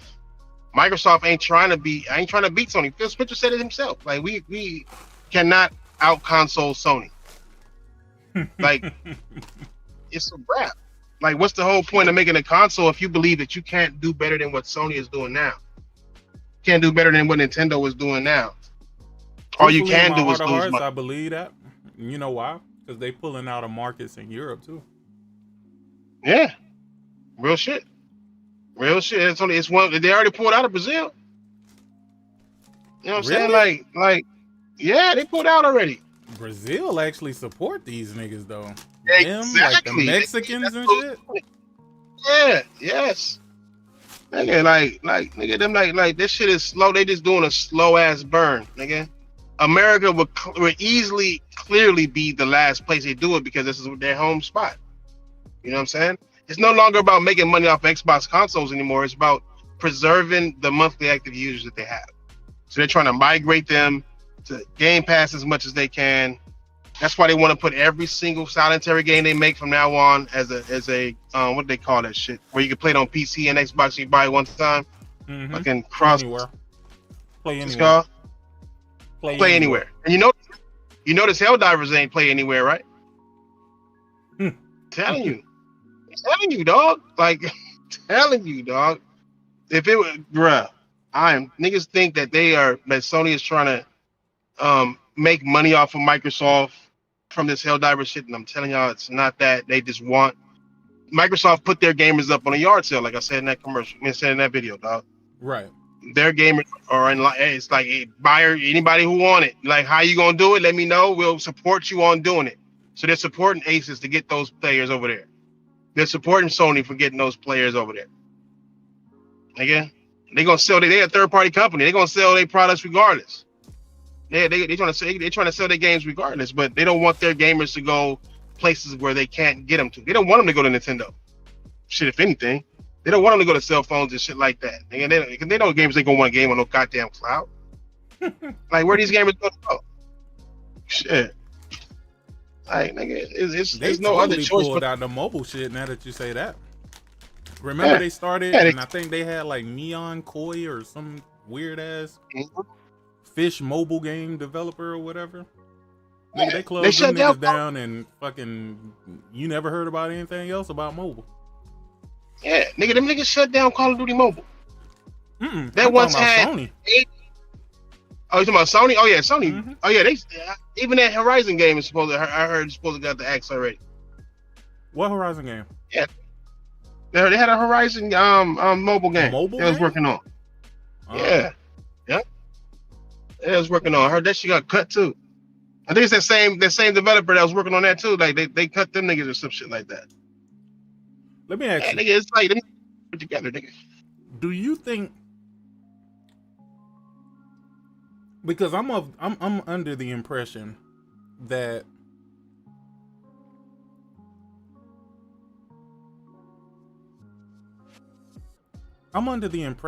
more is going on behind the scenes, dog. Behind the scenes? Yeah. And I'm not even talking about between the companies. I'm talking about between the shareholders, though. I'm talking about going a little bit deeper, bro. Because if you notice, all at once, Sony started with the same rhetoric that Microsoft had in regards to everything, in regards to cloud, in regards to mobile, in regards to live service. And then slowly but surely, every time Xbox pulled back, then all of a sudden they start pulling back. Do you think that's a coincidence? No, I mean, if it, like, where there's smoke, there's fire on some shit. You know what I'm saying? Like, if the patterns is doing it the way you see it, then yeah, there got to be something there. Because these companies don't move alike like that. They don't move in unison, especially when they're going two different directions. Remember how Microsoft tried to get Nintendo? When they tried to get Nintendo, they tried to do it through the shareholders. Right. They tried to have that one guy that they named. They named the nigga by name to that bitch. But yeah. They tried to get them through the shareholders, bro. And I feel like that's where the discussions are happening. The discussions aren't happening with Sony. Nigga, we talking to your bosses.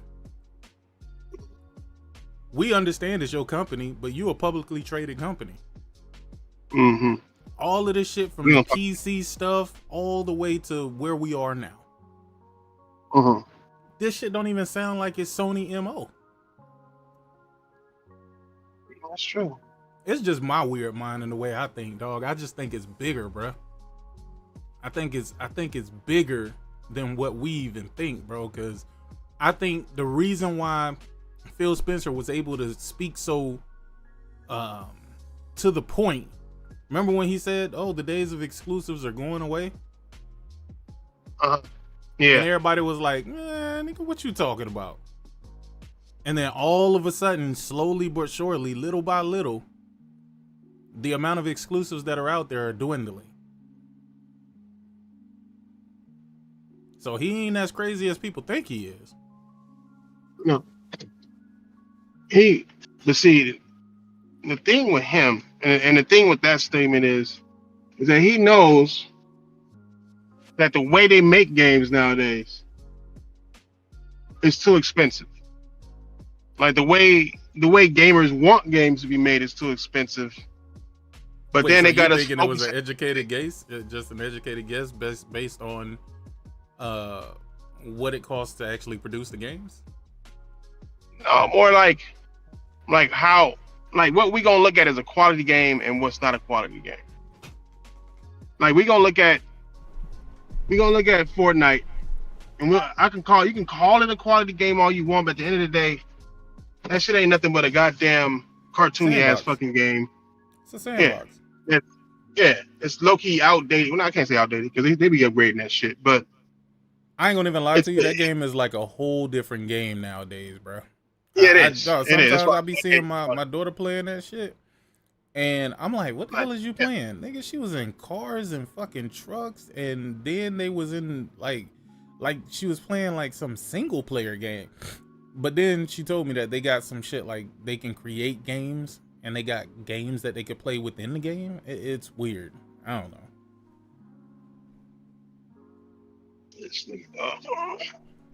It's weird, bro. But it is true. It is weird, but I mean, that's where all the money is at, right? And so they're looking at, because Fortnite ain't exclusive, and they made all this money because it's not exclusive, and they made it cartoony. Everybody want to follow that, but that's the Western world. The Eastern world looking at the shit like they putting out some high quality ass shit, and the anime level shit, but like made that shit like you see that game they just announced. That fucking drip water tides, whatever the fuck this shit's called. That's not what it's called, but high quality looking ass shit. And from what? From some Chinese niggas made this shit. I think they're the ones that's doing it in that way, but they found a way to do it in a cheap way. And I believe they're not gonna worry about how many they ain't worried about 120 frames. Mm-hmm. Yeah. That's that. When they're making a game like that, you know what I'm saying? I think that they're trying to find new ways to make great games look great. But I think that these developers got too stuck on these PC motherfuckers who want everything to be 120p frames or 120 frames, fucking 4K at the same time. It's like that shit's not working, bro. Nah, it's costing too too much. Games that are 4K 120 on PC, bro, because niggas rigs can't even run that shit. Can't run that shit, but let a game not be that on console, and these same niggas on PC saying it's trash and run better on PC. You know what I'm saying? I don't know how many times I've seen that, and we see that at the beginning of this. A lot of these niggas don't be speaking about their PCs though. No, they facts. be talking That's about why I say potential PCs, nigga. Like potentially, if you got a 5090 with a 14900K, nigga, potentially. Mm-hmm. Yeah, exactly. Or this shit I saw online's PC. You know what I'm saying? Yeah. No, I've seen that shit. I've seen these niggas speak the way they speak on it. You know what I'm saying? They these niggas is fuddy duddies, man. They just. But there's some like Digital Foundry. I think Digital Foundry was one of the main that hurt gaming a lot, because they got people looking at shit that don't necessarily need to be looked at for a game to be great.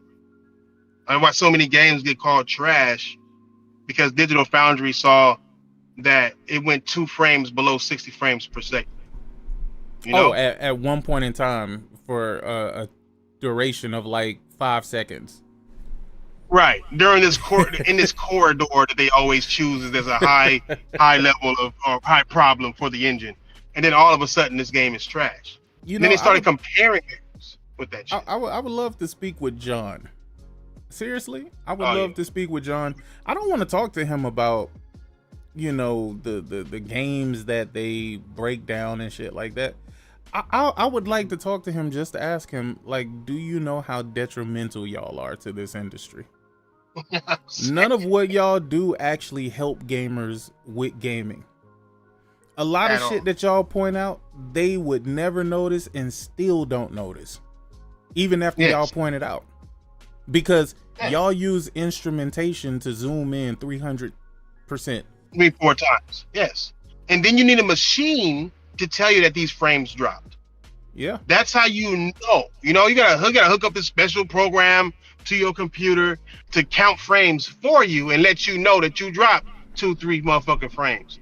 But you can't see, you couldn't notice the naked eye or what? Like what? No, and I would ask him, I would be like, what have you helped people with when you tell them this? Mm-hmm. Like, I get it. You're gonna. He would probably lean on saying that he's helping people make an informed decision. But I would still, I would counter that with, they're making an informed decision about things that they wouldn't even recognize. And it's so minute that, again, in order for you to portray it to them how it's bad or good, you have to zoom in X amount of times. There's no one who is going to stand in front of their TV with a magnifying glass. Not a single one. Not a single one. That's literally, they are literally the worst part of gaming, dog. That's why I stopped watching them. The only time I even entertain anything regarding them is when like Link bring it to my attention, be like, yeah, man, I watched Digital Foundry and blah, blah, blah, blah, blah. And it's like, dog, y'all having fights about how many pixels some shit was, and you wouldn't have not known. Just like with the LCD screen when it came to the Switch 2.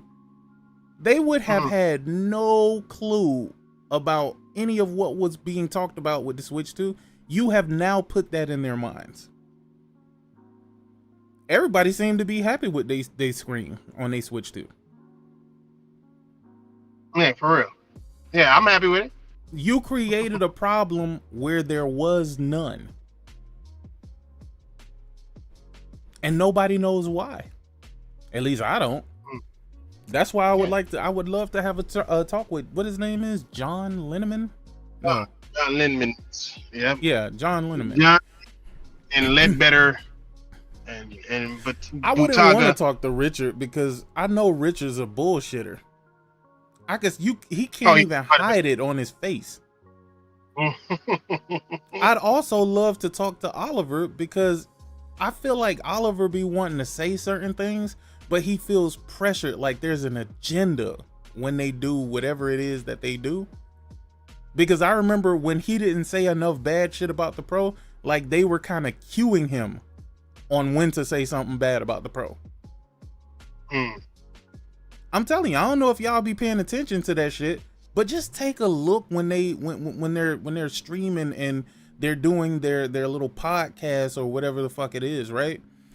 Just take a look at what they're doing and take a look at how they respond to certain things.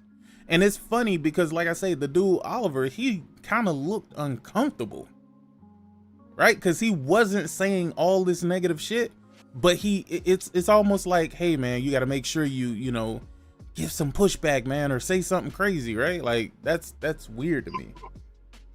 Yeah. It's man. Not Bugaga. Nah. See, Alex Battaglia, or whatever the fuck his name is, however you pronounce it.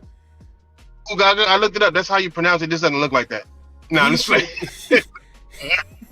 he should never be around when they're talking about consoles. He really shouldn't. He's not a console gamer. I don't know why they would even put him in on console discussions. You know what I'm saying? Like me, I don't like fucking sports, so don't put me in to discuss sports, nigga, because you gonna have a bad time. I don't really care. I don't really care, nigga. I can't tell you about none of these basketball players. I can't tell you about none of these football players or the positions that they play. Nigga, I just don't care, dog. So if you put me in there to be, you know, a part of that conversation, it's gonna be irritating and annoying for the people who really want to be there for those conversations.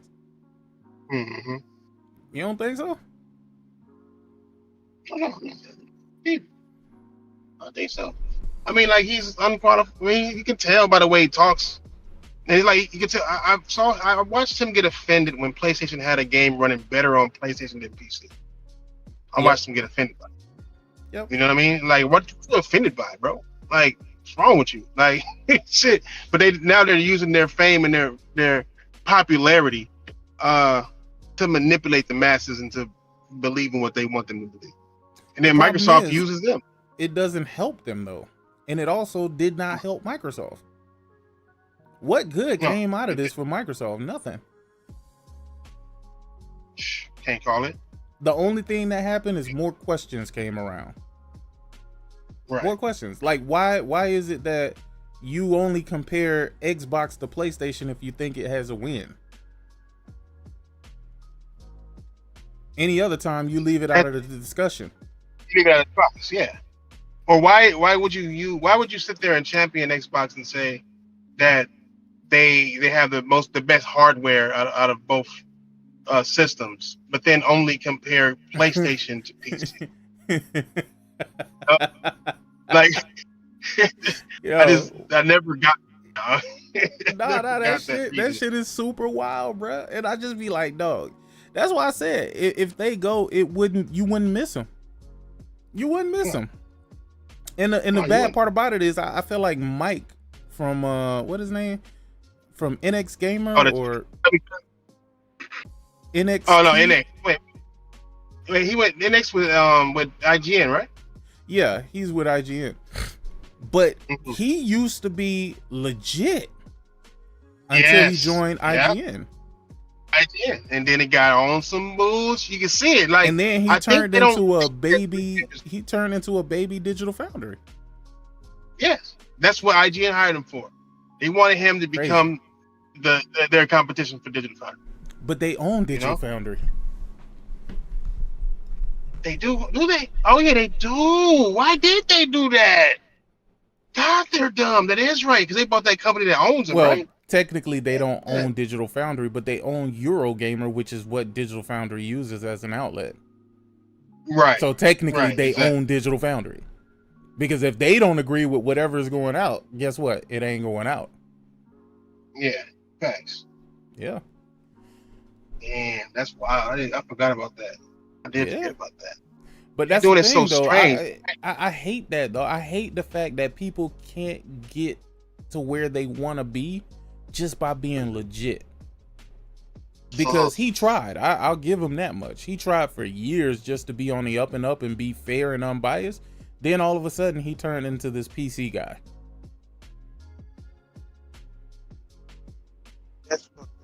Hey, hold on. Say that part again. I had to transfer my phone. Nah. I've seen too much crazy shit come from NX Gamer. I don't trust that nigga. Oh yeah, no, me too. I don't trust that nigga no more. Like, I've seen the types of things that he says, and yeah, I'm cool. Like I said, he turned into a. Oh wait, go ahead, say that again. I don't know why you be coming in and breaking up, and I don't hear you until I'm actually talking over you. But go ahead. No, that's all good. I'm over here fucking walking. I was saying, you know what else is scary about IGN owning all those companies is that the niggas essentially can control Metacritic, because they got so many motherfuckers that are Metacritic.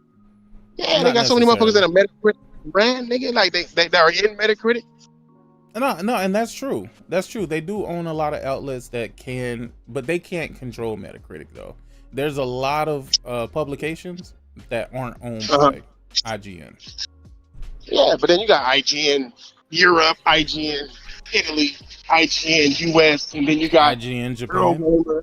I got so many motherfuckers that Metacritic recognizes. Yeah. And if they wanted to, they could damage some shit. Well, yeah, this stupid ass gamers listen to Metacritic. No? Yeah. No, that is true. They do listen to Metacritic, but again, I don't think IGN has the power to truly control the Metacritic score, because like I said, they don't own enough publications. They own enough publications to tip a Metacritic score, right? Like, so if the Metacritic score was 90, they could easily, just with the outlets that they own, just giving it, bad scores, they could literally drop somebody's Metacritic score easily by a couple points if they wanted to go that route. Now, would they do that? I don't know. Maybe. I would. Would you? Nah, I wouldn't. Hey, if Microsoft gave you billions of dollars and have your outlet say this game is great,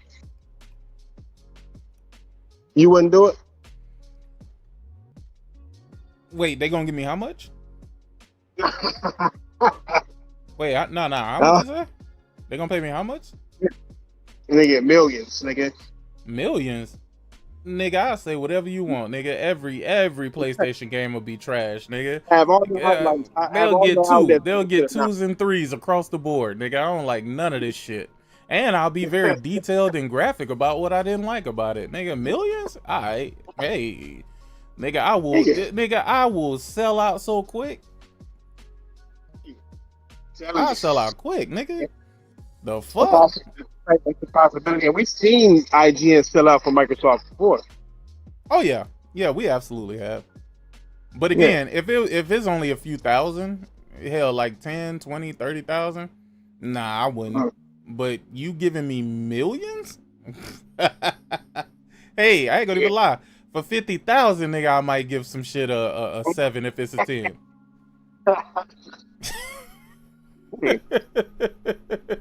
Okay.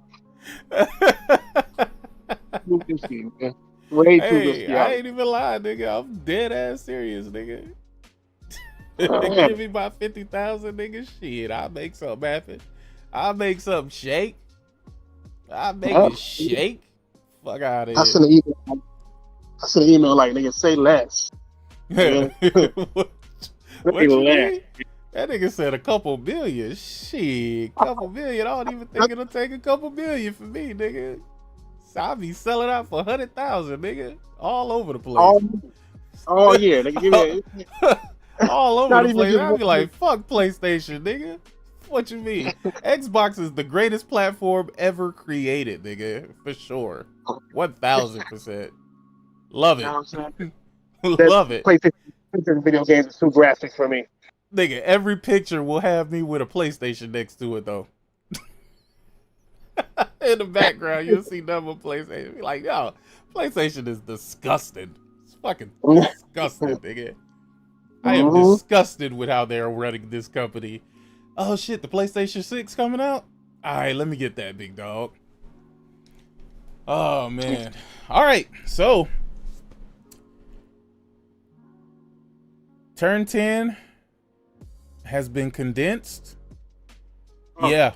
Oh yeah. Selling out, nigga. I am selling the fuck. I don't even call it selling out, nigga. I'm cashing out, nigga. Don't even call it sellout, nigga. It ain't even a sellout move. It is a cash out move, and I'm cashing the fuck out.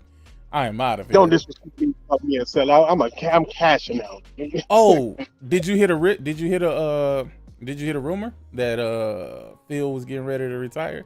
They came out and squashed that shit immediately, but I don't think that them squashing it negates from the fact that it's true. I think that nigga really is getting ready to get the fuck up out of here, bro, because I can't see him. I can't see him still being around for what the fuck is going on. What are you squashing? They came out and somebody from Microsoft, a representative from Microsoft, came out and said, no, Phil is gonna be with us for years to come, and y'all, you know, typical PR speak. Yeah. Typical PR speak. But nah. I feel like, nigga, destroy the company and then exit that motherfucker. Exit that motherfucker. I know I would, nigga. I'd destroy the fuck out of that brand and then get the fuck out of here. If what they saying about Xbox bringing original and Xbox 360 games to PC, yeah, it's a wrap for them. That means they really wrapping it up. They are creating an environment where the PC hardware can play the older Xbox games. That's it. That's it. It's a wrap. It's a wrap ski. Then they are Xbox players. Xbox players ain't buying no games, and they're useless. Nigga, you sound far away again. I don't know what. My bad, that better? I don't know, nigga. You sound like you was eating your mic for a second. Shit. Yeah, I'm over here. Nah, I can hear you now. Now you coming through good. I don't know what you just changed, but nigga, it sounded like you was coming through 100. See, I'm in the grocery store, so you know what I'm saying. Nigga, what grocery stores y'all got out there in Cali, nigga? In that Los Angeles, LA, nigga, LA Dodgers, nigga. Remember what they said? Nigga, don't wear no red and no blue out there, nigga. No black. Oh yeah, nah, you can't do that, nigga. certain areas. Wait, that shit's real, Yeah. dog? Like y'all niggas really can't wear certain colors out there, nigga? That's crazy. Oh, dog. for sure. Nigga, I know That's niggas that got crazy, killed by their own homie because he didn't wear the wrong color. Oh, They that's thought he was. crazy. They thought he was from another hood. Nigga, he was at the bus stop. Nigga, in the wrong colors. And niggas, no questions asked. And shit, niggas found out later it was their own homie. Oh, nah, they killed their own folks. Oh, that's Yeah, crazy, bruh. Yeah. Y'all niggas be Plus, then they got wildin'. the bus stop. Okay, hold on. I know that happened to black people, but what if you white and you wearing like red or blue? White people can't cross a certain border. They can't do what? They can't cross a certain border out here. Nigga. Really? Yeah, they make it like just like we can't. Yeah, like the white folks, they got their own like city borders named to where the cops. Dog, that's nuts to me, bro. It's crazy up there. So you gotta worry about everybody. Mexicans, nigga, they like, nigga, they catch anybody black or anything like that. Well, it used to be like this. I don't know how it is now, but I forgot what they call it. They called it something to where you have to be in the house, nigga. Like anybody out after 12, nigga, is green light. What? Like, yeah, that nigga's it's crazy. Like I said, I don't know if it calmed down now, but that shit used to be crazy. So niggas was warring with them at home. Yeah, or same thing. Like Long Beach, Compton, used to be bad. Yeah. No matter what race you was, it used to be from Compton. It's a problem. Like, yeah, there's all kind of shit going on. But now they started putting wing stops in places and Chipotle's in Compton. Like this, that shit like nullifies it or something. I don't know what the fuck, but like the hood shit slowed down. I guess that shit makes the neighborhoods cost more, so people gotta slow these move out. Yeah. Yeah, nah, that's maybe, wild, bro. Like all this shit is in Vegas and Moreno Valley and shit. Like that's where all the bad shit. All the niggas have to move that way. So, yeah, buddy. It's funny out here, nigga. Funny out y'all niggas is in the trenches, my nigga. Like the real trenches, nigga. Like don't get me wrong, like nigga, we got ghettos and hoods out here, but everywhere, nigga, y'all got invisible separation lines, nigga. Nigga, y'all got borders, nigga, within the country, nigga. That's crazy. Niggas be getting shot, killed out of this motherfucker, like, no matter who you is. Fucking Nipsey Hussle, Tupac, Biggie, fucking like, all these niggas, nigga. Man, they trying to blame Puff for that Tupac shit. I was like, nah, nigga, I know exactly who did that. I was in blood niggas that did that shit. Compton niggas that did that shit. Oh, the streets know. Yeah. The streets know. That's why I be laughing. I be laughing when motherfuckers be still trying to figure out what's going on or just placing blame on any old person. I'm like, bro, you think the streets really don't know what happened, bro? You know how many witnesses was out there? Are you fucking kidding me? The police killed Biggie. Nigga, like, that shit crazy, nigga. What you think about the Diddy verdict? Man, what did he get off? Did he get off on everything? Nah, he got off on the RICO and the sex trafficking, but I know he was get off on what they got him on is prostitution. Something dealing with prostitution. Hold on. Soliciting prostitution? Nah, it's a little bit deeper than that. Oh. Hold on, prostitution.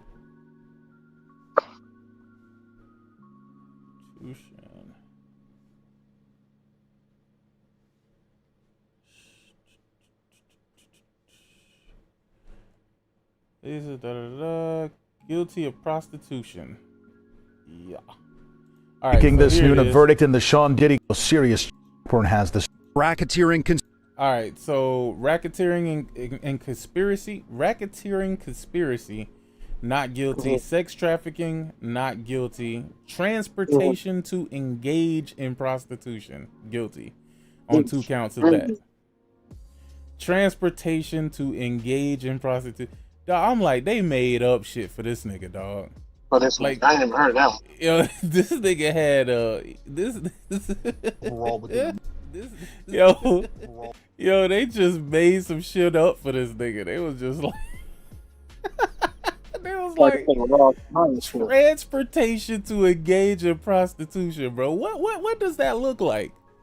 What does that look like, nigga? Like, how do you charge anybody else with this, right? Like, are you saying if I go pick up a girl, bring her back to the crib, we fuck, and then I buy her some food? Like, is that transportation to engage in prostitution? Because I'm doing all the driving, right?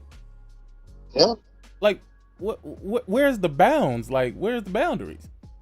Where is the boundary? I mean, they're trying to put your ass in jail, nigga. There ain't no boundary.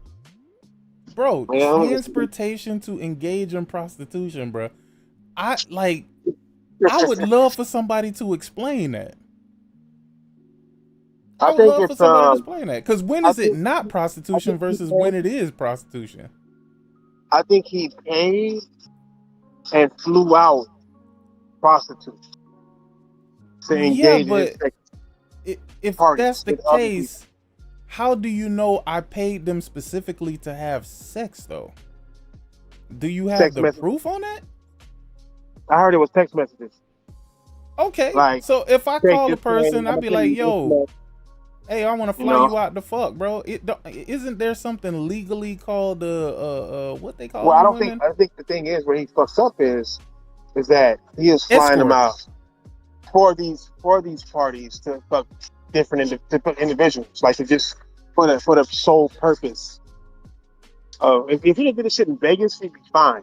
Wait. Okay, hold on. All right. Let's roll with that. So you telling me if I'm having a party and I got a whole bunch of friends that I want to fly in, and I fly them in, and they end up fucking, I just transported prostitutes? No. But if you fly them in with the intention to how do you know what my intent is? Because that's what's in the text message. In what text messages? The intent is, that's what I heard that they got him on. They had text messages of this nigga hitting up prostitutes or whatever to come fly out. What if he didn't know they were prostitutes? Well, you have to prove that he didn't know. So, if you fly somebody in and have sex with them, and you also give them money, then that's transportation to engage in prostitution? Where do we cut off the prostitute? Like, when are you not a prostitute? When you're doing it for OnlyFans. That's crazy, ain't it? Yeah, it is. Yo, that's crazy, bro. Like, what the fuck? That's what motherfuckers say this all the time. Like, literally. I ain't gonna lie. Now that we know the law, that fucks it up for a lot of women out there. I know a lot of women out there mad. Because you got niggas who now, hey, if we finna fuck, bro. I can't say nothing to you about giving you no money or nothing. What? Or it's prostitution. I don't know. That's the reason why I didn't really like this case. That why everybody was like, oh, fuck Diddy's this weird ass nigga and blah blah blah. I agree with you. That nigga is weird. Cause some of that shit they say he was doing was, yeah, that shit was extra weird, bro. They said this nigga was rubbing other niggas' nut on him, dog. Like, you got me fucked all the way up, nigga. Fuck? No, shit? Really? Yeah. Yo, they say Diddy was doing some freaky shit, but the problem is that's not what he was on trial for. What? Nigga, they had this nigga in a one-man RICO. I still can't get over that, dog. What the fuck? What? They had him in a one-man RICO. Bro, I'm like, yo, that's crazy. That's crazy. And then the whole sex trafficking. Come on, bro. Sex trafficking adults. Oh yeah, I knew that was out the door, bro. I'm like, damn, who he kidnapped against they tell how they come over there and do that and then lock him up inside of a small room waiting for the next time nigga come through. That's crazy, bro. That's why me personally, I just looked at this shit and I thought to myself, I was like, bro, somebody want that nigga gone and bad. Yeah. Have you realized, and I didn't think about this until I was listening to the Joe Budden podcast, and they made a point. I think it was Mark who made a point, and it kind of blew my fucking mind.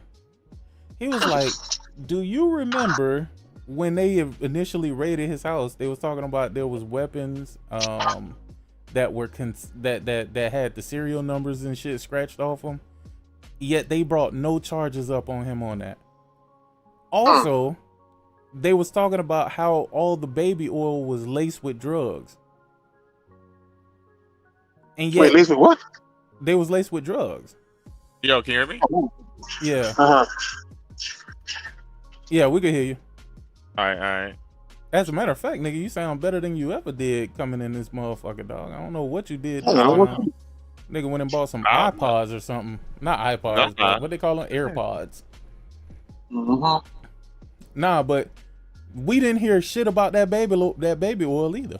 What happened to that? Isn't that a separate charge? Nigga, you was lacing niggas with I thought that shit sounded weird anyway.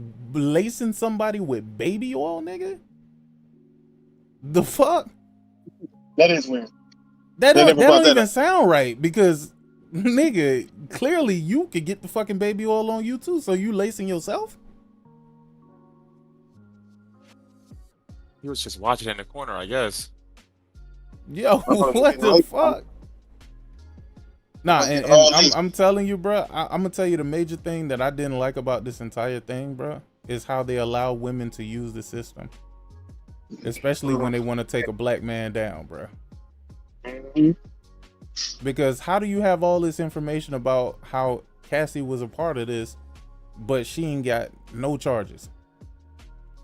Also, she should have never been able to testify for the state if she had already got 20 million from this nigga. Thanks. I'm sorry, I never looked at her like she was a victim, bro, and I still don't see her as no victim, bro. I don't give a fuck how much of a feminist you are. I don't care how much of a bitch ass nigga you are, bro. You ain't never gonna prove to me that she no victim. Just like niggas couldn't never prove to me that Megan Thee Stallion was a fucking victim, dog. Never, bro. There's real victims out there. There's real women that been through domestic this and that and been through sexual assault. And you know what was even more fucked up? The fact that they showed them the video of him beating her ass in the hallway as if that had anything to do with her at freak offs. I'm like, that is some underhanded shit. You're using one scenario that you can't charge him with to sway the minds of the fucking jurors for a totally different scenario that has nothing to do with, the two don't have anything to do with each other. He did beat her up. Yeah, that's not what he was on trial for. He did beat that bitch ass. I seen it. Nah. He beat her ass, but he wasn't on trial for beating her ass. That should have never been in the court. Because he wasn't being charged with that. Now, if he was being charged with that, that's totally different. Show that. Nigga, you would have got a better conviction. It's statute of limitations, like 1 year though for domestic violence in California, so there's nothing they could ever like charge. Well, that's the thing. That is not even a problem, and that was in New York. That wasn't in California. But it's still the same premise, though. Most states have like a super low. Yeah, the simple fact of the matter is that there is something was up about this entire case that just always felt off to me, man. It always felt off to me, bro, and I felt like they was just doing this nigga dirty. Like, don't get me wrong, if you could have brought them charges on him before, or I mean, you know, if you could have brought the actual charges that you were trying to get him convicted for, instead of creating fucking charges that you couldn't get a conviction for, I would have felt better about that. Like, if you would have charged them with, you know, lacing up the baby oil, which I don't even believe the baby oil was laced. I think they lied about that. I think they also lied about the guns with the serial number scratched off. Because if you are fed and you see a whole bunch of guns with no fucking serial numbers, nigga, it's illegal to scratch the serial number off a gun. That shit is illegal in every state. So you mean to tell me they didn't bring him up on that?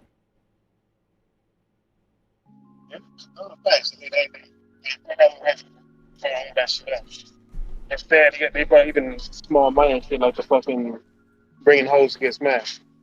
And then, what's even crazier about that is that after everything was said and done, they wouldn't even let this man get out for his sentencing, bro. Yeah, facts. That's crazy, bro. Like, you didn't find me, you didn't find me guilty of all of this crazy ass heinous shit. I am guilty of prostitution or transportation. Transportation to engage in prostitution. Nigga, like, the fuck? I'm serious, bro. I would love to know how they are going to try this. I really want to know how they're going to sentence this nigga, bro. Are they going to give him the fucking maximum of 20 years where he got to do that shit consecutively? Or are they going to give him the 10 years and do it concurrent where, you know, both of them run concurrent? So technically he only doing 10 years. Or are they just going to be like, man, fuck this shit, dog. You done did enough time on this nigga. You can go ahead and get up out of here, bro. Go ahead. The sentencing guidelines for like somebody with a criminal record is like a 1 year. So like he may not even do a lot of years. He shouldn't.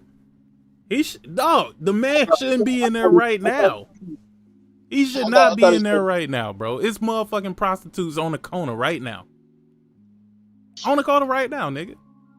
Ready to get picked up and fucked. Does everybody who fuck a prostitute get fucking 10 years or 20 years? The fuck are we talking about? You know his weakness, though, right? His weakness is that he. I said his weakness is that he's a black man in America that pissed off somebody that's wrong. Oh nah, he definitely pissed off of somebody with some real fucking power out there. He pissed somebody off. He pissed off somebody with some real power. Parties with somebody wife who wasn't supposed to smash the same time. You know what's crazy? You know what's crazy? It's even with all of this shit, like the craziest thing about this is that he's kind of lucky that we got the fucking weirdo president in office. Like this shit kind of worked out for him. This shit kind of worked out for him. Because if they do sentence him to some crazy time, he just gonna pardon. Yeah, facts. Yeah, 100%. Them niggas is friends. Yeah. Or whatever you call that, because I don't truly think that nigga's friends with nobody. Shout out to XXX Cobesanity. He said, I just read that he also has civil lawsuits too, and with the evidence in those suits, the feds might add more charges. Bruh, they gonna waste their time. They might as well go ahead and leave this man alone. The feds they brought all those charges what they had that they thought that was gonna be able to convict them already. Like they didn't leave shit out for part 2. You know what I mean? Like like it's a wrap. Nah, they might as well go ahead and let that shit ride because them silver suits gonna get thrown the fuck out. Why? They swung at this. They're gonna get thrown out because all of that shit that could have possibly got them paid has been thrown out with the fucking crazy RICO charge and shit. I mean, unless they're the prostitutes. Unless it's the prostitutes. Bro, this shit, this, to be honest with you, bro, this shit is unfair, bro. Even to this nigga, who isn't the person of the highest moral caliber, bro, that shit is unfair, bro. The way they doing this nigga is dirty as fuck. Dirty as fuck. And whether you like Diddy or not, I mean, personally, none of us can even really have any real issues with the nigga. We don't know this nigga. But at the end of the day, nah, they doing that nigga wrong, bro. That's I don't even know. I've never seen this type of shit in my life. Oh, but the feds, I know they do feel a certain way because, you know, normally the feds, they winning they shit easily, 90%. So they probably feel some type of way at this point. Oh, yeah, did y'all talk about all the Xbox closures? Yeah, we kind of touched on it.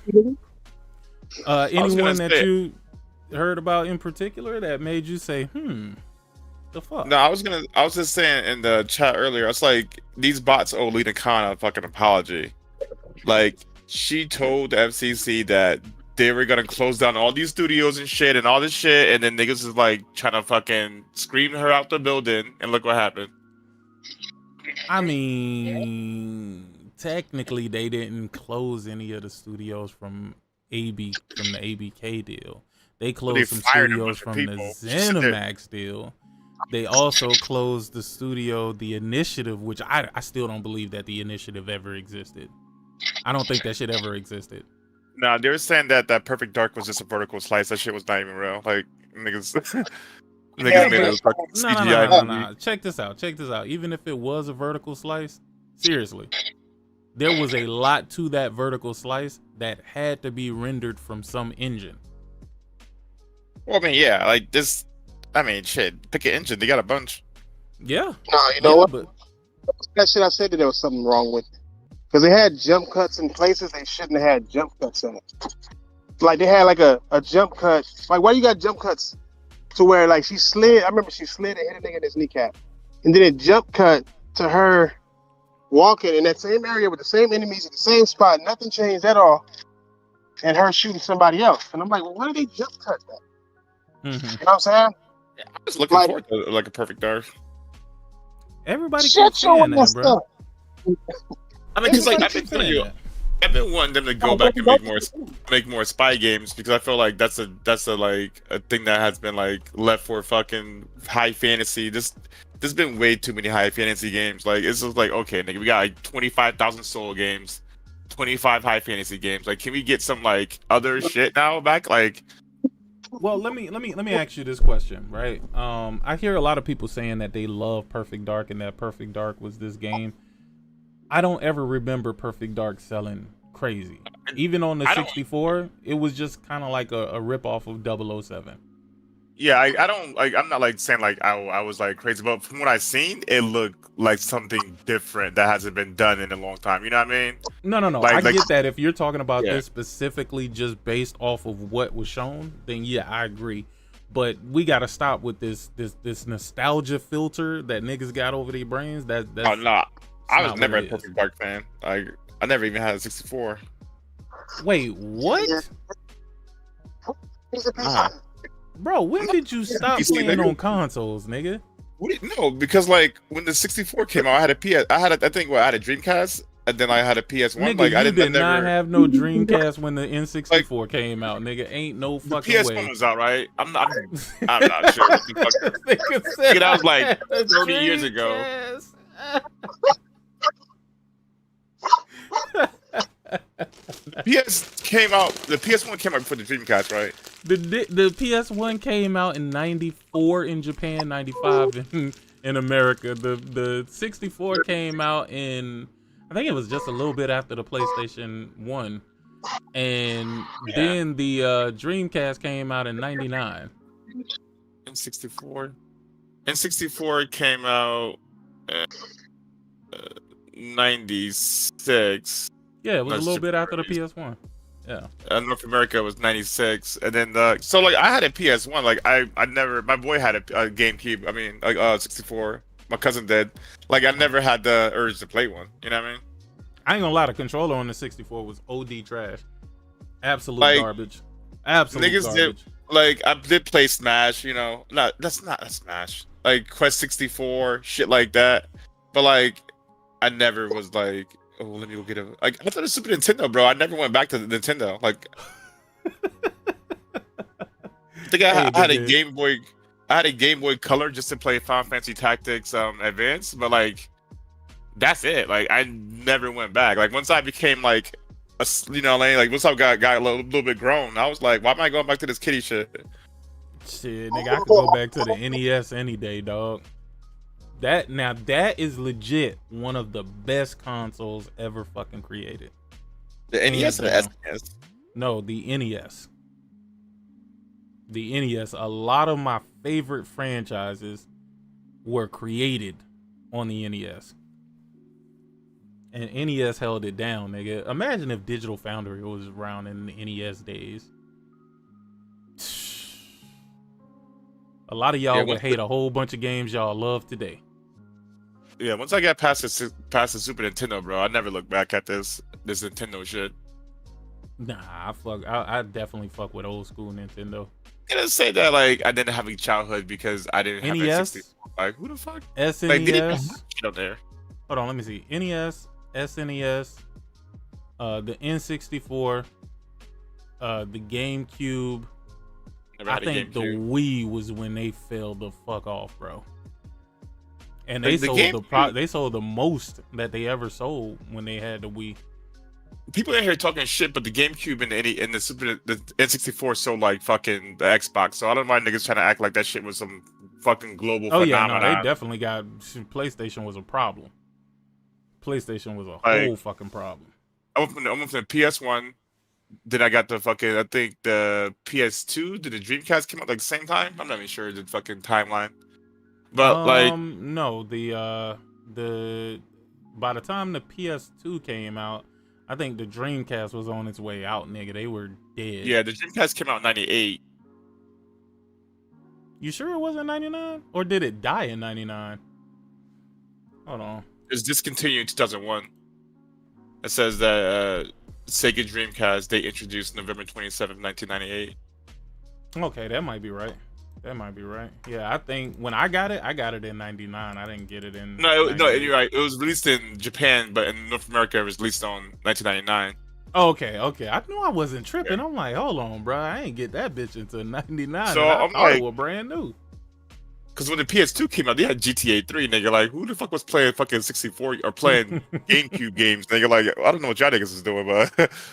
Hey, I ain't gonna even lie to you, bro. I probably like my Dreamcast better than my PS2. For real.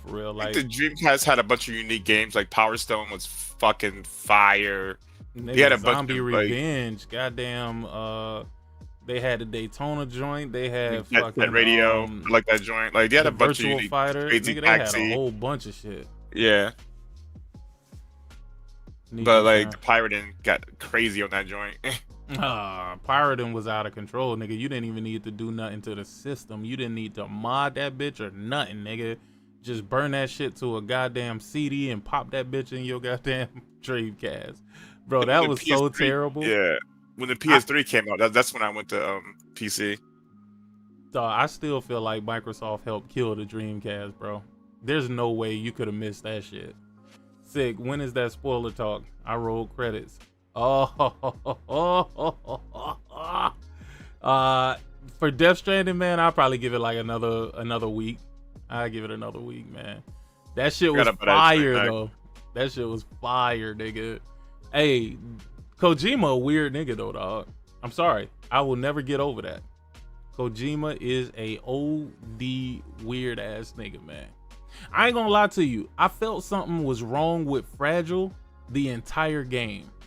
Again, I ain't going into it. I ain't gonna spoil nothing right now. I'm just saying I kind of figured. But anyway, before I get into that type of talk, I gotta go take me a shit and I gotta go take a bath. So I'm finna get the fuck up out of here. But y'all niggas be easy. I appreciate y'all coming through. I'm about to go